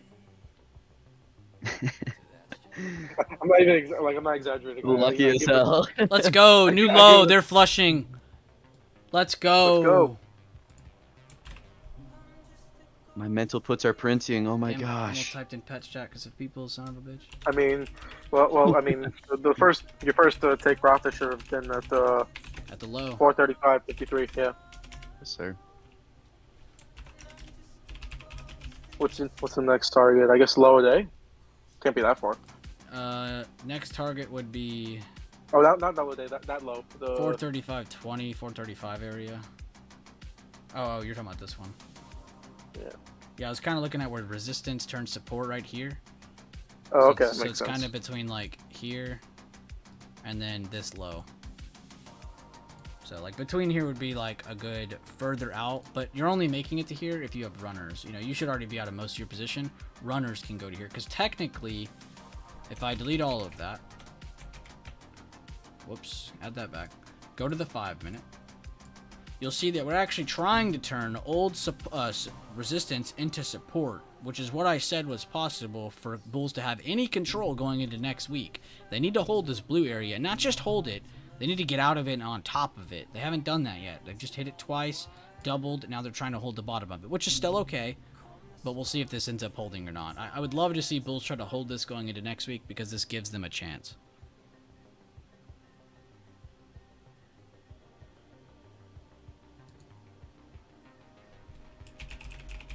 Let's go, Mel. I knew you were still holding, you little greedy son of a gun.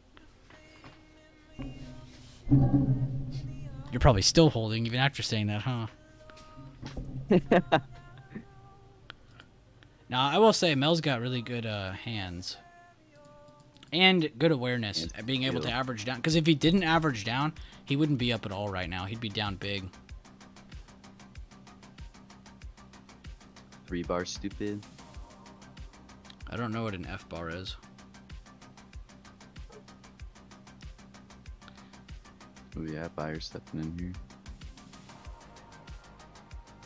See if they hold this 50% control point.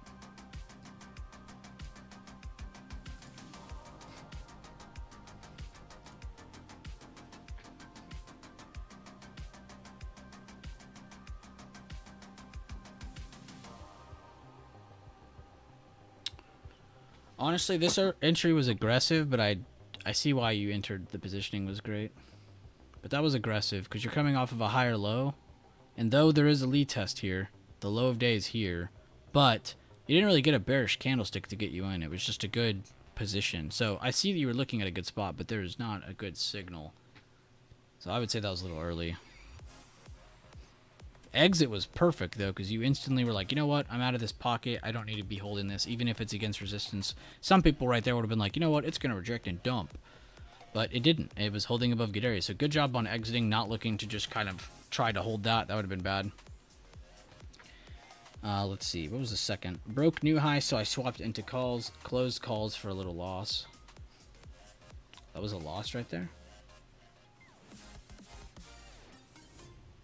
Oh, I guess because Spy's chain probably... I was going to say on SPX, that was probably a small green move.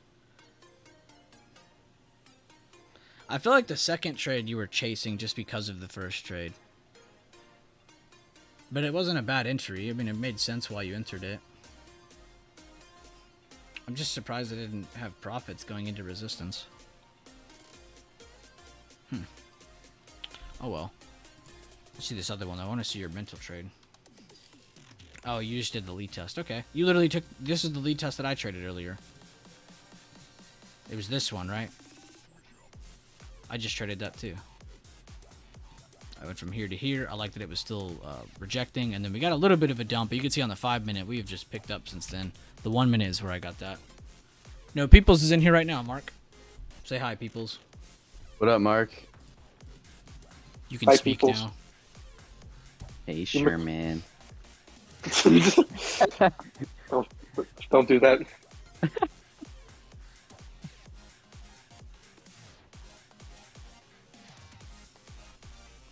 Good job though, Dividend Bull, on your I was forgetting what I was gonna say to you. But good job on the mental trade. I really like that you went for the lead test. That was good. That was a good one. It was clean. It was quick too. You had to be in and out quick.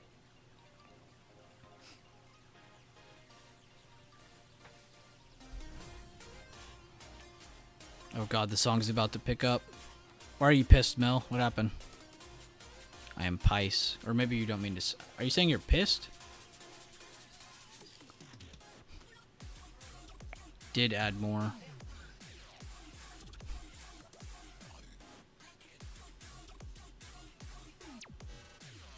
Da-da-da-da-da-da.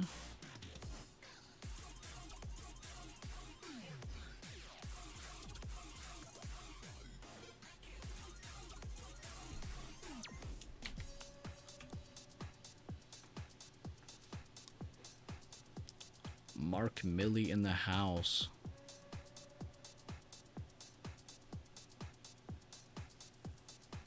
Good vibrations.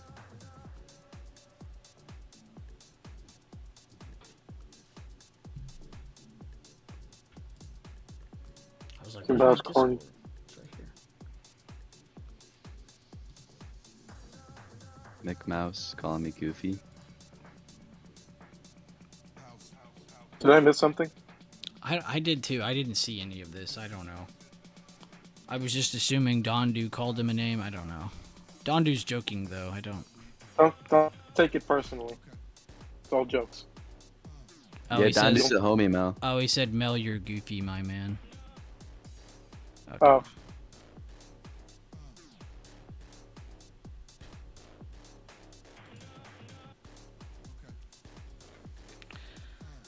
I think Mel's just giving himself something to waste time because he's in a big trade right now.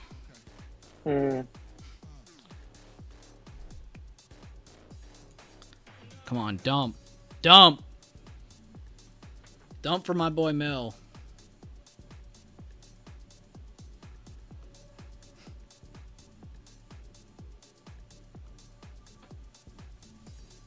See,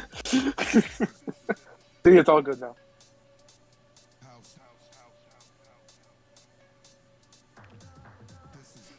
Dump, dump, dump, dump, dump, dump.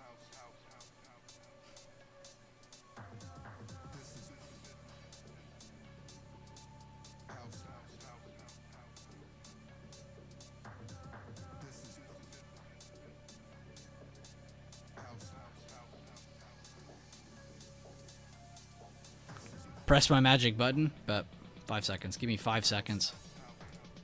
You know what's coming.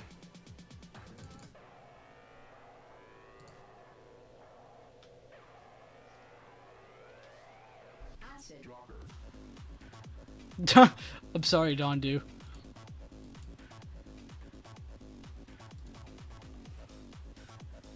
I have a family. Nah, it's 50-50 here. I'm just joking because I like to mess with Mel. I know he's shorting. He usually is. It's a good man. All the best traders short. You know it. I try to show people that list too. Like all the biggest trades are all shorts. There's only one long in recorded history that's in the top like 30 trades to ever happen. Almost all of them are shorts. I mean, it makes sense though. Yeah. It's just, when stuff starts to crash, if you're in shorts and it's crashing, you really, it doesn't take that much to get into the thousands of percentage, especially for like SPX. You know, you could. But then, like, say I'm actually curious. I was gonna say that you could make the opposite argument though, and say, well, what about Warren Buffett? Because my boy Warren Buffett been stacking compounded gains for God knows how long, and he's probably destroyed any bear you could ever think of, you know. So it's like at the same time, like you just buy and hold long term. Bulls got this.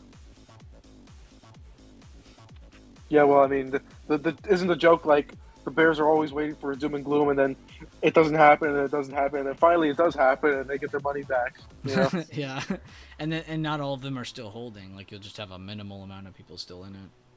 Mm-hmm. Most people liquidate before the big move.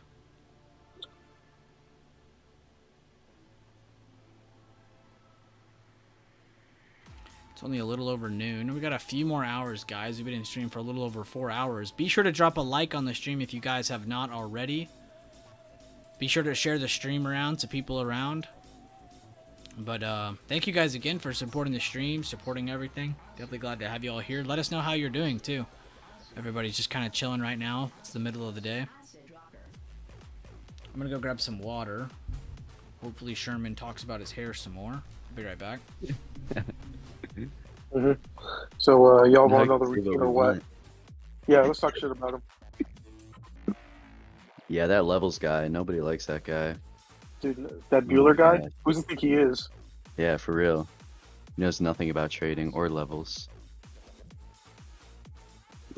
It's a hack. Can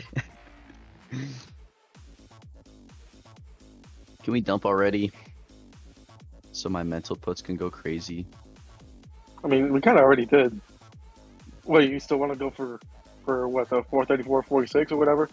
Yeah, 435, 434, 64 is what I got on my screen right now. Okay. Nah, new low day. I'm calling it. Just watch. Ain't no way. Mel, you're about to make like 5,000% easy. I feel like you'll be pissed at yourself if it actually happens and then you're not in it.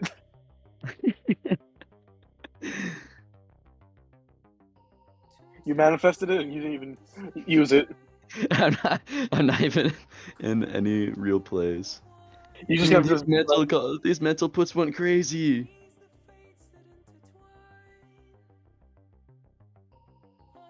like seeing that X you're not over get with somebody else.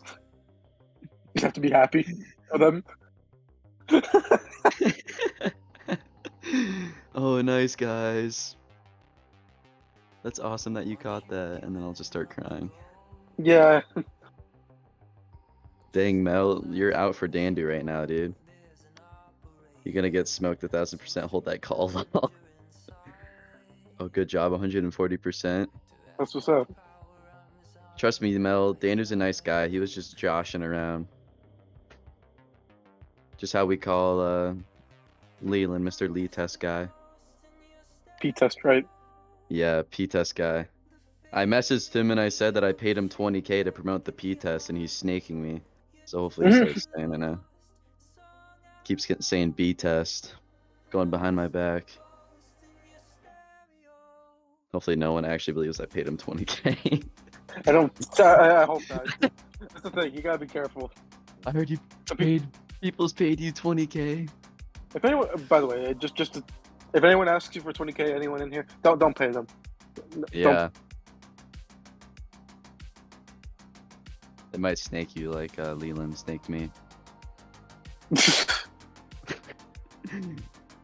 Looks like we want to come hit that 435. Maybe. Yeah. Oh, Mel, I came back.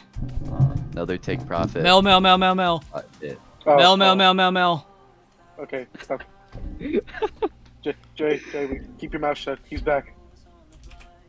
Yeah, Mel, it's me, Leland. Mel, you better not be greedy as hell right now. I want to see you only in runners if you're going to keep holding. I don't want to see you in a part of your position that can hurt you if it reverses. I know that is not Leland. I wish Leland was here. He's driving back home right now. It doesn't the stop Walmart me, man. version. Why are we acting like him driving stops him from being here? Look, man, I'm just trying to give vague excuses so he doesn't have to be here, okay? We all know he trades and drives. I actually don't think he's trading right now. He told me that he's probably going to hate it, but he's probably not going to trade. So, I mean, Mel should be uncontested some more right here. Like, Mel should have the biggest gain since Leland's not here. Here goes 435. Let's go, bro. I told you it was going to dump Mel. You deserve these gains. Good shit. That's what I love to see. He's out of 3/4 of his position. He can't possibly be hurt even if it reverses. And now he can play with the rest of his position. Hey, Jay, you alright, man? No, I'm crying, dude. Yeah. I'm crying. It's fine. Nah, I'm not upset. 1 real winner today and 2 mental trade winners today. I'm learning. I'm gonna be sniping here soon. Dude, I'm not gonna lie. Like, I wish the people. I want to see people in our group taking way more mental trades. Like, it needs to be like the comparison needs to be like, you see Steph Curry, he's shooting up shots, he's shooting up hundreds of 3-pointers in the basketball in his own private court, and it doesn't count towards his stats or anything. It's just practice. I really want to see more people doing that stuff. Bro, when Josh says visualize and mental trade, he ain't joking. Y'all gotta be doing that 24/7. That's you too, Mel. I mean, you too, Mel. You too, Jay. Me, I already know that I most of my trades are mental anyway, so can't touch this. Well, that was weird. Did y'all see that? Look at that. The blank. Yeah. What drawing do you have that's blank? Fib. What does that remove? I guess that removes the fib, right? Yeah, but Yeah. it's just weird that it wasn't showing the name. I've never seen that. Yeah. I posted my mental trade review. Good. Right. Now it's time for me to apologize to Dondu. Jack, we know you're mental, but that's okay. All right, now pump it so Dondu can be back in the money. Oh, Mel, and it's me, Peoples, not Leland. We said I'm not Leland, but I don't think we said who I was. Because I didn't. The Walmart Leland. No, it doesn't. The Walmart Leland is what you can call me. You couldn't be here today, so I had to fill in.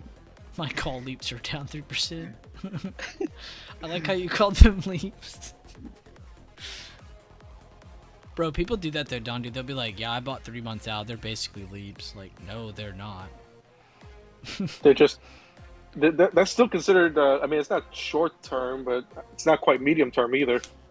I guess it's medium term. Technically, even a year out isn't even a leap. It's when it's over a year, because you are leaping into the new.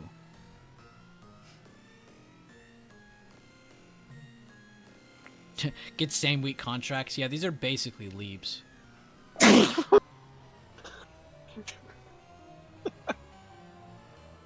I don't know why that made me laugh so much. That was funny. Yo, Leland. I mean, Jay. Oh, shoot.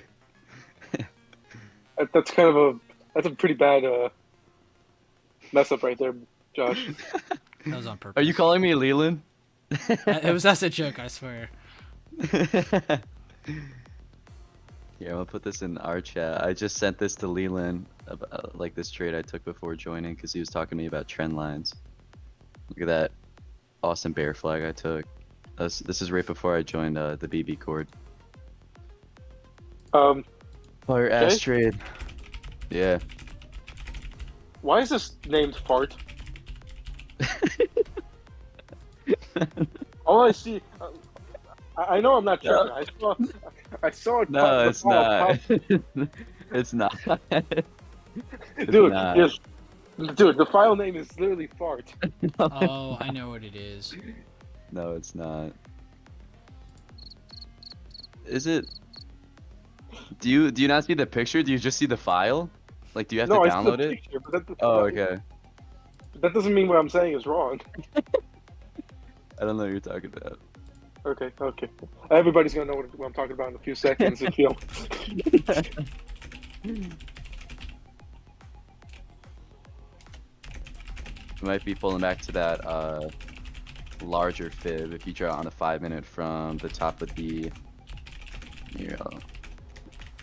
the 1252 candle on the 1 minute to our recent low. Pulling back.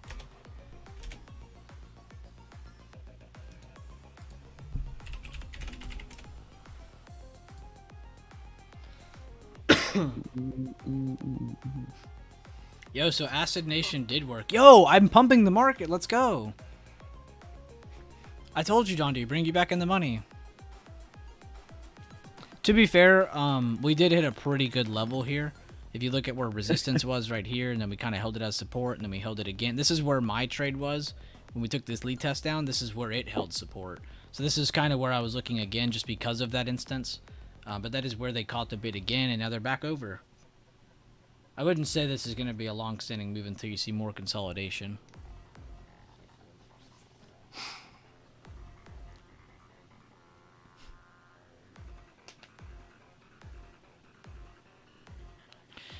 I'm proud of you, Mel, because now you can sit in that play without caring, and it's just not even going to hurt you.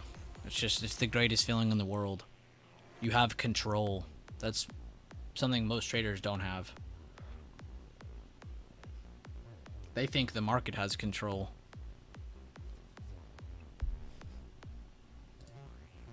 Oh my god, peoples.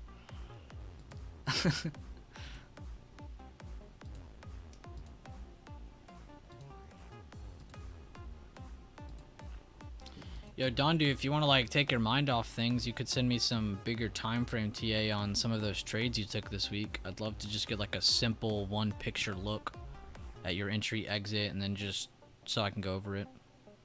Didn't you have like Microsoft and you had one other one this week? I think you had 2 bangers this week. Yeah, Amazon, that was the other one. Yeah. I mean, if you want to, if you're busy. Cause I just wanted to get like a quick vague view of those, because Dondu had some really, like, I've been working with Peoples more on like smaller time frame stuff, and they've become pretty good friends, and Dondu, I've been working with him on like bigger time frame stuff, and he's kind of killing it. I want to put Dondu on that method I got you on, Sherman. I think he's got the eye for it. He has a really good eye for bigger TA. Please, I mean, you know what? It's I want to put him on it because he himself could turn into him. because I'm telling you, like, if anyone who's wanting a more passive way to navigate all this market, this is the best way, in my opinion, to do it. You know, I'm. It is. It's simple and it's effective. It's like, what beats that? Nothing. And I mean, the effort it takes, it's like once you learn it, it's effortless. It's like a checklist now to you. Like, it's just like, yeah, let me go through this stuff. All right, I don't see anything, or yeah, I see a couple things that need this much time, or I need more information on, or it's like, oh yeah, this one's bullish, this one's bearish. It's just like, it's straight cut. It's a one look. You should be able to look at the chart and you're instantly like, bam, that's what it is. The first things first, you gotta have that watch list. I think the watch list that I have right now. The everything watch list. Yeah, I mean. No, you're 100% right. You and me talked about it when you and me had that call. I said I had a watch list of like, I don't know what many number of tickers, and then you shared yours and it was even bigger, and I was like, well, there you go. Because having a large watch list helps, because then you just go through them all. You can spam through a billion setups real quick, and you could see how many there are, and then you could vaguely start to write some of them down. And then, like you said, you'll be trading tickers you've never played before. Like you were talking about Marriott, you were talking about Hilton, you were talking about Starbucks. I never trade Starbucks, you know. And you said you don't even trade big tickers because they just haven't even been popping up. It's just all been all these tickers, and so it's The good. small caps is what's following through, ironically. Mm-hmm. I mean, I'm GM, Ford. I mean, I'm looking at those two right now. It's strange, but that's the way it's working. But yeah, Donji's gonna be on that vibe next. Good. It's gonna be fun to watch. See how I want to see somebody else try this shit out. We could do a swing trading thing one weekend if you wanted, or whenever. Like you and me just Yeah, have that like sounds a good. class and just go over stuff, and then whoever wants to learn can. Whoever people don't want to learn swing trading, they don't have to join in. Yeah, because you know what I mean. This is it's it's too simple. You know, it's too simple to not want to learn this. And as long as you're patient, and especially for somebody like who's got a job or you got other priorities, you know, this strategy with these strategies, these swing trades. Again, you only need to look at the chart once or twice a day, really, 3 times max. You look at it open, close, and maybe one time during your lunch break if you have like a job or something. It's really that's all you need. Yeah, I mean, what did you say earlier? You only checked it once or twice here and there. hmm Today's different because you know it's Friday and I'm not in anything, so I was kind of looking on the intraday for some of the swings, see if there's like a 30-minute candle close that would get me out, especially for like ExxonMobil and JP Morgan, because like they already hit most of the EMAs and now they're right back above. Basically, they stop lost out. Now, if there were any runners,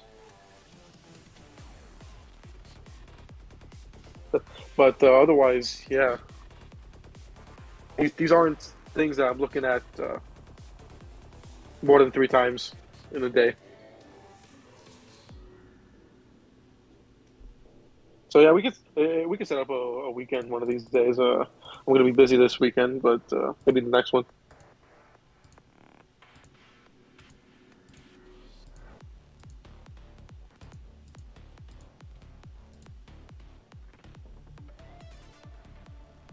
I like to chill and get paid at the open. I'm gonna need it in 0 DT.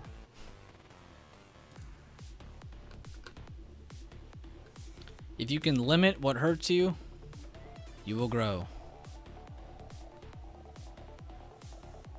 Well, that's why I don't do 0 DTs anymore either. Yeah, I mean they're very risky. You really have to have like a set system, a set amount of time in your trade. I mean, there's trades I take where I make good money, but they're in like a couple minutes, and then there's trades I mess up on, and they're over the course of hours. Like, why did I hold it so long? Why did I do that? You need to be quick, decisive when you're scalping. You need to have a set, plan in front of you if you're taking longer day trades. It's kind of like the swing trades, but it's so much quicker paced, It the margin for error is like more minimal with the 0 DTs. You know, it's if you have to hold through a move, that might wreck your position on a 0 DT. And the thing is, I acknowledge that I'll probably be. I kind of have a bad habit with the 0 DTs where I'll probably get in where I should have waited to get in. And knowing that, I knowing how I enter my stuff, it's better off if I just don't get 0 DT and just buy more time.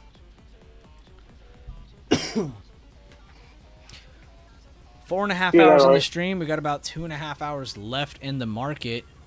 Hope you guys are doing good. Be sure to let us know how you're doing. Drop a like on the stream. You can always tag us on Twitter or tag us on Discord if you guys have a chart to show us, because of course YouTube doesn't have that. So if you ever wanted to just show us something or tag us, let me know. I'll pull it up on stream if you want as well. Crazy stream though today. A bunch of lead tests called out, even with us being in an uptrend from the open, but we're still just rejecting previous day lows. We haven't really done anything today. We had a lower open, we've grinded up with good higher lows, made it to that resistance between 435.50, 436.50, rejected with a double top, a slightly higher low, and now we've dropped out of the base and most likely going to range trade between, like I said this morning, 433 and 437.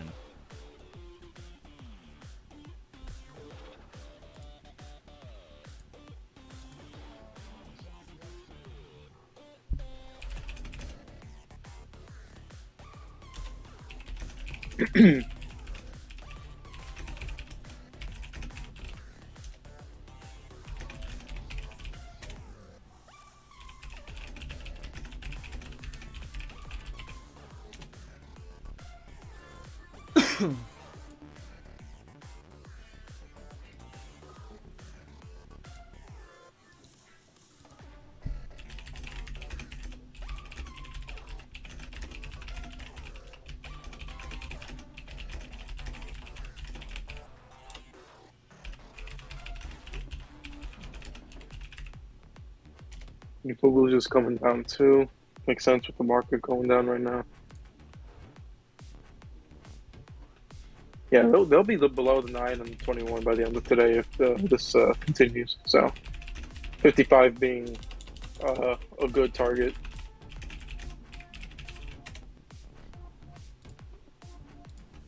If the pattern follows through for once. This is one of those big, since Google is a big weight, it'll be interesting to see how this follows through. Ooh, these puts are printed. I knew I had to go to the bathroom and come back, and then we would flush. Flushing toilets, flushing the market. That's how we do it. Yes, sir. You already know. Ooh, I'm not liking that hammer right there, though. What the hell? Let's calm down, Spy. Let's calm down. Yeah, that's what I'm... yourself 434? Yeah. New low a day, Mel. Trust.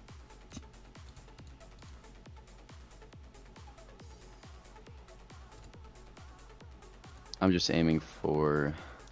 I'm just aiming for the moon.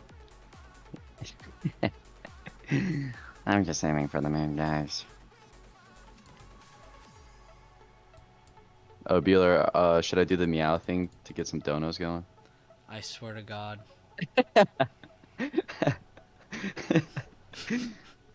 Meow thing? Everybody wants it. No, don't ask about it. Don't even say anything. Yes, that's People's Mark. Taylor. Taylor.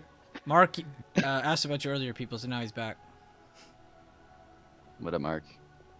BB Please, Mom Mark, says take no. his attention somewhere else. Aw, Mom, come on.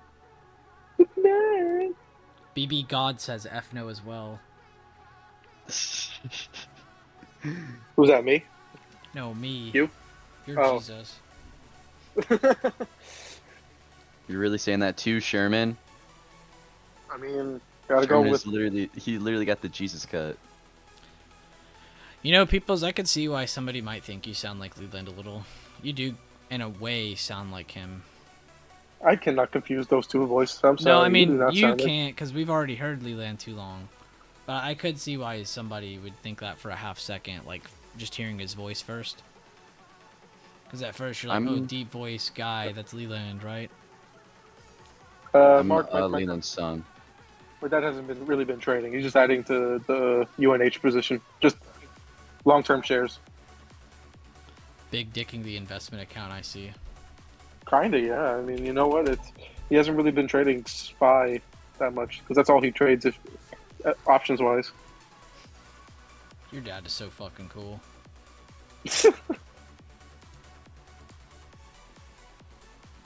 If you were to tell me tell me your dad trades SPY options and is invested in UNH, I'm like, say less. My dad's OG. Your dad's very OG. I'll put it to you this way: my dad had a Scottrade account. Jesus Christ. Okay, okay. Now you know. Yeah, that's pretty OG. The OGist. Yo, look at results in review. Let's go. My boy is back. The original scalp god himself. Nvidia Netflix gains today, scalps only. Trying to still post sometimes, even though my life is crazy busy. First football game tonight. He's a coach, by the way. Super fucking awesome guy. I love username. I would probably go to jail for this man. It's Friday, so I'm taking things light. Don't want 0 DTEs to give back my gains this week, so 3 of the 4 trades were single contract trades. I like that. He's aware of him needing to be light, so he trades light. Still got $300. That's crazy. Nice. That last trade from the trade floor I closed just before the reversal for 41%. The price action wasn't right. Can't really explain it. I think it's just the 6 cents from all the screen time. Totally fine. But let's see what he did here. So he got 50 from Nvidia. He got, Jesus, a ton from Nvidia. So his Nvidia was his main trade then. Let's see here. Okay, so he had a channel breakdown of Netflix, which he does post all of this in his channel here. A lot of the time, though, he'll also put it in trade floor. He's just kind of around. It's okay. Where's Nvidia chart?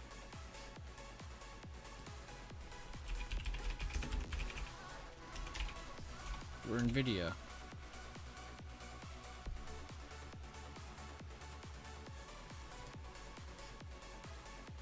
That was a sick trade though on Netflix. What is it, the 1 minute? No, the 5 minute. Okay, even better. So a 5 minute hammer against a level and his channel breakdown after already making a good high, a double top, and then breaking down. So he's got multiple confirmations here that are giving him good confluence to try and short this. And then he was very passive with it too. The very next level took profit, didn't even try to hold it to a further level. And then look at that. That would have screwed him the next trade. Or next couple candles over. But still, very nice move by username there.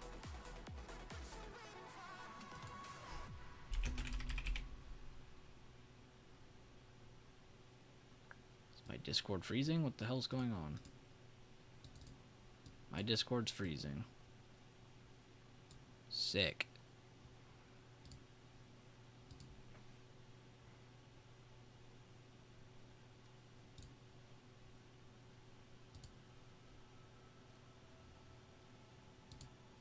Yo, can y'all hear me? Mm-hmm. Yeah. Yeah, my Discord froze.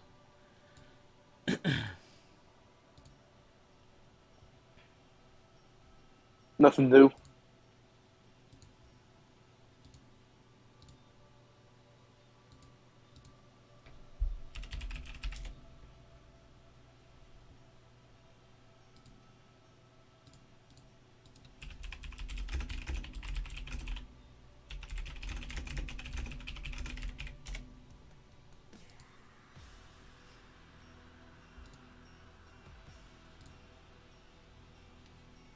Yo, what's up, another ninja? I didn't see what your message was.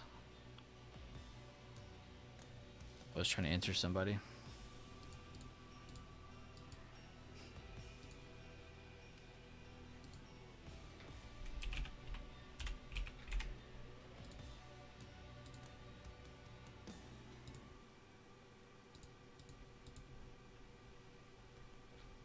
Oh. Don't say anything. Mm-hmm. I won't. You're gonna have to wait rather like 10 minutes anyway.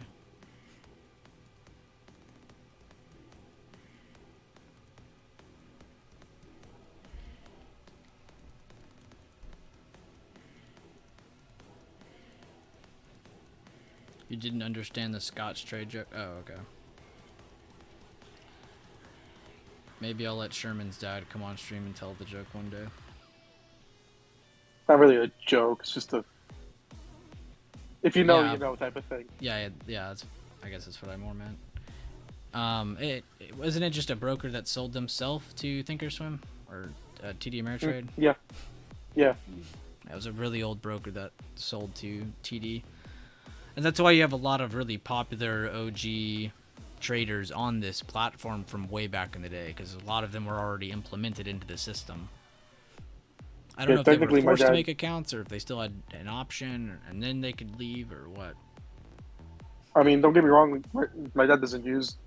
He didn't use the Scatcherd account that much.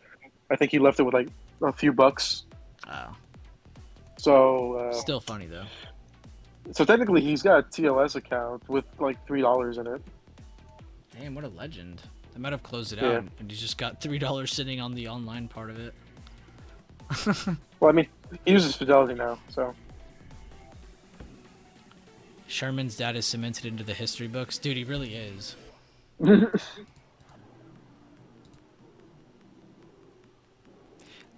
His dad that I talk about so much, yet I've never talked to him, and he doesn't even watch these streams probably. Like, they like while we're occasionally. talking about him.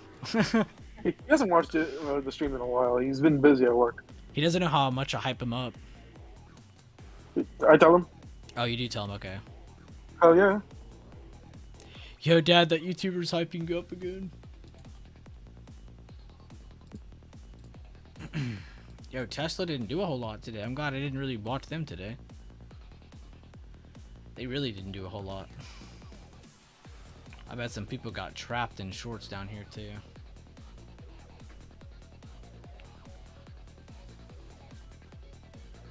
Dude, Square looks terrible as a whole. If username was here right now, he'd say this looks like an inverse Head and Shoulders.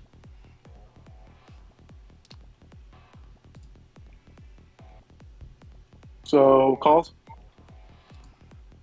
I'm not touching shit. Yeah, I know that. I'm just playing. But yeah, you should buy some and let me know how it goes.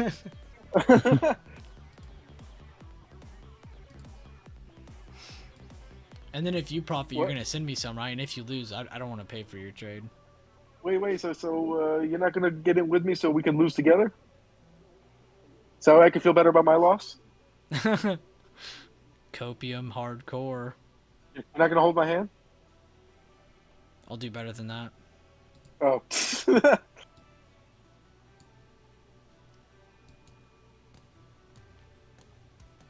Don't do. Oh, now But- Sherman wants calls.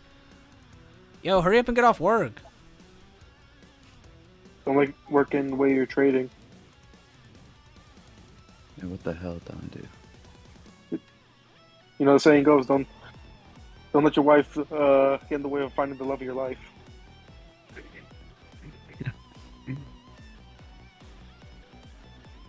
Amazing saying. Yeah, right? Oh, now it's 15 minutes. Stop what, Taylor?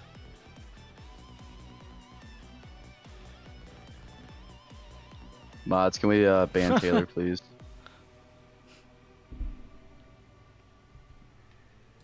What mods It's do I over even for have for Taylor. YouTube? I gotta see again. Sherman, do Only you if have mod roll? on Sinful wasn't Alright, on vac. hold on. Someone call my name? here? Yeah, do you have mod on YouTube chat? No, You don't? I do not. Let me just type something. Yeah. Yeah, I don't. Wow.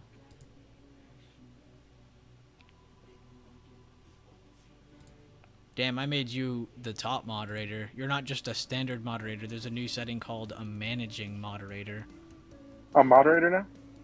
You should be, yeah, type again. Let's see if you have a different Let me, symbol. let me refresh my page. See if it changes. Yeah, you'll probably get like an NDA to sign or something in the mail in a day or two. Oh yeah, I got something now. Yo, let's That's what's go. up. Okay, so Sherman, you're the first managing mod of the channel. Don't just click stuff. When you click, make sure you're reading. I don't know the full capabilities of your powers yet, Okay, I'll but you can do a lot Let you more than know. just delete messages. yeah, I can put user in timeout, hide user on this channel. Oh, that's gonna be useful. Thank God.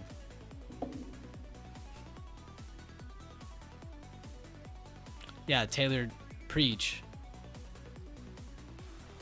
We're trying to raise respectable young men in here. So what's that make me, Taylor? I'm not respectable? Damn. Time out. Yeah, right? No. Only rule is you can't put Taylor in timeout. Fine, I'll hide user on this channel. Just block her account.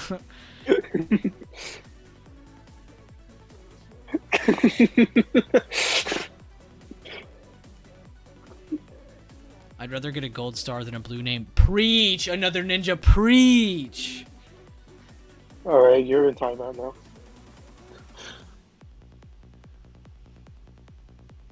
Bro, another ninja is on a whole other level now. Yo, you have to get the green name before you can even get the star.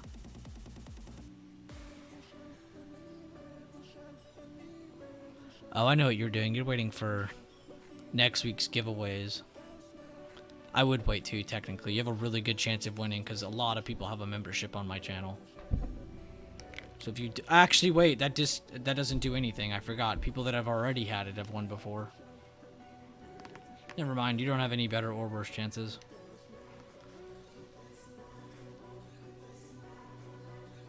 I'm gonna do the wheel though, because the wheel was kind of fun. I won't be able to gift YouTube memberships like that though. That'll be for like the course. I wish they set it up like that. What are you gifting? No, YouTube memberships next week, and then maybe a couple courses. But it was it's just stupid that like on Twitch, like I could literally tag like if I wanted to give Mark Millie, let's say, a membership, or Taylor, she has the name. I gave her a membership. I could type her name into the gifted thing and it'll give her one, not like it does on YouTube where it's like randomly selected weird RNG. So Right, really I weird. remember. So we can't do the spinny wheel that way because I can't actually give someone the thing. Jack, you want blue? You want a blue star? Oh, you want a blue name. I see what you're saying. No.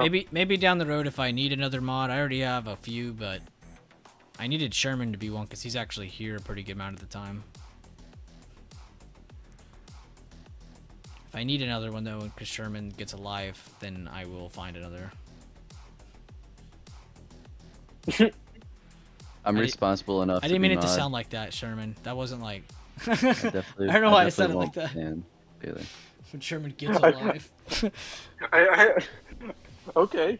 I didn't know it was that. Yeah, I didn't mean it like that.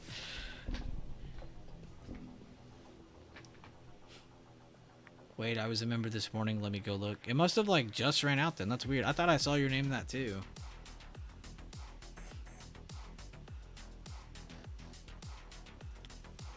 I half thought this was like a different account you were on.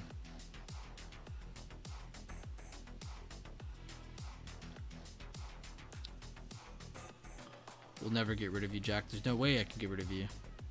Well, I mean, I you're the can, glue. but I won't. Sherman flexing powers. That's cool. There's two different types of mods now. Every time I clicked that, it would just give like basic privileges, but I think you can actually like see things in the channel now.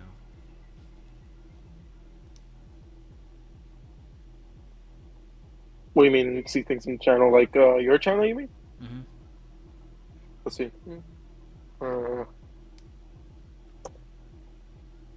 Like, what do you mean by see things in the channel? Like, can you see the is there a video manager tab at all or anything? I don't see one. I see the members only vehicles. I see the members only videos. Yeah, no, I don't see no no tab to control or anything. I think those are just basically good for streams. Yeah, I guess so.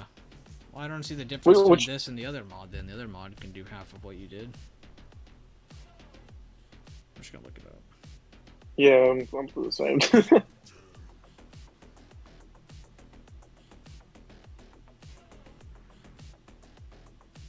I didn't even know this came out either. Must have. Oh yeah, it came out beginning of this year. I think that also means I can remove the mods. That's what that means. Oh, you can also manage video comments. Oh, they weren't able to before? I guess my other mods can't do that. Huh. I guess they are literally just for stream. No, I think you know what they do. They can put them in timeout or mute them, but I don't think they can Like actually do Just anything remove. else? Yeah. Huh. All right. Well, there you go. It'd been cool if it gave you a different logo. Yeah, right. It just looks like the same thing. He gave me a wrench. Want a hammer. Yeah, the hammer. Thor's hammer on the side. Yo, that needs to be an emoji that we add on here. Thor's hammer. Oh, I should do that as a costume. Not for Halloween this year, but maybe next year. What are you doing this year? Randy Savage. That's right. I forgot you had already said it. Mm-hmm. The only person Macho I'm Man. even interested about costumes around Halloween time is Sherman. Because you actually put energy into it, and you actually do kind of look the part.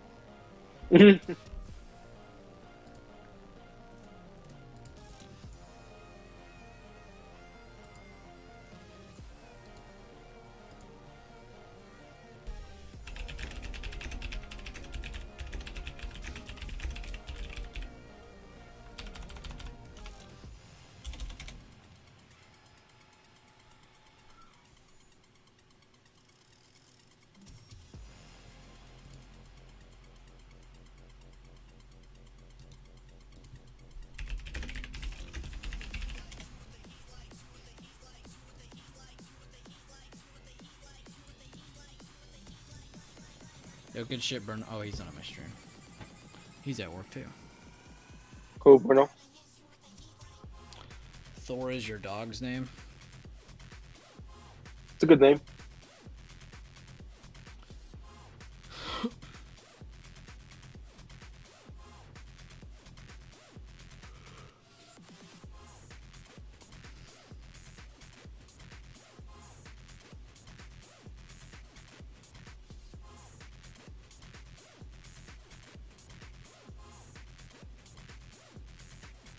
It's crazy. So Devin's dog's name is Thanos. I know someone who has a bunny named Thor, and now we have Jack, whose dog is also named Thor. We could almost build the Avengers. Yeah, I don't have any cats named after any Avengers.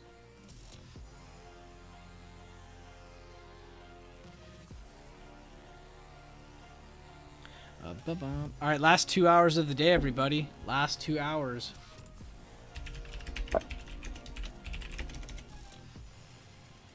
Now I think about it, I could have named one of my cats Michael Myers or something.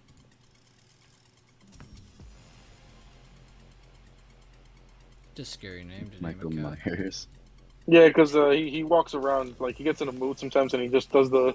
You know how Michael Myers just walks towards your victim? Like, he doesn't run, he just walks. Yeah. Yeah, he does. He does that to the other cats sometimes. What? He doesn't chase them. He literally walks, and they'll run away, but he's still walking to them. And then he unalives the other animals. He gives them a good bite. Okay, so he's actually vicious. Mm. He's a good guy. To you. Yeah, to me. I guess that's the only person he needs to be. My cat goes around our neighborhood and beats up other cats. She's crazy.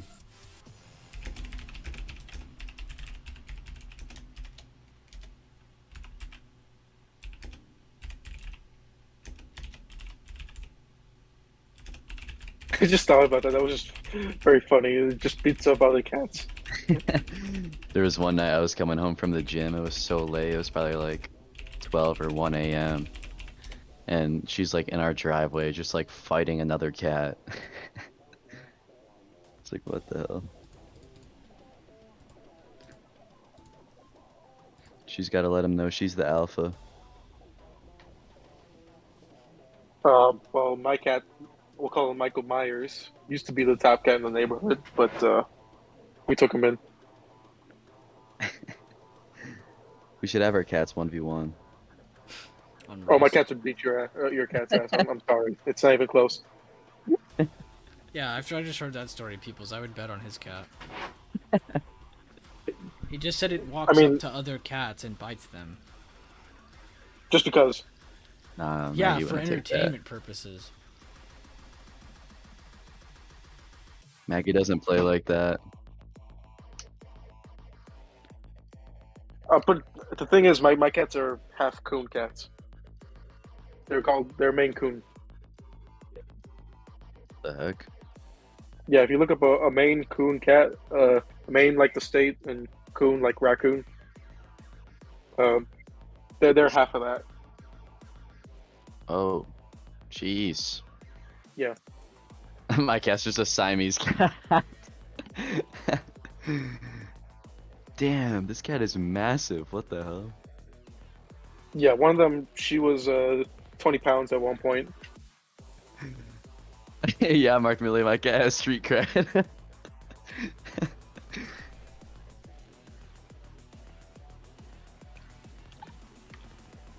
See, the Ninja knows he's got two of them. Yeah, one time I went outside and my cat was beating up a skunk. She's just gonna built land well. different. Any live animal she sees, she'll just fight it. All right, well, Spy is working itself back up towards the high of day. Right now, you guys need to be looking to see if a lower high is made, because this would bring in more sellers to bring us back into the range. But again, can also look for buyers to see if they can, again, break out above 436.56 and try to hold over it. This would be really good leeway for buyers moving into next week. I don't know why I read that so quickly, but when he said I have 2 Maine Coons, I read I have 2 Marine Corps. I mean, they kind of like our Marine Corps cats. Oh my god. They're huge. I got a pit bull and he always gets bitten by all types of dogs and never responded.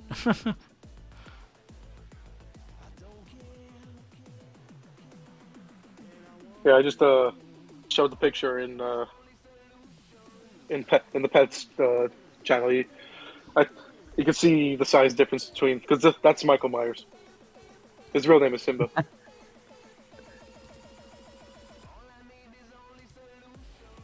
Thor is chilling. And for comparison, I literally showed that the black cat a couple days ago, so you can see the size difference. What's your black cat's name? Shadow. That's a good That's name. him.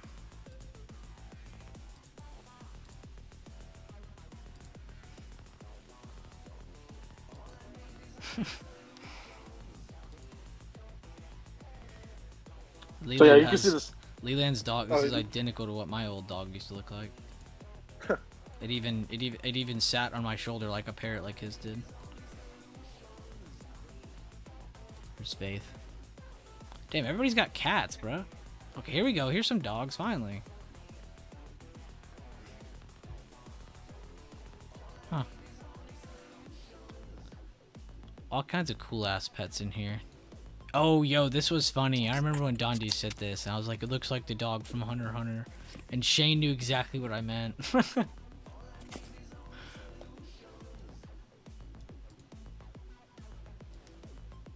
Yeah, I guess you guys want to, y'all can share all kinds of gaming stuff, pet stuff, memes, food pics, stuff like that. There is an off-topic part of the chat. You don't have to have a membership to access that. Mm-hmm. Yes, you can post your food pics. You have to be a member to be our friend.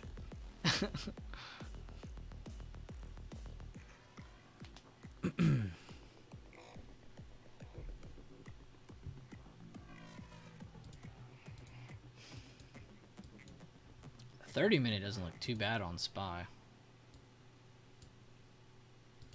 Really good buying pressure at that support of 435.50.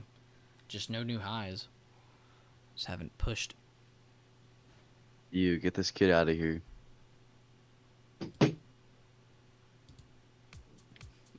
This is Dondu? Yeah. Dondu, you gonna talk? No. Hold on, I'm setting stuff up real fast.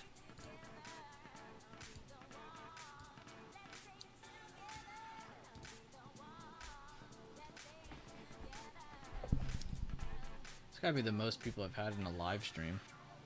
Like, talking in it. Okay, I have everything set up. Yeah, I think this is the most amount too, because really it's just Well, one time, yeah. Actually, no, that's a lie. One of my very first streams, we did like 6 or 7 of us in one call. Oh, jeez. That was way back in the day, though. That was like when we had Gary and Harland and everybody. That was like super old. Oh, jeez. I wasn't even trading like that then. Yeah, like this was like way back in the day.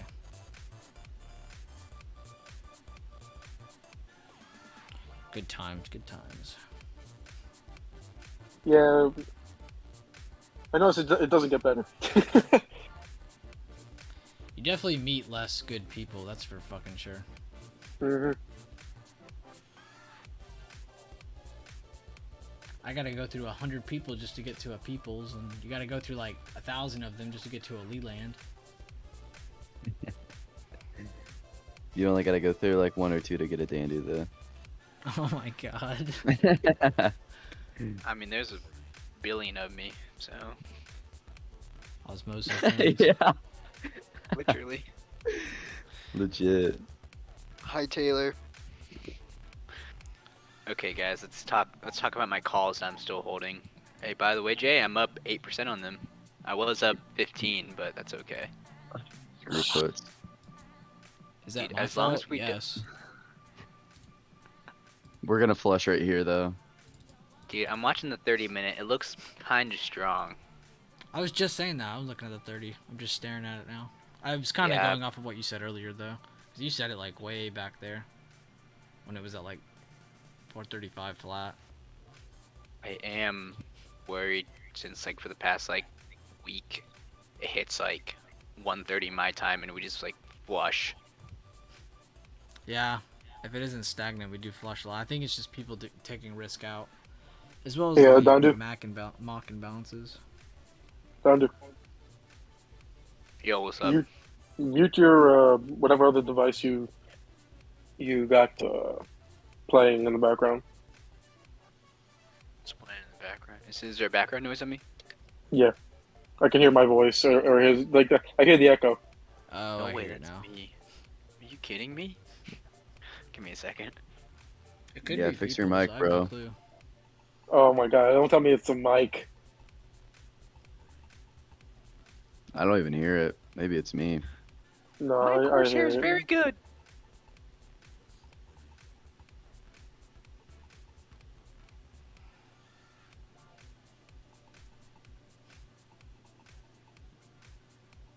I got my fan going. So do I. Oh, I I don't know see you the got little your green fan. I know ring. you got your fan going, Sherman. How do you know that? Because it's hot as hell. Yeah, Oh well, yeah. Mr. Everglades. I'm in Texas. Dude. You're basically in the exact same state as me, just on the right. It's hot as hell down here. Oh yeah, Texas is gross. I went down to Dallas to visit my uncle. That's not Texas. They don't claim Dallas. In case you don't know. Yeah. Dallas is No sick. one claims Dallas. Dallas is the real Texas. I don't know what We you guys barely are talking claim Austin, even though that's the fucking. I mean, y'all. It is the Dallas Cowboys. It's not. It's not the Houston Cowboys. It's not the. It's not the Austin Cowboys. It's not the San Antonio Cowboys. It's the Dallas Cowboys. Taylor you know? hitting I mean, us. Yeah. Taylor hitting us with a nice, cool 73 degrees. Here, let me see how hot it is where I'm from. Taylor, It's not Taylor, cold, it's I'll hit nice you up with a 73 degrees in December. All right. Taylor lives in Ohio, though. That's like one of the worst things ever. Yeah, it is. Yeah. It's 68 here right now. Where I'm from. Dude, Oh, how? 69 actually. Oh, 69 degrees now. It's 87 where I'm at right now. Jeez. Feels like 93.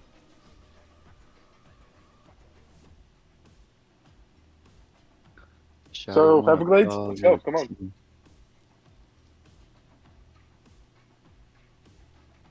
God, we're about to flush so hard. Yeah, It's 30-minute looking like absolutely shit disgusting. It's 73 degrees where Taylor's at. It's not going to hit 73 degrees for the next 10 days. The lowest Mr. it gets is Dividend. 78. now. You get cold weather down there. No.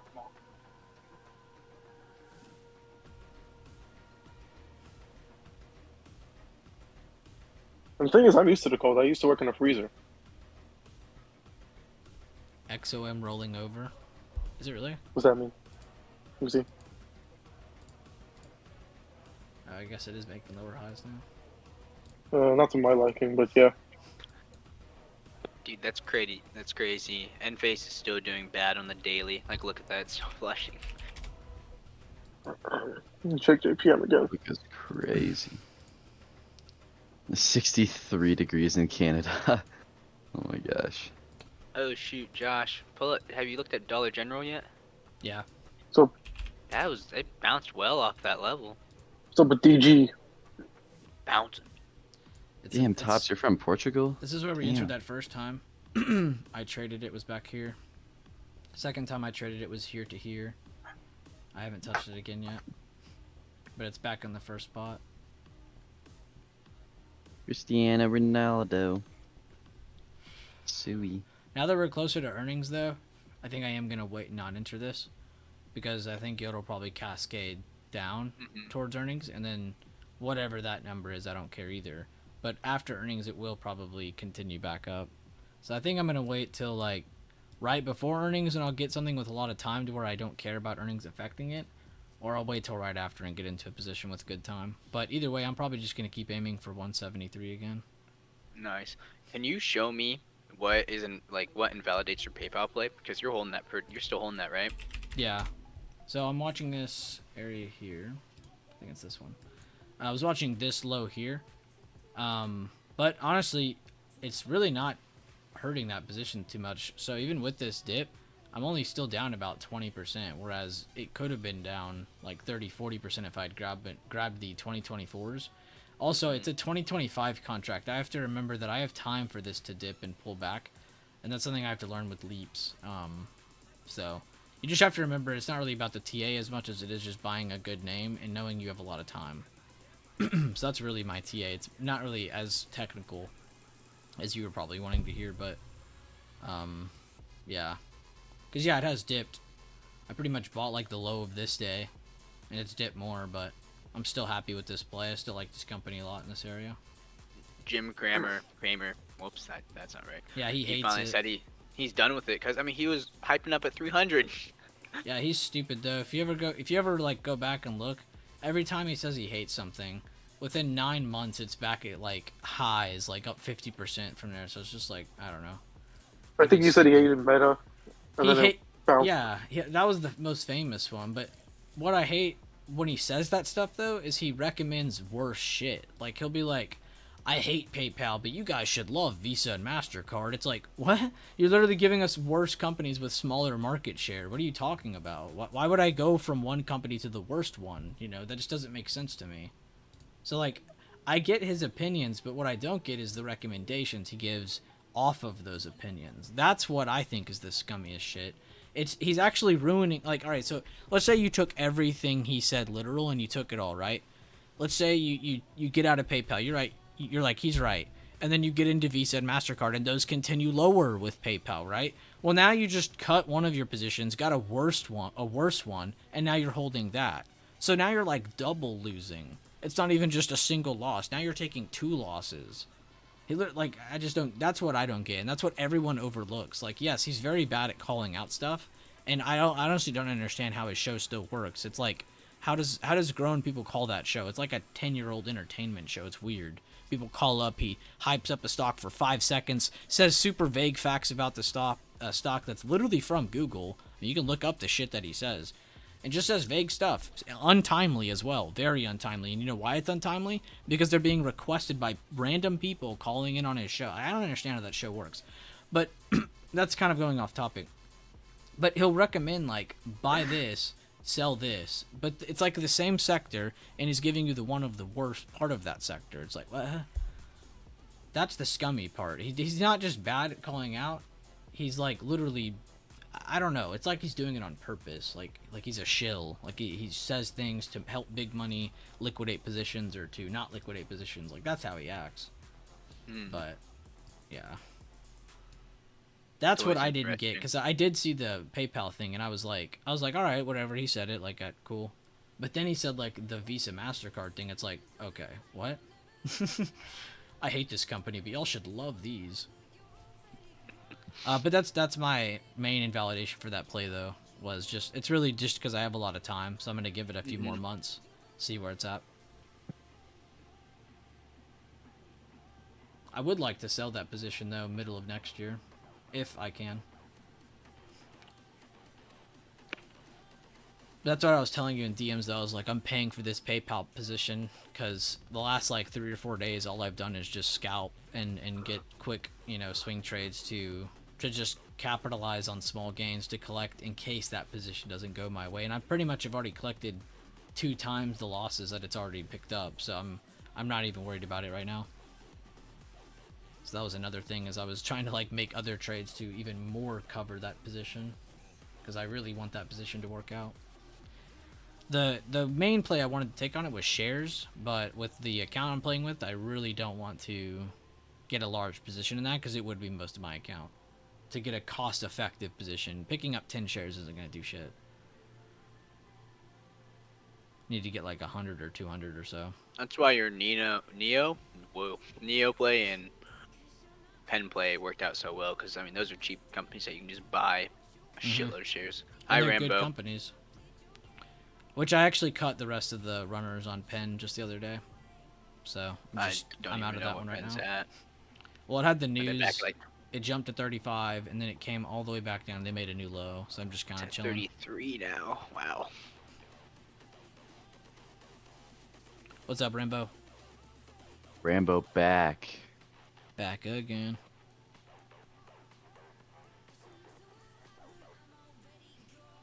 We got Dondu, we got Peoples, and we got Sherman in here today.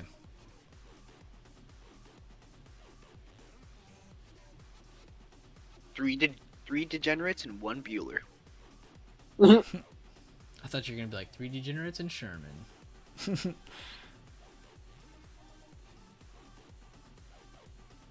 I actually didn't come in here to talk about stocks. Oh my! I came in here to talk about how Utopia is the best album ever made. Oh, I thought you were gonna propose or something. To you or me or Peoples? Beats me. He's like, oh, I didn't come here to talk about stocks. I came here to Right. break your heart. I need to Yeah, confess bro. something.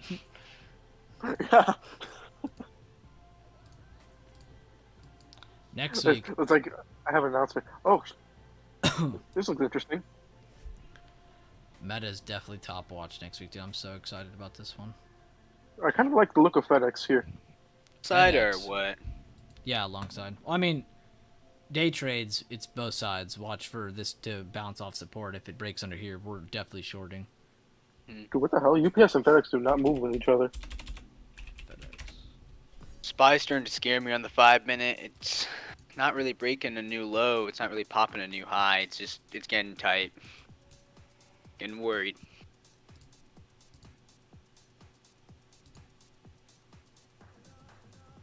There's a Josh, what do you Very think of this dude. FedEx card if we get a chance? I was looking at it right now, actually. I was gonna say there was a lead test that played out on the daily. Mm-hmm. It got above it, then it rejected, and then it made a lower high with the inverted hammer, and now it's back at the spot. It basically just needs to break 262. You're right. And then we're flushing. I mean, then start doing the EMAs again. Yeah, you got your gap fill. You got this recent low here. Yeah, your EMAs.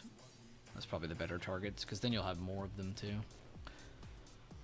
Instead of just saying, yeah, Well- gap fill in this Well, low. the first EMA is pretty far. I mean, because the first EMA after the 21, the 55 is at 253 pretty much. So passively, 255 or even above that is fine. I mean, it's a whole lot of room to actually start taking psychological numbers at that point.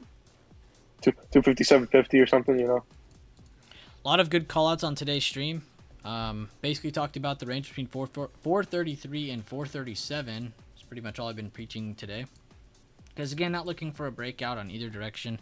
But the only other thing we saw today was a good hold of basically the open, a good higher low of the open, good base build moves up.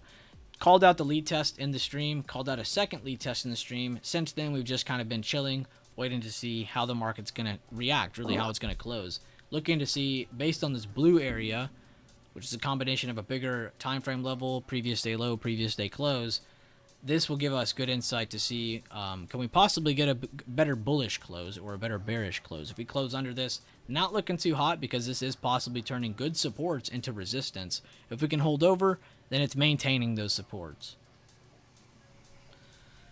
That's my update for anybody who's just now tuning into the stream. 75 likes on the stream. You guys are crazy. It's funny because you get like different stats on the stream, but it'll tell you like how many people tuned into the stream all day, and then it'll tell you how many are watching currently. Like it says we have 48 currently, but 300 people have clicked on today's stream, so that's good. People got jobs, lives to attend to. Makes sense. What's up, Diddy? How you doing, man?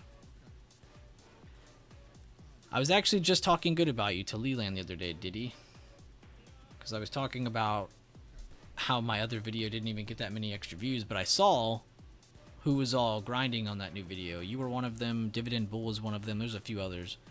But you'll always see people complaining about like, where do I set stop loss? And then I post a stop loss video and they don't watch it. So I am happy for you guys taking time to go review it and actually take time to, I don't know, apply it, you know, actually take down the info that's in the video. There's a lot of really good info in that stop loss video. It's not just stupid basic stuff. It's the actual in-depth thinking behind how you should think about your stop loss in any situation.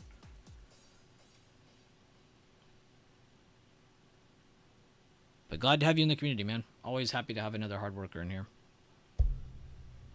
Dividend Bull as well. Still a fresh face in here, but it's been grinding. You've been so engaged that it feels like you've been here for a while. Fresh meat. Dividend Bull's been on top of it. He has. Dude, his name's everywhere. I always see him on Twitter, YouTube, Discord. I see him everywhere.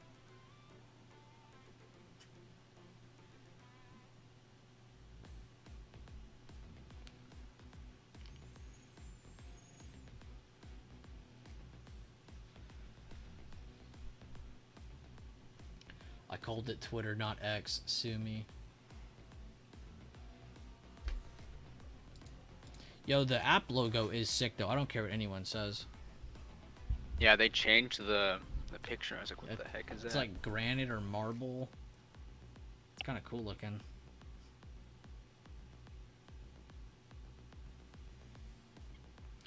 Oh, Ninja. Oh, I just hit my elbow. Son of a gun. Ninja said, it grabbed spy puts twice for a 25% gain, had a solid level on my chart at 436.51, and caught 2 scalps down after it hit this level twice. Thanks so much to Bueller for not hand-holding and making me figure this out on my own. One day, I'll get the balls to review trades in chat. You're good, man. Dude, John Deere's down 5% today. It freaking did it. I know you said you'd never short it, but it did it.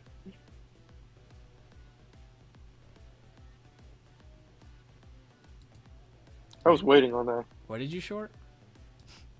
John Deere. Oh, John Deere. I thought you said Dondu. I was like, you shorted Dondu. Oh, well, I mean, you'll profit off of that too, but still. You motherfucker.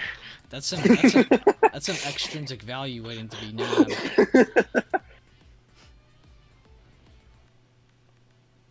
I'm going to retweet that. But he says, first time editing my screenshot, I tried. Let's see what he did here. Entered puts here. So he liked the rejection. He liked the double resistance. He liked the pull down. Let's see what he said again. Okay, so he got 2 scalps against that level twice. Okay.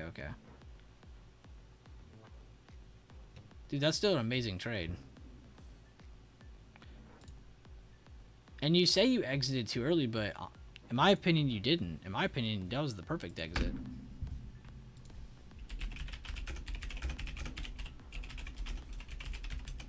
When did Kid change her name to Kid83, not Leland? Because that keeps on throwing me off. A couple hours ago. Or today. It was today. It was today. I saw it this morning. Yeah, that threw me off too. I was like, wait, Leland's typing. And I was like, wait, no, they're both typing. No, it's just her. She's typing right now. Leland's really active right now. Yeah, for She's real. typing right now. She knows.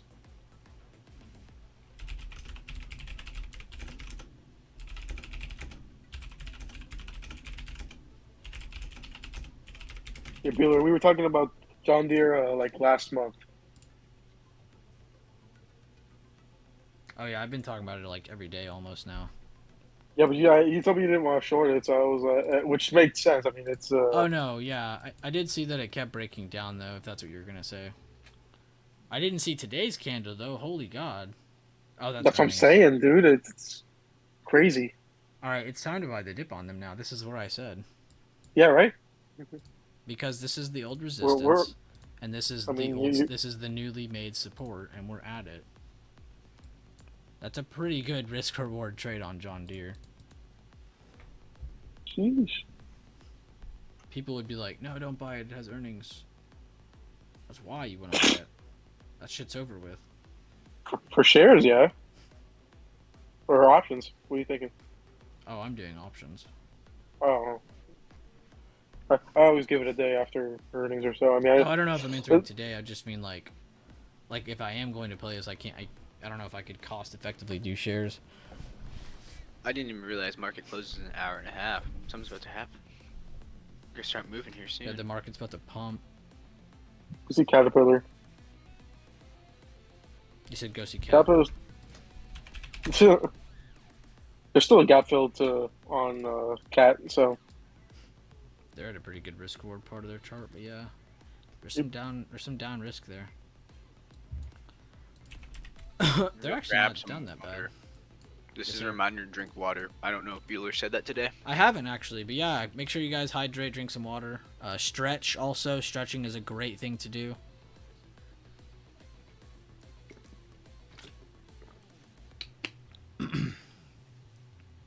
Oh my God, Jack. Don't say that. I didn't say that. Don't make stuff up.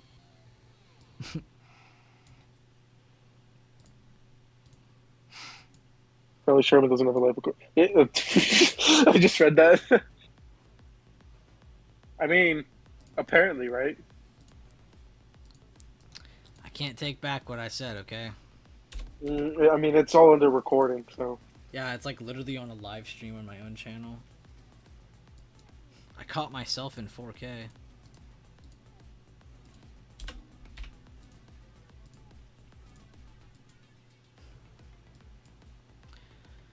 Yeah, pretty risky, Sherman, but that is a pretty good risk reward trade. Oh, to enter longs around this area, you mean? Yeah, if you did, 395 has to be stop loss because that's bottom of demand, short-term demand. It's not even good demand. It's literally from the daily from the first move. 395 breaks, that could see 380s, which is crazy to say out loud, but it could see a crazy low. If not, though, that is a very good potential risk-reward trade. And not even for a trade. You know, when you look at this stuff, don't think about, oh, do I need to take a trade here or not?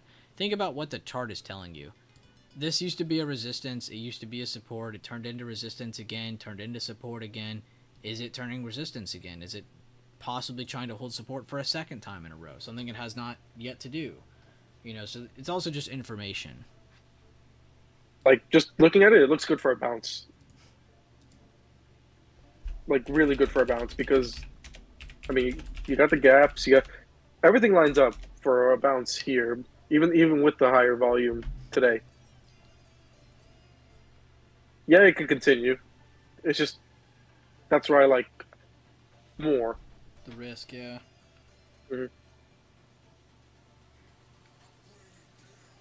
Mind you, we're $50 away from all-time high, so. That one has my eye, though. I didn't realize they dumped again. Like, I'd seen this because I remember when you and me went over it, and by habit, I have to go review it. so I did. But I didn't see this today. That's pretty nuts. I forgot that earnings. I'll keep an eye on Raytheon for any kind of bullish pattern, too. I mean, they're down bad since earnings, and they're kind of near support. I mean, they could certainly go down a little lower to it, but Yo, there is a support. Good call out, Diddy. Spy is trying. They're moving. Let's go. Up with Oxy. Pop this high, bro. Did you talk about Oxy the other day? Yeah, we were talking about Oxy. Yeah, it was, we did because somebody brought up. I forgot the other ticker somebody brought up. Well, I brought up Halliburton and Summer J. That's what it was, because somebody else was like, what about this? And then we're like, oh yeah, we could look at Occidental. I thought it was the opposite. I thought we were looking at Oxy, and I was like, oh wait a minute, what about the machinery? Oh no, that is how that happened, my bad. You Yeah. have better memory than me. I'm weird like that.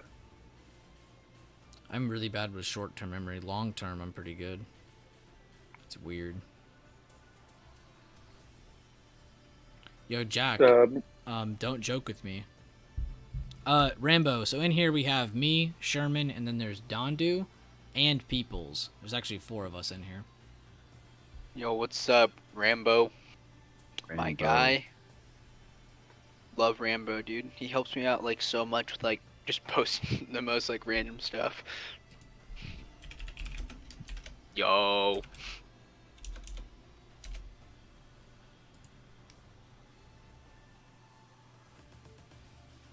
Pebbles and Chicken Nugget Boy.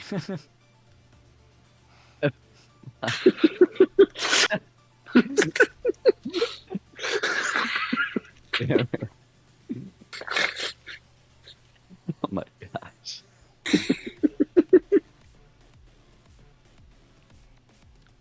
Wait, I'm... I love this chat sometimes.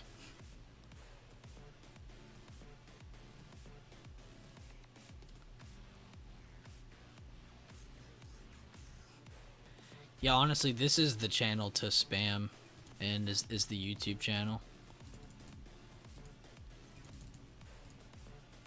I mean, what's YouTube gonna do? Block me? Move over to Kick. Bro, Kick is actually so dead for stock trading streams.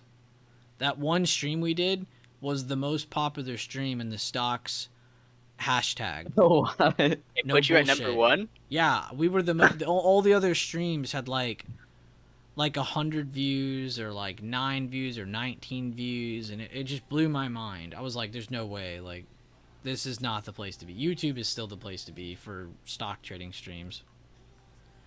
If I do a Kick stream this weekend, it probably won't be related to trading. Would you So we're ever playing Fortnite, right? That's what Yeah. we're doing. No, we're playing CS. Oh, I don't play CS. Bueller, I'm not gonna lie, I went 4-10 on CS the other day. Getting pretty good. It's okay. 4 and 10. I carried people's. I carried you, bro. You see that crazy flick? Yeah, after I got 4 kills, yeah, I did see that crazy. Saved your life. That was so funny. Bro, Oh, Dividend Bull. We can't do movie night. I had to look up the laws, but we actually can't stream movies on that legally. That's not supposed to be a thing what about stream movies where? on Kick. Even through the Oh, Firefox method I showed everybody, that was actually illegal what I showed everybody. Oh, well. So I'm glad. Oops. I'm glad we didn't just start watching a movie. I just showed everybody for like a second, because that was not apparently supposed to be a thing. Bueller would have been arrested for 5 years. If we do a movie night, it'll have to be FBI, in, open up. it'll have to be in Discord. Yeah, FBI is coming after people who illegally stream movies. Meanwhile, there's really people, well, I'm not going to go into any further stuff, but, they do a whole lot worse stuff. Yeah, no, I mean it's America. It's bass backwards here. Yeah, so. We'll just do BB Zone Wars on Fortnite. We'll do only up on Fortnite and see what happens. Y'all are insane. Let's not. That gave me a migraine. No. I'm done with only up on Fortnite. I can't get past, I beat it, bro. Look, good for you, bro. You're just I'm- bad. I'm- You're just bad. Have you Right. seen the new? Yeah, that's why I don't want to do it. We're not talking about Fortnite in here. Yeah, I'm gonna go back to stocks. Let's go, Spy. Push. New high day, baby. Let's go. Weren't we talking about a new lower day for Spy? As a joke, though? Oh yeah, that was a joke to piss off. Oh yeah, Tom. that was a joke. Yeah. Now I'm actually saying new highs. The real question is, do I want to trim my position some more? I definitely want to leave a runner. Don't Going you have a in at triple let's go to Q? the middle. Don't you have a triple Q and a spy? Yeah, I think I'm up higher, and I'm up 10% on both of them. Well, 15% on Spy, but What was your plan when you got into both of them? 'Cause you already trimmed that one. get them in the money. And I was like, I have a lot of time. This could work. I guess it's up to you if you want to trim or not. Because if you pop a new high here and hold a good area over this blue area here, you really could see a good higher open next week. I think I'm gonna trim the Qs and hold the SPY. Since I already have a runner on SPY with a stop loss at a gain.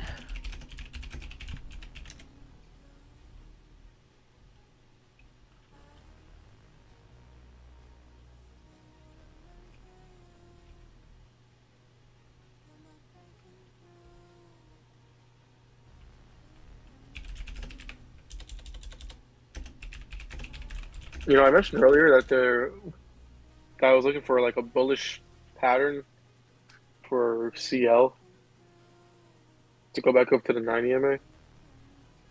That might be happening today.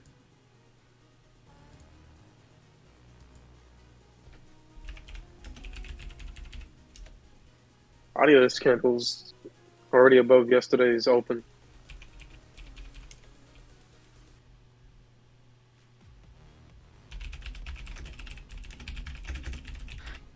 I think it'd be really cool to see SPY touch 437 today, and What'd you just maybe say? like what What number? 437? Oh, they said 427. I was like, you're on crack. Also, that's not good for you. Aren't you in calls? No. Yeah. I want my position to tank just to humble myself. I'm donating to the market. If it could touch pre-market high, that'd be cool. I think that'd be a good place to trim. What level is pre-market high? I'm on the daily right now, so I don't see it. Like 436, like 90 or something. I'm looking at my Qs right now. Oh, Jack, it's 40 something away. Jack, go chart DE for me. Let me know what you think since you're the John Deere analyst.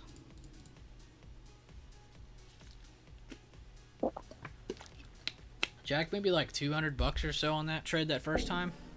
In the course of the next like 48 hours, that same position was up another like 1,400. Really good TA too.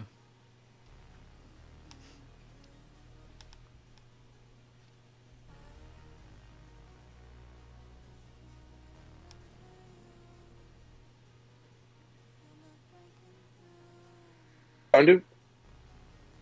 Yo, what's up? Sorry. Why are you chicken nugget boy?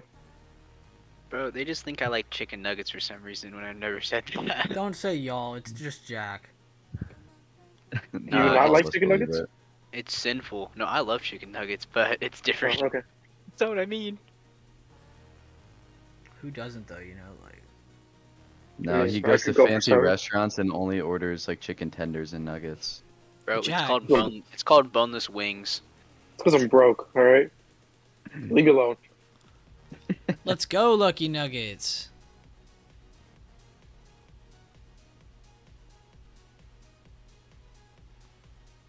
Let's go.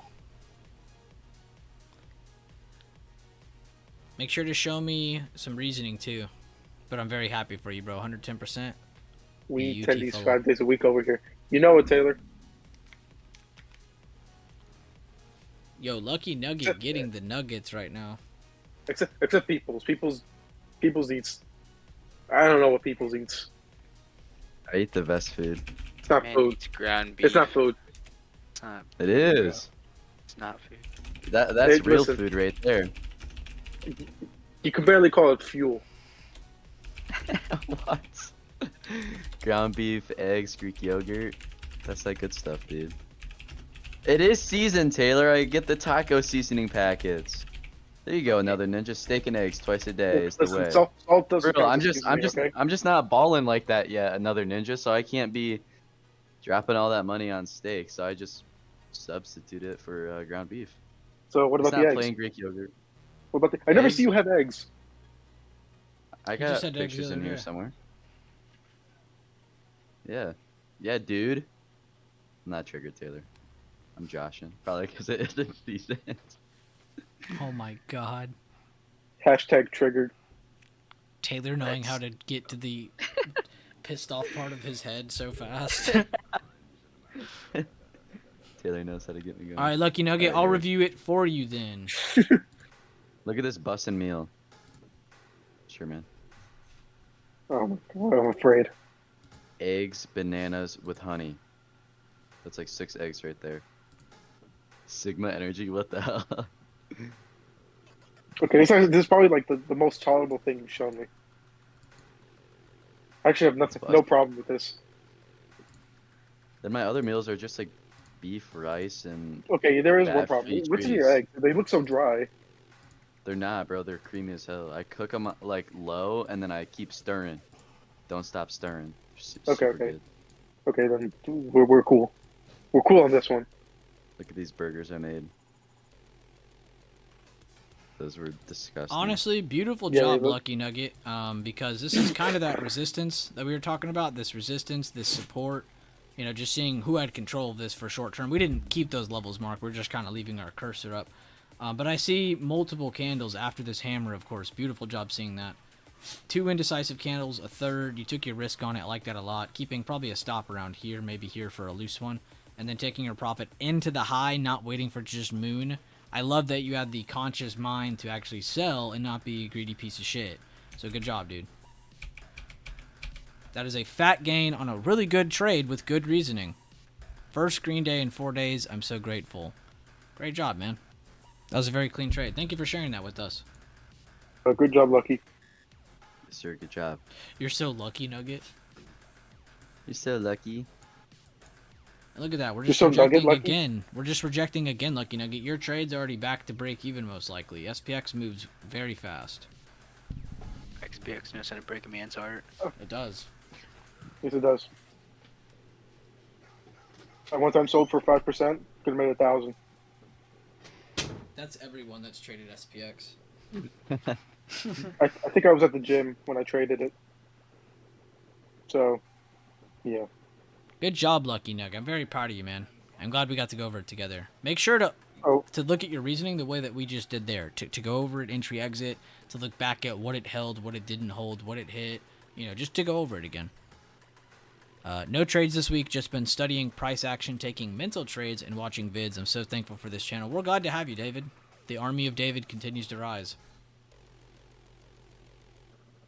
Gotta get more Johns in this group. Andy, you spelled John wrong. You spelled John, but it's Jawn. Shut up. Look at these, Sherm. See, these meals aren't bad besides the burgers, but I destroyed The burgers are them. terrible. I had to The listen beef to rice Taylor needs roast more. me. Dude, your beef rice needs a little help, but otherwise it's not terrible. That's like Mel. 2 cups of rice, a pound of beef. Are you in any trades, Mel?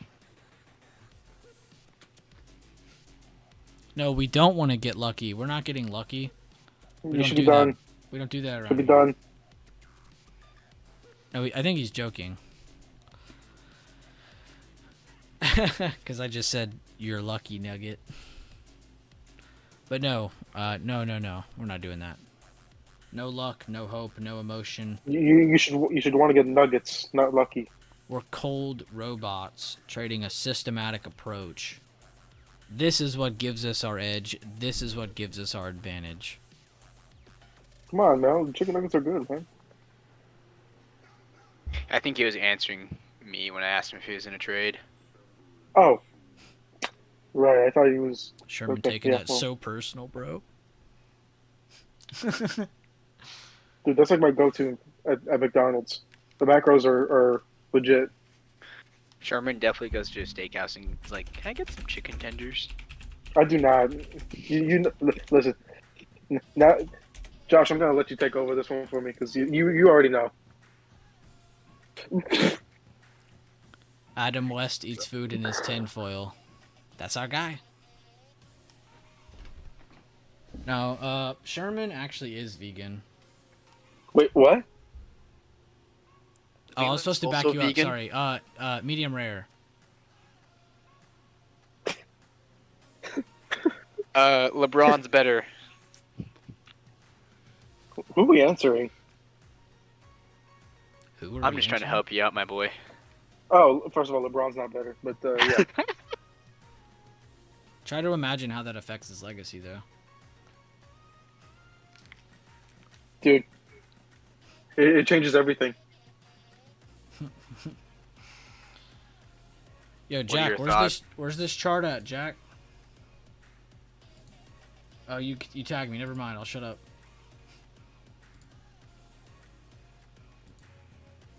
Hey, good stuff. I love when you look at like a chart and you think it's holding like a certain fib, and then you go draw it and you're like, oh, it's right there on it. Perfect.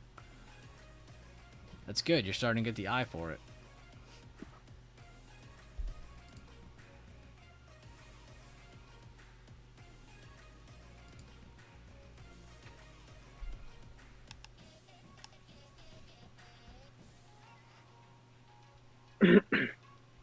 What are your thoughts going into Power Hour, Bueller?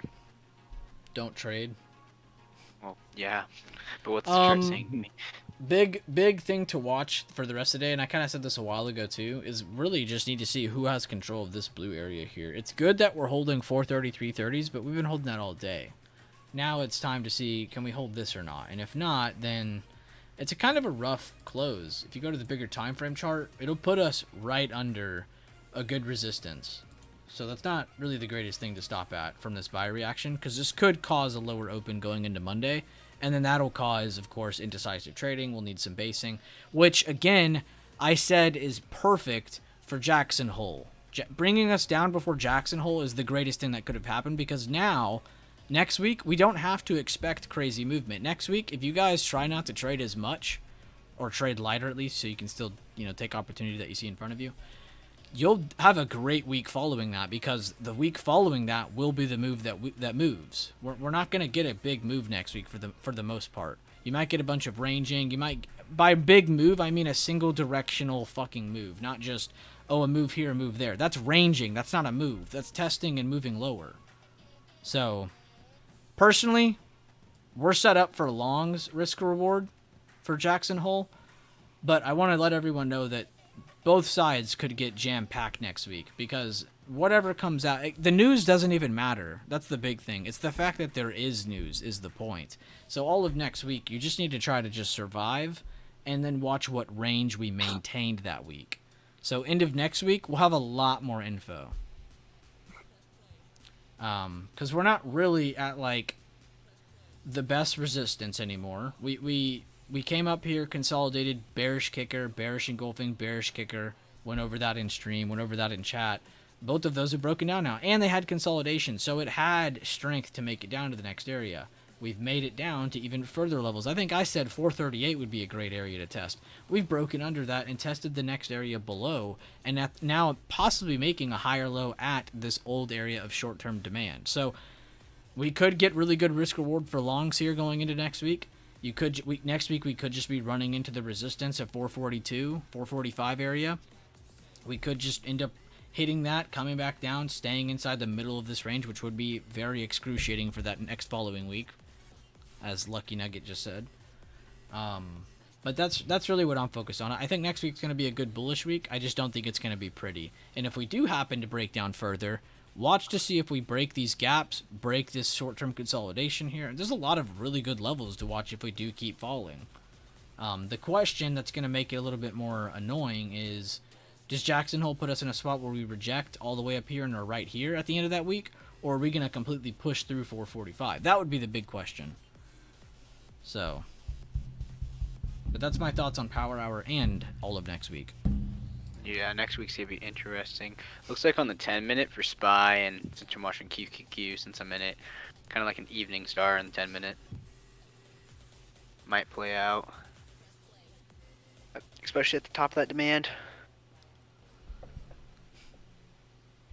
And Apple calls for the event. See, and Apple, that's a great, and I should have probably started covering that next.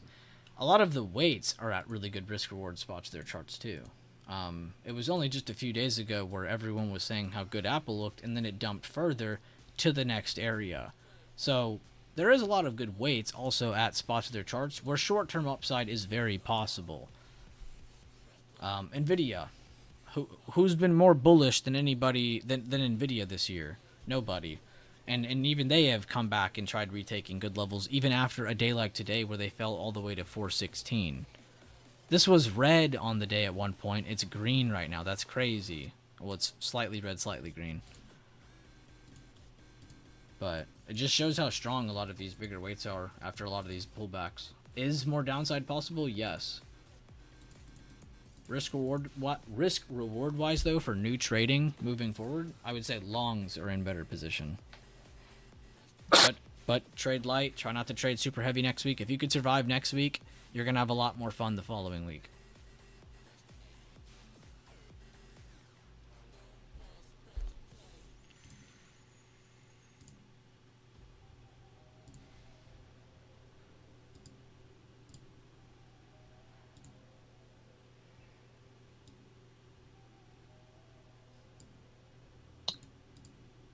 Hey Jay, Yeah.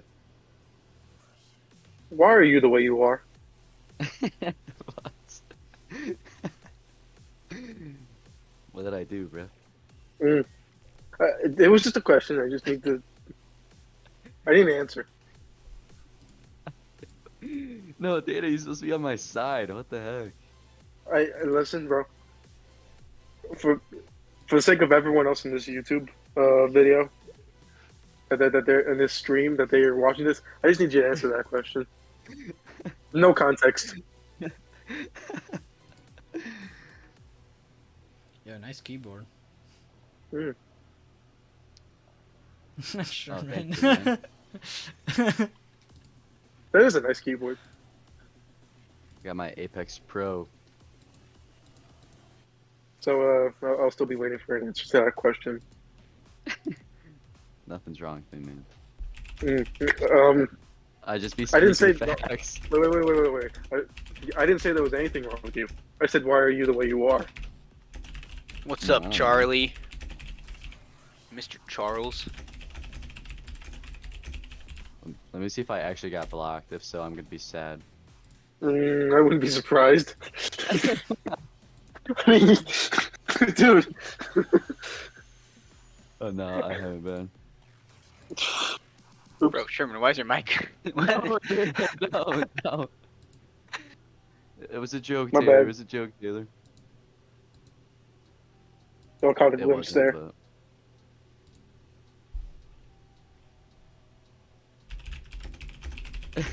Let's go, Charlie. What? Charlie said, why? Charlie knows we gotta get some Cardi bumping. Hey, Josh. No way, Taylor. No way. It's game over for me.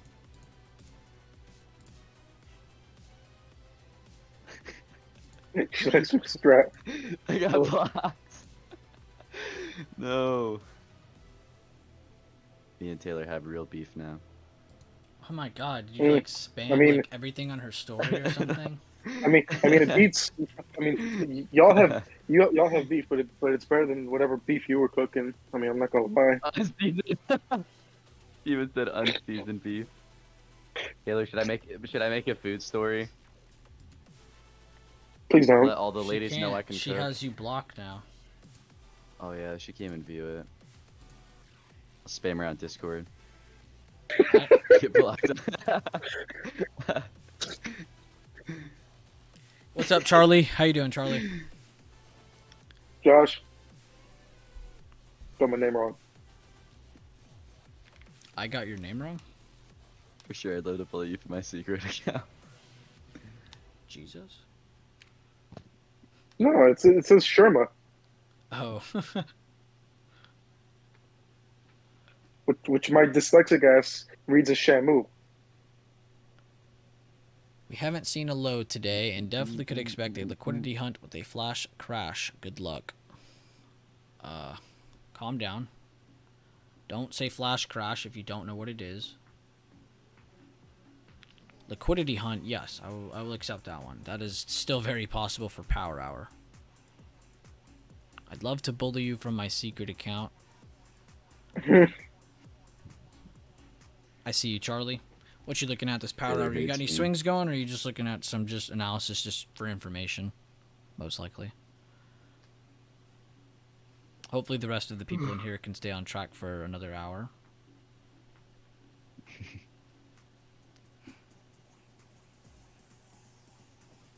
I'm about to have to go cook some beef before I go to work.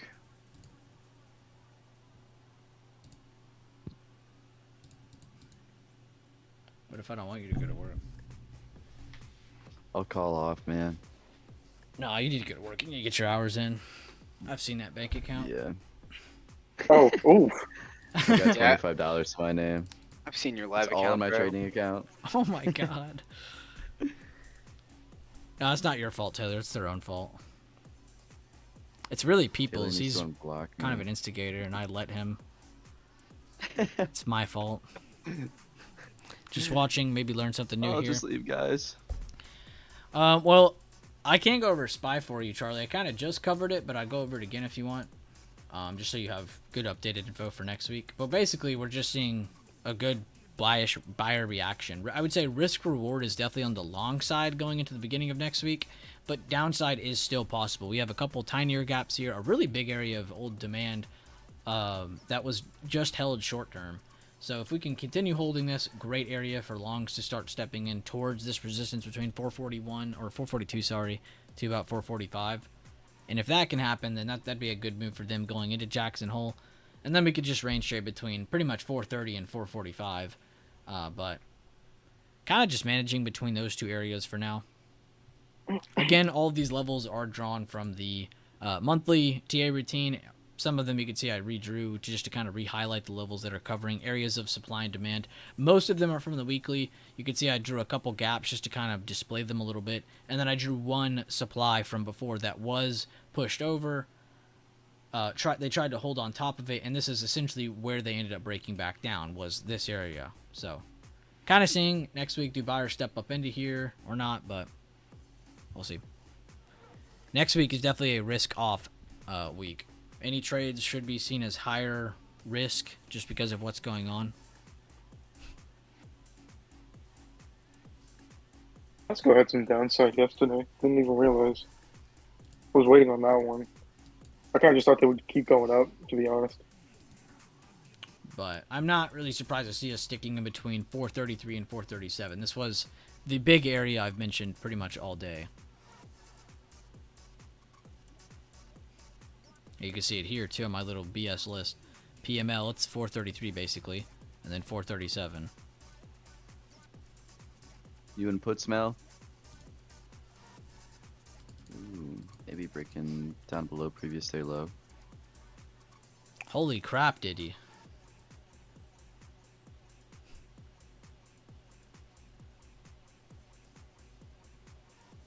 Damn. Go on, did he?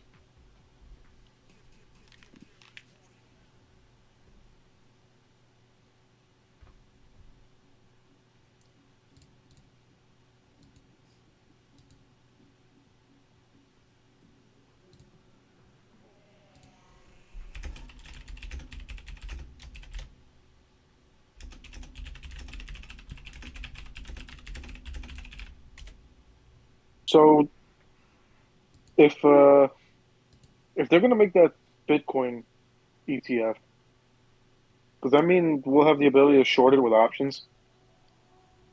If it has an options chain, yeah. But Yeah. I guess I'll have to see if they even turn that on or not. I really haven't read into it a whole lot. I'm of no help. I just read that news off today because I saw it was the only important news that hit my screen. I check Financial Juice, which is a free place. I mean, you could just make an account for free. But the SEC actually, see, a new crypto news just came out just now. SEC moves to appeal Ripple, ruling that crypto is not a security. Them again finalizing that news. But I love this website. Good news comes out of it. You can kind of customize what news you get, and then you can even do this little scanner thing here and just set it to just show you the important shit. Therefore, Wait, so if every it's not a day, security, it's an asset? who knows anymore? It's a scam, is what it is. Yeah, it always was. But I just want to know if there's some way to make money off of it, and that's all. Oh, if I get info that I can short that crypto ETF, you'll definitely see me posting it. There's like right now, there's no real convenient way to short crypto. Yes, lucky nugget, that is actually bad news for Bitcoin. Oh, you weren't asking, you were telling. Yeah, you're right. Oh, if the even the opportunity of shorting, buying puts on Bitcoin ETF is available. Like right here, look. Ripple News. Right here. Ripple News. It's all news based. Actually, I think this was the Ripple News. I think this was just a continuation of it. Chart still makes sense to an extent. I got my levels for that one. People thought this was going back to like 50k when it was back up here. I remember how many people were into that. This would be a good risk reward spot if it doesn't break its trend line, but if it ends up breaking down further, there's no telling. I mean, we had 15k as a pretty big support for a while.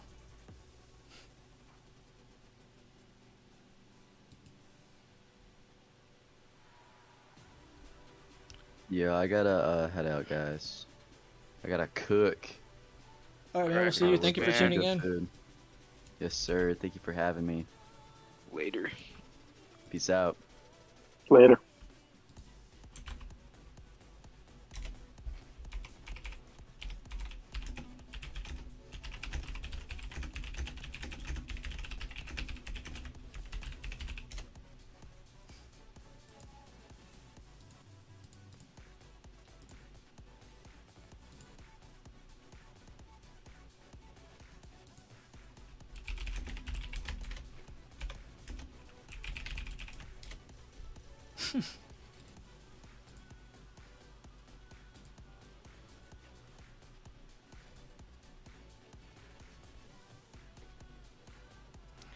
Bueller, care to make a guess at the closing price of SPY today?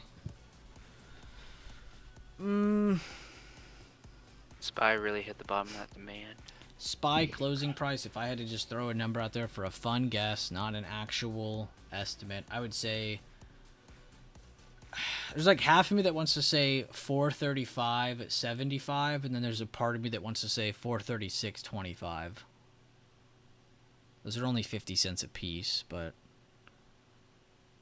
I'll go with 436.20. How about that? 436.20. I'll take that close.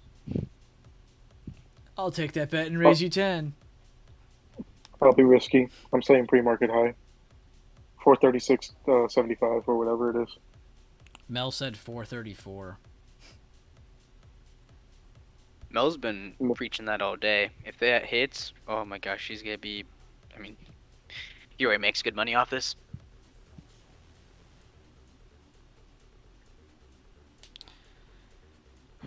We actually have like a funny unofficial thing where me and a couple people will like just talk about closing prices. We don't actually try to like do like a guessing game, but there's been many times where we were like within like 50 cents of it, and it was just calling out the supply or the demand of that day. We weren't really calling out anything. 450 Dude, by end of day. I'll never forget. I think this was like back when we were in like the 460 area. Stop! It Don't even was say like- that number. but it was like one of those Powell days, and I think I chose like the most bullish number. I think it was like 402, and it just kept going. Another dollar, another. We ended up at like 406 or something like that. And you thought your number was high, and it ended up being nowhere close to the high of day. It's like, Yeah, but I was still the Jesus. highest out of all of us. I think me, you, and Devin were talking that day. And you beat us. Just on a technicality.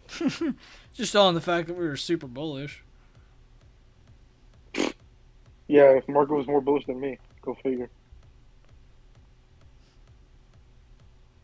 This sucks. I sold at that price too, and then it kept going. Story of my life.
We've really just been watching SPY go sideways for a couple hours.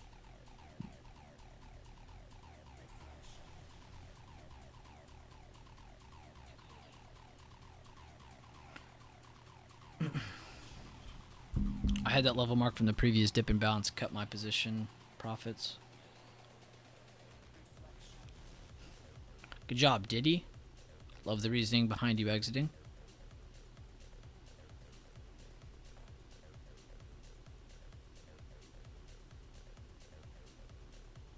The price of the option throughout the day, like watching the actual option price move and stuff on a chart. You just go to trade right here. And let's say I wanted to watch a SPY. Let's go to a call. It's actually somewhere. Let's look at 435 puts. Copy the code. Go to your chart again, and you replace it there. You want to watch this, not the theoretical option price. You want to watch the actual candles. But that's how you do that, though. And then if you wanted to go back, you just bam, SPY. You're back at it. And if you want to save it, you can actually, like if I wanted to save that exact one, I could Control V and enter, and it'll save that, so I could just go back to it really fast.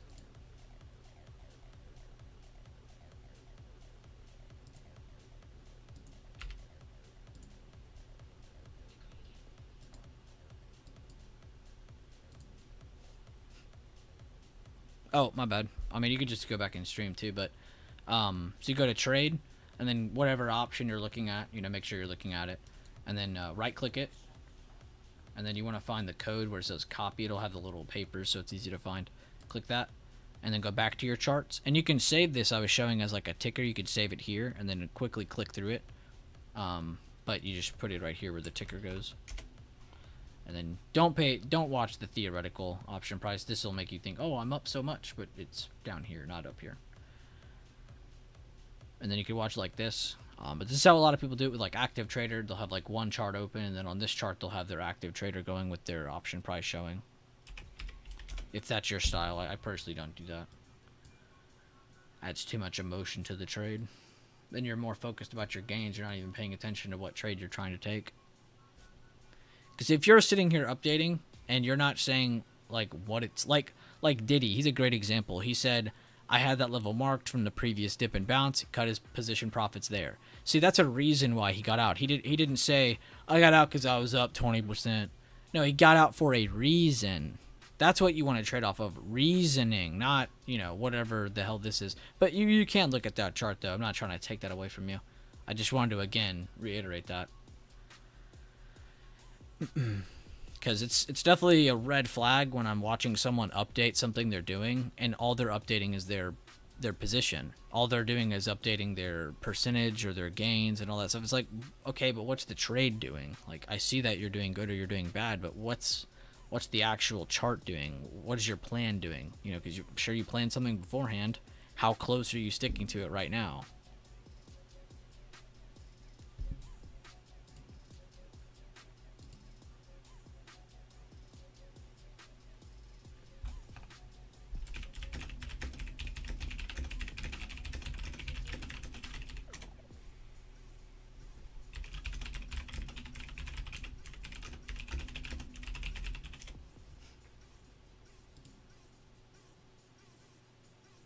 This is it. We're hitting 434.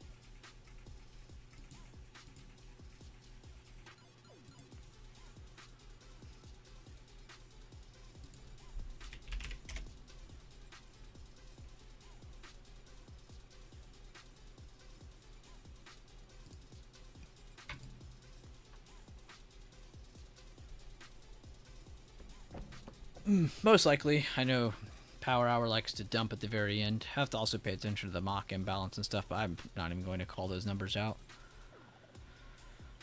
Try to watch order executions, hitting bid or ask more to see who is winning at that key level before entering. Good stuff, man. I don't ever really look at the level 2 as much, but in the past, the only lessons I've ever get on level 2 Diddy has always been about when you're at a key level to pay attention just to see the orders coming through. Because if you end up seeing, you know, let's say the key level at this instance is 435.50. If I start seeing a bunch of orders stepping in, well, I have to assume that people are wanting to try and hold that level. If we start seeing people pick up orders under that number, then we have to assume that they want to try and flush under that level. So that is a very good extra confluence to add on to that. Very, very nice. Level 2 can be very deceiving.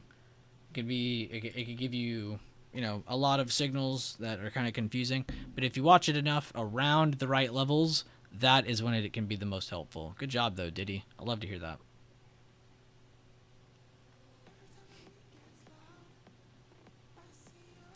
Also, you have to worry about people flashing orders. People always talk about, oh, there's a fake order. That's a real thing.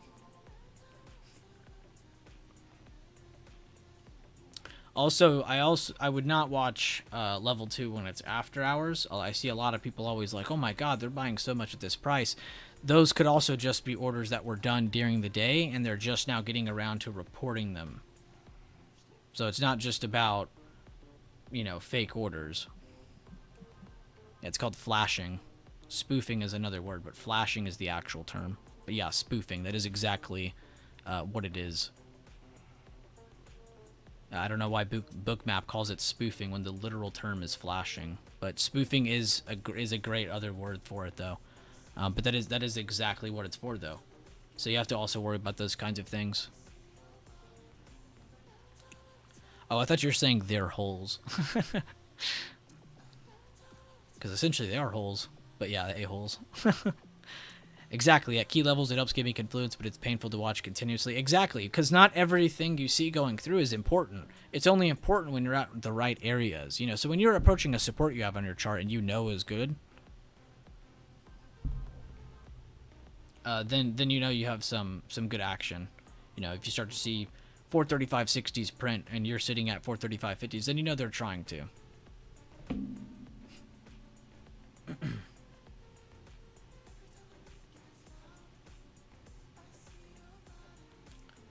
Benny said 434.77 swing local low next. Oh, I see what he's saying. He's going off of this recent low. I see.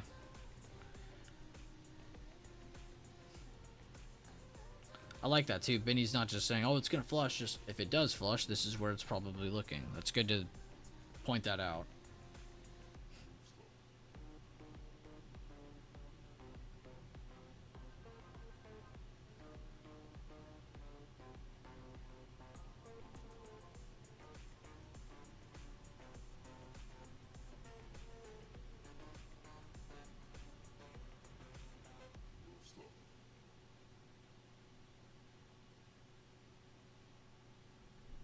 No, it should just be orders, Diddy. Passive orders. I was more speaking in terms of like, because you always see people when the market's closed, after hours, everyone's like, oh my god, someone just bought 1,000 billion shares of Netflix. Netflix should pump. And then the next question will be, why isn't it pumping? Well, because all of those orders have already been completed. It's not just now coming through and they're buying a billion shares of Netflix. Those happened during the day, and it's just now putting it on there. So I'm talking about after hours orders. That's why people are always freaking out about those. Those are a lot of the time, late math is a good term people use, late calculations, where they're just now adding, hey, this happened today, we need to put this in here. Which you'll see some people be like, oh, that's dark pool, or oh, that's institutions, and it can be, but it's not always that. But yes, that is what people are referring to. But that's why you always see people on like Twitter or whatever always freaking out like, dude, how did somebody just buy 600,000 shares of SPY? It's like, they didn't. That happened during the day. Somebody didn't just do that. It's been happening all day. Broken apart orders even. What was another thing I wanted to say? I'll remember it in a second.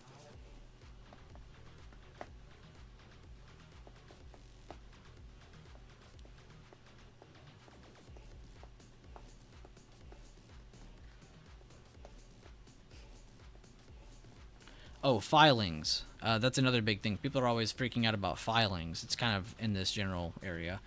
But lately, you guys have probably seen Bury trending. And you haven't really seen me talk about this too much. That's because it's irrelevant. Who gives a shit? It's just another trader with money in his trades. What I don't understand is why everybody's following these trades like they're going to be able to. If you guys understand what filings are, then you'll realize he could have already have entered and exited that position. So you don't really need to pay attention to his position. He could already be out of it right now and we wouldn't know it because it's a filing. It's late. We don't get to know exactly where he entered. So you don't need to be paying attention to Michael Burry every 5 seconds. I see a lot of people, not just in the community, but around different communities and on Twitter and all kinds of stuff, you know, because I'm kind of forced to see all this. Everyone is mentioning Burry this, Burry that, trying to add him into their TA. You know, it's like, why? You're literally ruining yourself. Don't do that. Don't focus on Michael Burry. Whether you can agree with him, you can disagree with him, you can even speculate what you think he's doing. That's great. I love that. I love the interesting uniqueness of that. What I don't like is when you try to add that into your own TA and you try to accommodate your money into following his when you don't even know where he entered or when he's going to exit. You won't know on time. So what's the point?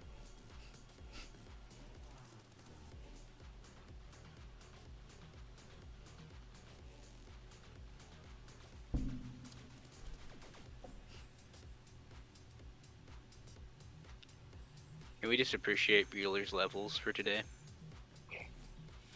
Definitely. It's insane how it's now like in this demand.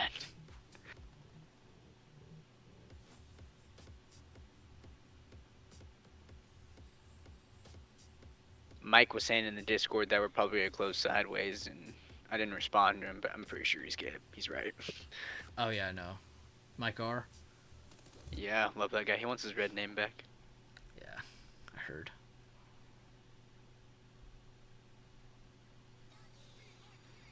No more red names. Hmm. No more ego boosting and glory chasing and glory hunting and all that bullshit. No, No, I want to I be want my- noticed for spamming the most. I want my OG logo, please. Even though I just joined like 5 months ago. Did you have OG roll for real? No, I didn't have OG Oh, roll. I was No, about no, to no, be no. like, damn. Like, damn, I Like, must my have really system's- liked you.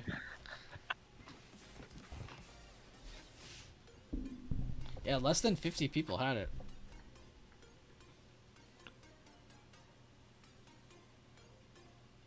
That was cool to see though. Like to see who like the ones that are still in here. Yeah, because we have a ton of people from across the years. Like, there are people who've been in here for almost 4 years. There are people who've been here for just 1 year, you know? So it's kind of cool seeing the different people. I'm gonna be 4 years in a couple months. Oh, yeah. I think when I click on Dylan, he's been in here since 2019, so he's been here for a minute. Yeah, he was one of the first people I think I got in here. Because I knew him before I made the group, so... It's nice bringing him Yeah, in. I joined October 11th, 2019. Damn, I joined my own server March 14th, 2019. You got me beat by a few months, dude. Yeah, for real. Damn, that's crazy, dude. I'm 4 years in. We'll be 5 next year. 5 next March. Shit. That's crazy to think about.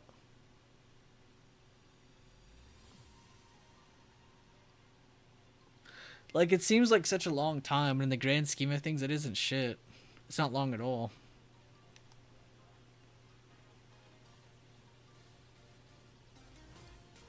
It really isn't. I mean, you know what? It's the learning never stops. Never. I mean, even though you and John started this group, I mean, I know you can definitely say that you're a better trader now than you were 4 years ago. Oh, 100%. I have structure now. I wouldn't even say I had that back then. I had hopes. And I think even when I was more mature back then, I still had hopes. Like, it didn't matter. Because there was no structure. Anything without structure is just hopes and dreams. Very nice to have some structure. It's pretty crazy. We'll have to do like a history video or something on how these levels came to be and blah blah blah. Because I'm gonna be honest with you guys, I don't read trading books. I don't read that shit. I don't watch YouTubers. I don't do that stuff. I'm a kind of guy that has to do it myself, and then I can trust it. I can't see someone do it and then I'm like, I love that. Even seeing them do it, I'm still questioning shit because there's not rules to things. I'm not joking. Like, go watch any YouTube video about trading or anything. It doesn't even have to be just trading related. Actually look for a breakdown that has actual rules. Why did that break this? Why did that do this? Why would you be bullish? Why would you be bearish here? You know, I never see that in videos. So it really pisses me off watching other content and reading books. I feel like this is a great thing for knowledge and stuff, but it's still not going to give you the intuition or the practice or anything that you're going to need to actually take trades to earn you money. Again, I mean, that's the grand scheme of outcome, right? Of making money. You're not going to get it reading a book. I'll promise you that. What you will get out of it is great knowledge. You'll learn great things. It'll even give you motivation. And that's what I think books are good for. Motivation. I think about a lot of things in this way. A lot of things are great for influence and motivation in a positive way, positive reinforcement. But what I don't want to see is people saying, "Oh, I've read like 50 books." It's like, okay, how's your trading? Do you chart? What do you do? Oh, I haven't gotten into that yet. I'm still kind of a little hesitant. Okay, and you're going to remain hesitant because you're not giving yourself a chance. When in basketball, if someone misses the shot or makes an error and drops the ball or something, the coach makes sure that player gets the ball as soon as possible so he can reinstill confidence into that player so he doesn't dilute off and become some hesitant shooter that can't shoot the ball. Traders are the exact same way. If you keep being hesitant, it's only going to hurt you. If you keep giving yourself the passive route, taking the easy way out, ignoring what you need to actually be doing, it's only going to get worse. It's going to be a harder barrier to break.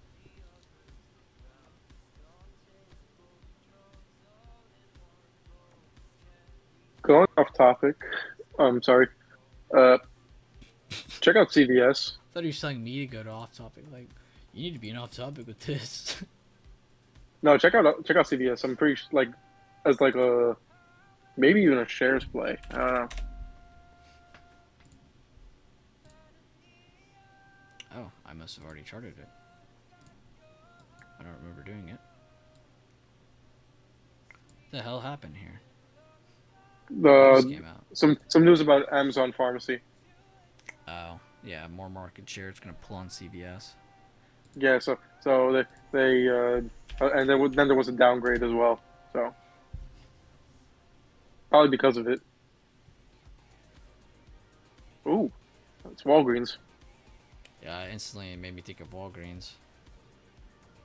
That one's always gonna be worse. I like CVS more. You're saying I'm the opposite. I like Walgreens more. I mean, I'm Cleaner. like store wise, I like both of them, but like I've been in CVS's that are trash. I've been in Walgreens that are trash. I've also been in really nice Walgreens. I've been in really nice CVS's. I just feel like it's an area kind of thing. Like if I you're like in the a extra bucks. ghetto area, it doesn't matter which one, they'll be shitty. But if it's a nice area, either or, it'll be a really good quality store. This is a Yeah, I just like the nice extra bucks. potential look. If it dips down to 61, I'd be even more happy for that. Because I'm really, like, I'm always bullish on that one. That's one of the CVS is something that I'll always be bullish on long term, like UNH. So I read none, just BB and chart, support and resistance for me. That's the way to go, Mel. But yeah, we'll have to do like a history video of how the levels came to be, because it really is just a system I slowly built over time. Like, yes, I am aware other human beings use pre-market information. Yes, I am aware previous day information is used by other people. I don't think I invented any of this stuff. But I have never once seen a human being ever call the candles I call candles emergent candles, draw price history, and use that price history from intraday to give yourself what you have right here in front of you. Nobody uses price history in this combined effort that I've ever seen. And I'm sure there are other people, don't get me wrong. People definitely trade price history. But institutions focus on this. Big money focuses on price history. So why shouldn't we? That was one of the first things I ever learned, was that price history is one of the most important things. Does price always repeat the same thing it does? No, but it's going to react to old price history. If it's approaching something, will it react the same way it did the first time? No, but it will react to it. So it's very important to be able to grab information from that history, your emerging candles, that's your long-term history, and then you have your intraday price history with your previous day levels, your pre-market stuff. So you're covering all your bases with historical price action. You're just using things that are definitely there. So that's why when everyone's like, "Oh, your levels are so good," like it's because it's price history. Like that's all it is. Like there's no touch I could ever add to this chart that would make it better. It's just strictly price history. That's all it is. And now what you're learning to do is how to navigate that price history. You learn 40% entries. That's it. That's an open range breakout. You're witnessing something break through something that it hasn't broken yet. A retest. You're seeing something go from a support into a resistance, or a resistance into a support, giving it more probability for that side taking control. By 40% and 80%, you're navigating each of these levels. You go even deeper than that. You start to look for the lower highs, the higher lows. That's where your lead test and your buy the dip base build trades come from. Those are your more passive trades, because those give you even more passive opportunities on the exact same retest. You're just giving it a little bit more of a tedious look, and that's why you get these higher probability trade outcomes when you trade the lead test or the buy the dip. But I hope you guys check out the 4 main strategies of this channel. That is a video, so please type that in, find it, watch it. Workshop number 11, that's how you get all your levels. That's how we staircase, all that good stuff. So I would watch both of those videos and grow. Focus on it, and don't rush yourself. It's not something you're going to look at once and be like, well, I saw Bueller do it once, now I can do it. Like, no, you need to practice and review it until it's stuck in your head, until it's a part of you, until it's just intuition, basically. You should be able to look at the chart and go, okay, I'm bearish. Okay, I'm bullish. Because you need to be able to trade that fast. You can't hesitate.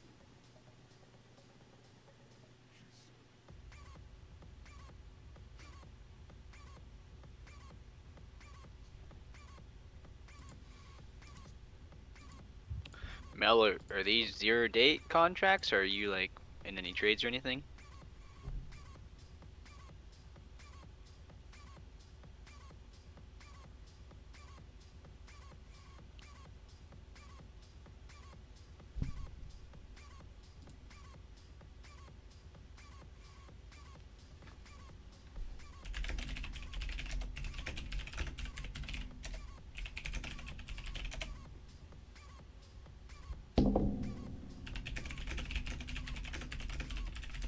Oh, okay, not bad. You're scaring me there for a second, man. Huge factor that helps remove hesitation is sizing smaller. Beautiful point brought up by Diddy that I overlooked completely. But yes, and this is something I've done in the past. I show people in chat every week. It's okay to only trade one con. You don't need to be fancy trying to make $1 billion every day. Fuck the screenshots where it shows thousands of dollars being made and you're sitting there, like, oh, I wish I could do that. Fuck all that. That's not going to help you. It's a waste of time, right? And this is something a lot of my best traders in chat do. Username does this. Leland does this. A lot of my guys do this, where they'll just go into one contract to grow their confidence back, to remove that hesitation, just to kind of get back into the feel of things, really, especially when returning back to the market. You saw we brought up his screenshots on chat today. Username, he just now came back, switched down to just one contract plays. Wasn't trying to get a bag out of anything. Ended up still making $300. I mean, that's amazing. And he sized so small. But that was a great point brought up by Diddy. That is a great way to remove hesitation. Still doing what you do, still going through the routine, still trying to find that opportunity, but applying less risk. Because, again, what is the point of getting more contracts, more money into the trade, more risk into the trade if you're just trying to grow, right? Why don't we wait until we know what the hell we're doing and talking about? Then we can start to size in more when the money starts to matter. Because that's not what matters at the beginning. What matters is trying to figure out the reasoning and then sticking with it, making a routine out of it. Great point, though, Diddy.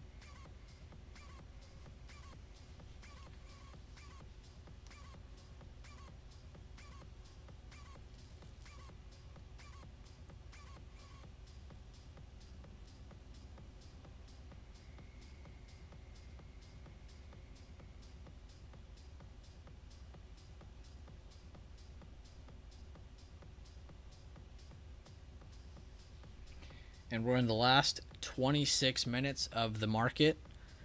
Drop an emoji if you guys are still in here. Show me that you're still alive. Be sure to drop a like on the stream. And thank you guys again for helping me share the stream around, getting other people in here, making sure everybody's up to date, making sure people that are in the chat and didn't realize the stream was on, just to wake them up. And yeah, I need to add some more emojis for you guys. We got Mr. Fibonacci, we got Rambo, Daffy, Noxta, the thumbs up. We got both green and red candlesticks, Laughing Leo, Laughing Jeff Bezos, and Laughing Elon Musk. We need to add a couple more.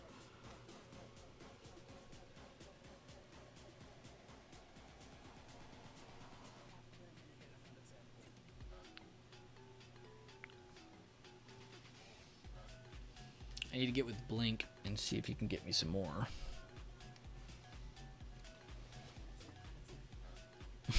One of each, I see you. It's the only way to send the emojis, man. One of each. It's perfect. It's the perfect, unique spam.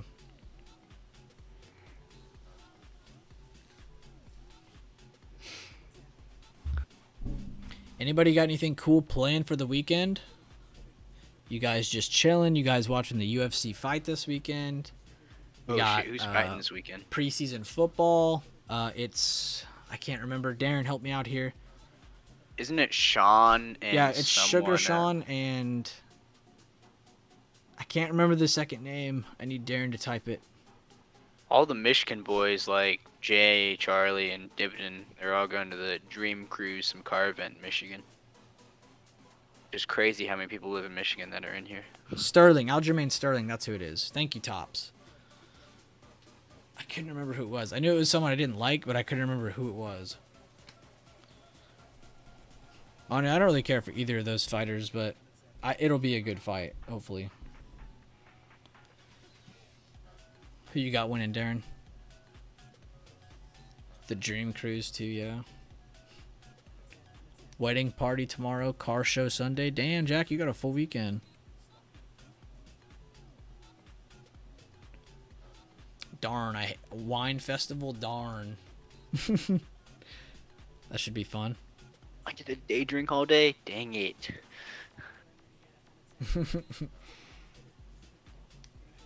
Tops, you think they're winning by... Aljamain's winning by submission?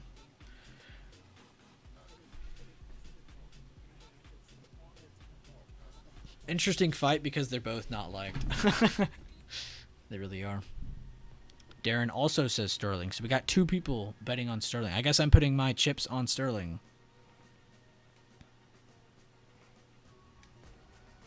If I lose, y'all are cash apping me, right?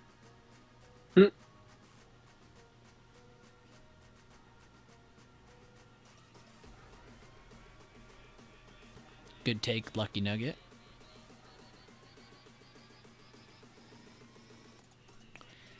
Damn, Charlie and Dividend Bull gonna get to meet up on the Dream Cruise.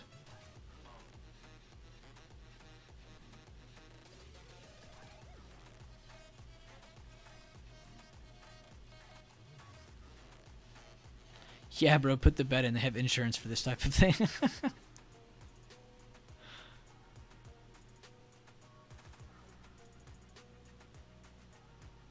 The busy weekends are coming back. Finally able to get out of the house. Some with the baby now. That's good. That's right. I forgot. You've been kind of cooped up since then. That's good, though. Hope you have a good weekend.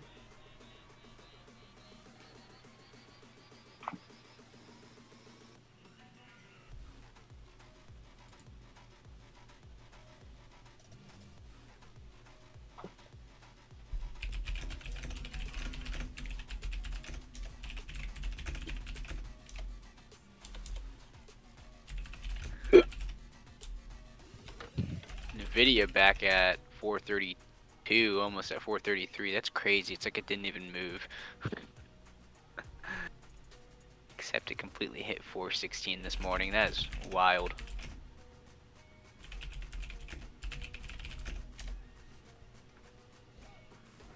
Bro, dropped from 430, went to 416, hit 430 again. What is that chart?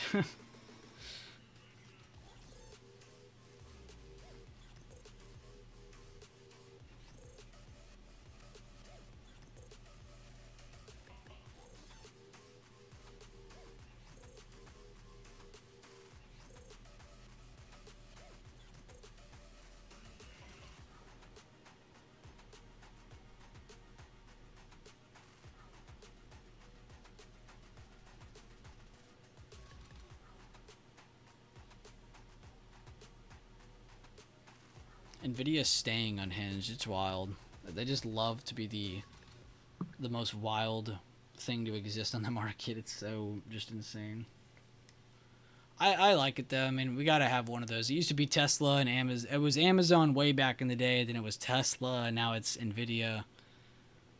There's always that one that just has to be different. That just has to be better than everyone else. You just have to be so different. Yo, my fourth. What'd I say? Lucky Nugget. What was the closing price I said? I think I said 436.20. OG Amazon's. Yeah, bro. I know you know. If you know OG Amazon, you know. The rally to 2000 and the rally to try and reach 3000. Those were the days. Before Tesla was even like. Before Tesla even hit the market, Amazon was the one to trade.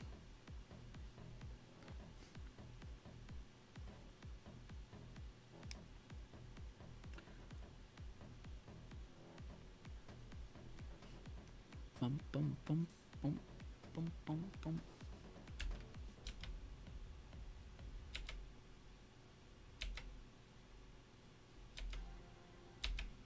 Some Don dude, we gonna get a swing group going. I was actually gonna ask you, I was like, are you looking to swing anything over the weekend? But I'm already in 2 positions for Oh, me, no. so You I didn't might hear what I just said. chill. A swing group? Yeah, I heard that.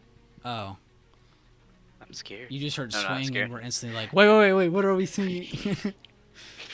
Dollar General! Dollar General! Yeah, I'd be game. I think it'd be cool to do something in the premium. Send you what I have, but you're not gonna enter it. Probably not. It's something fucking crazy. Josh, you didn't have to do him like that. Well, no, it's not. It's not that. It's not even the money. I don't want him to enter that. Oh. See, he doesn't want you in, bro. Doesn't want me in. No, I have people in the past who be like, I'll get it, I'll like it just because you're in it. It's like, you don't even understand why I'm in it.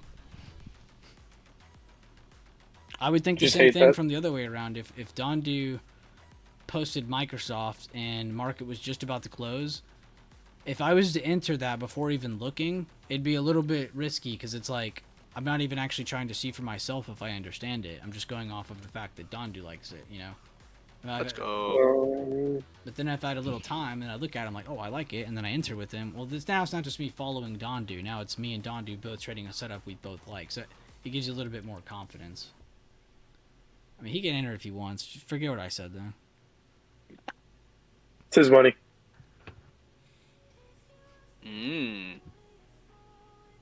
Interesting. Going to high of day on SPY? I know, I'm about to cut my cues.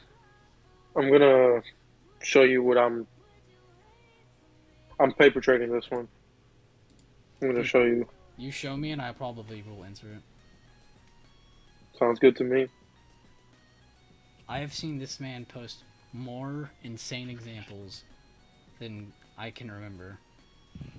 Oh Who you shoot. talking? About Who you talking about? Me? Yeah, you have like insane swing trade posts that have worked out here recently. Are we popping this or what? That's the chart. And I'll show you the contract in a second. Oh, I had a feeling it was gonna be this because you said something earlier. Yeah, it's I like it.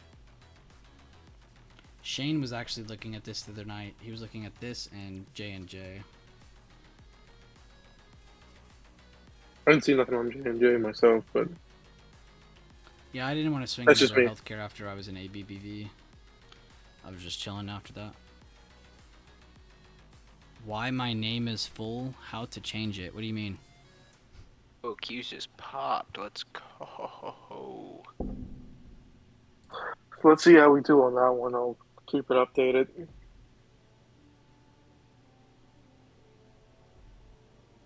Can I ask why the 8th over the 15th? Open interest was better. Okay, I just had to ask. Like I didn't see a decent open interest on the 15th or volume that I liked. I know you told me to look out for that. Yeah, OI is one of the most important things. I don't care what anyone says. Let me double check the 15th just to. Is- Oh, I'm an idiot. No, yeah, I'm choosing a different one. I don't know why. I missed. Yeah, you're right. You're right. You're right. Well, I mainly I'm said being that idiot. about all of the No, no, other but it's a tickers. Like if no, but it's it's a like, drastic difference. oh, Josh, okay. it's like so worth it to get the 15th. You're Ooh, I just trimmed one of my spies for 20%. Good I'm gonna delete shit. this one actually. Q's are almost at 15%. I'm gonna trim that once we pop pre-market. Let's go, baby. Put that at 570. Oh shit, Q's are at. Come on.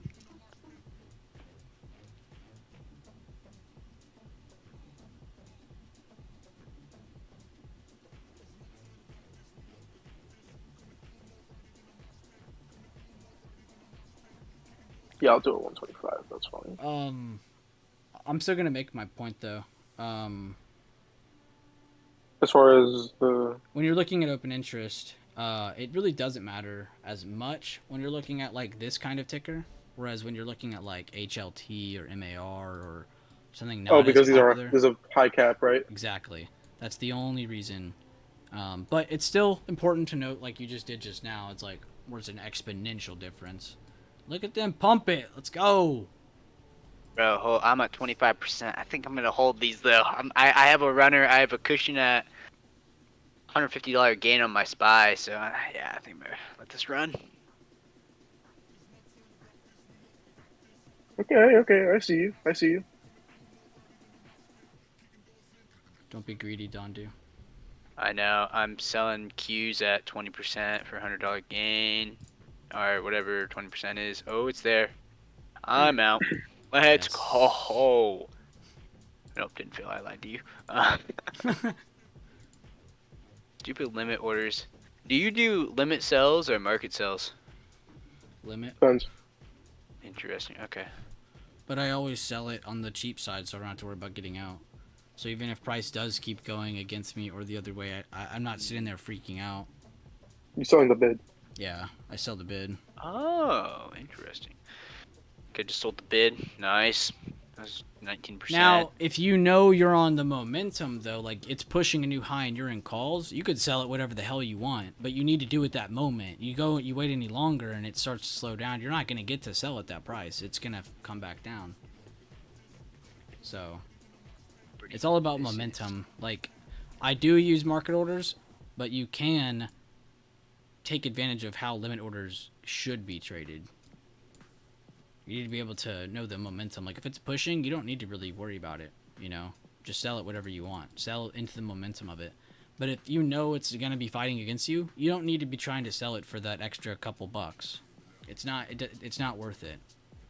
You getting out of that trade is worth way more than that. Those $3, $4, $5 you might lose. And who knows? Let's say you try to chase your fill because you can't get out of it. Then it ends up tanking more. Then guess what? You're still chasing a fill, you know, and it just keeps getting worse and worse and worse and worse and worse. And then it just feels like shit afterwards. So. This is deja vu. You told me this already. I'm scared. Yeah, it was just because it's a legit thing. Like I've done it, other people have done it. You know, these things are legit. Everyone's always like, just buy market orders. Like, yeah, you can if you want slippage. And yeah, market orders are good when you're buying at the right time. If I don't care about my cost, yeah, market it. I just want to get in to get in. But if I know I have a little bit of time and I can choose my entry, I'll just do the limit. It's all about tempo. Just got to be aware of the tempo, really. How fast is it moving? What is it around? What kind of trade are you taking? You taking a retest trade? I probably don't care about my average or the convenience. So I'll do a limit. I'll probably just enter right in the middle of the bid. Get whatever the cost is. Because I know I'm getting a trade that's going to take a little bit. So I'm not really worried about what cost I'm getting it. Yeah, Charlie, Spy needs some wah-wah. You've done that before, yeah. It's a common occurrence. Like, if you guys have all done, like, I say this stuff from experience, but most people have done all that. You know, they experience that chasing the fill moment. They experience that shit. Which one should I do, limit or market? Like, these are all very big common occurrences. I can't tell you how many times I've seen those questions and had these conversations.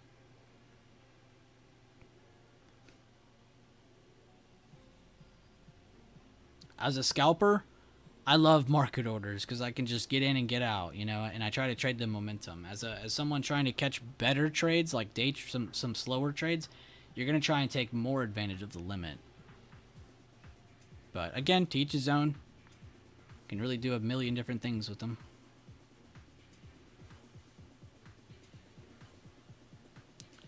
Limit orders have worked in my favor before.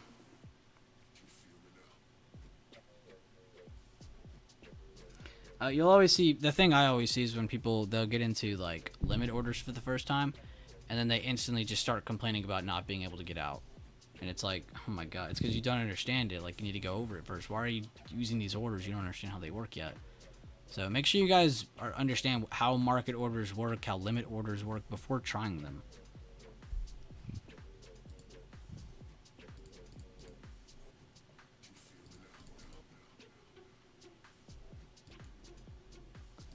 Ba-dum-bum-bum-bum. Ba-dum-bum-bum-bum.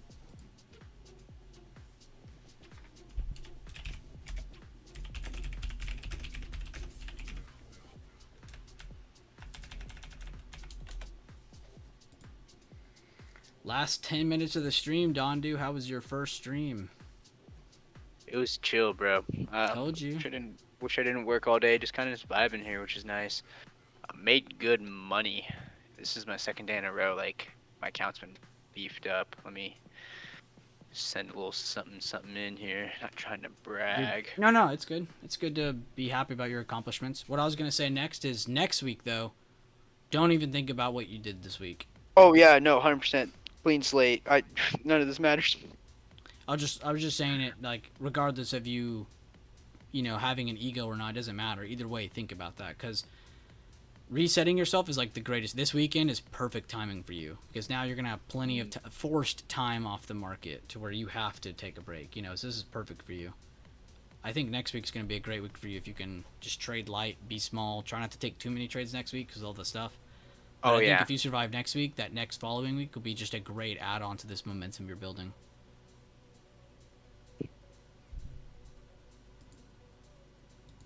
Holy shit, Dondo, I just saw that.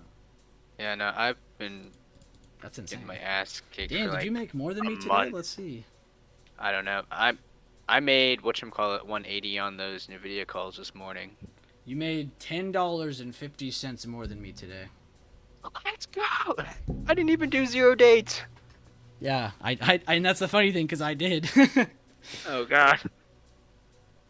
That's funny, Yeah, though. Good shit, man. I'm just trying to step away from SPX because as much as I love it, it's been messing me up a little too much. And that's why me and Leland have told people in the beginning, like, if you guys are gonna trade SPX with us, like, you need to practice SPY first. Like, SPY is the way to go. SPY is. I don't even watch SP. I watch SPY, so it's not gonna hurt you to just focus on that for a while. And then if you want to try out SPX down the road, you can. But you could just keep beating up SPY. Look at you. You still did damage, so clearly you can still do it. Plus, the contracts hold up a lot better. Look at that, we sold that move, and we're back down to where we broke out from. Yep, still chilling though. I still have that one SPY call. Gonna update. It's gonna drop back into that blue range and close in there. Oh, 100%. I was like, this probably just is a good time to take profits. Yeah.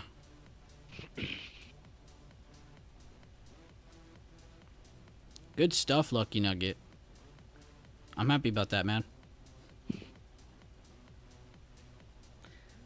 I don't really care for the looking back at the contracts. I mean, it's kind of cool to just like blow your mind, but looking back is just a waste of time and energy.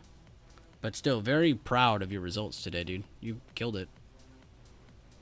You came in here late too. I think I remember you. If I remember correctly, you came in here and you were like, "I haven't traded today, bummer or whatever." And then we ended up finding a bunch of good opportunity. I think you took that lead test with me or the one after mine, and then I think after that you took another one. So, a lot of really good trades, dude. See you later, Kem. Thank you for being in here, man. Appreciate you.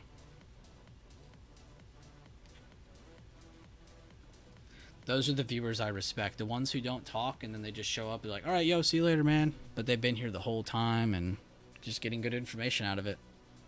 They're not looking to be heard. That's great. You don't need to be the loudest voice in the chat all the time, you know, and if you are, that's a problem. Yeah, you don't have to be a dandy, bro. Talks too much. Someone shut that guy up. Just, Yeah, bro. That guy sucks. Some people want to be heard more than they actually want to like actually post good stuff. It's like wrong priorities, man. I just like interacting, to be honest. It helps a lot. No, it is. It's good to engage. Oh, out of buying power. Oops. I'm a problem.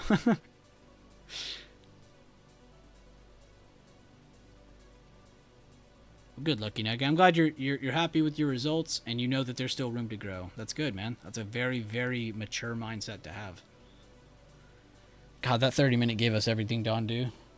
Yeah, They didn't once get out of there. Yo, my 436.20 is mighty close, Lucky Nugget. You said you were going to send me that 630 if it was right? I think you said that earlier. Word for word.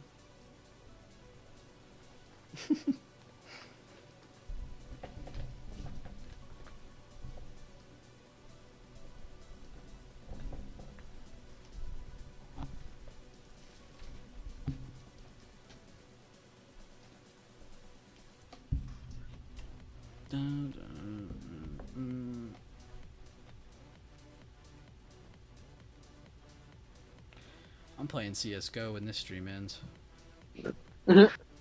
I definitely join you, but I'm going golfing with my buddy in an hour, so that's gonna be fun. Yeah, that sounds fun. Hot as fuck here. It's Good, gonna be dude. fun, You bro. should go. You should go get you some golfing in, man. You just had a kick-ass trading week. It's a great thing to go do. After getting my butt handed to me for like the past like month, but sometimes you need that. You didn't have It's all part of the structure. journey. Now you got structure. Yes, sir. That's just moving Finally stepping forward. away from 0 dates. Yeah, Maturing. man. If you know That's you what have I call toxic it. habits, you gotta just cut them out. You will know them better than anyone too. I won't Oh, be yeah. able to nitpick you that well. You'll be able to nitpick yourself pretty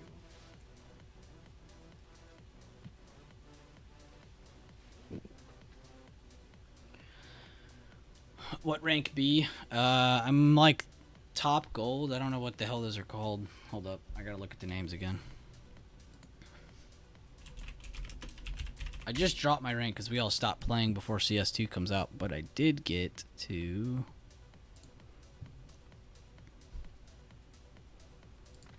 I got to Master Guardian 1, and then I stopped playing. MG. That was my goal, though. I wanted to get to the AK, and then I would chill.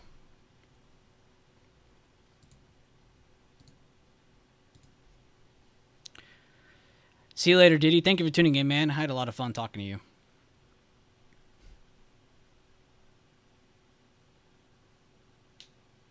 Tops is like, damn, you suck.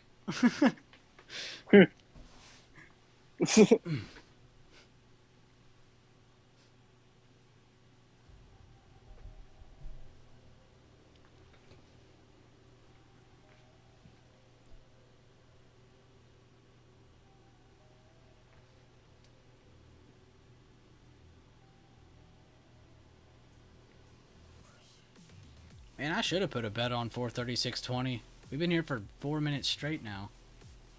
You know what sucks? It's gonna dump or pump in the last minute. My number's gonna be way off. No, I literally had it at the closing number at pre-market high, and it went well above that, and it just dumped in the last 5 minutes. I mean, 10 minutes. Yeah, Tops, you gotta come back for CS2, bro. Oh man, it's gonna be good. It's never gonna come out, but you gotta get it when it comes out, dude. Fuck. Closing right in the blue area. That's what I like to see, David. Remember, guys, big area was 433 to 437 today. So what do you think I'm going to be watching going into Monday?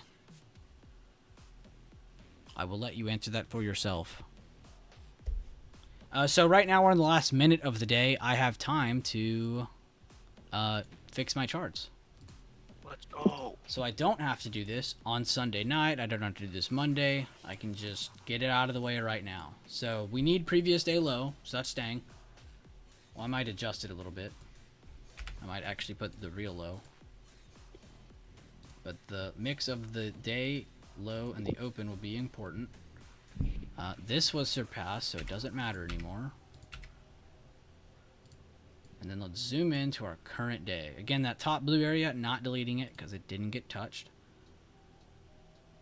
So the normal way of grabbing the demand of low of day would be to go from the low of the move to the top of the last red candle, which would be about here. But I want to include my low and my open. So I'm actually going to include here up to that low to just cover a good wide area.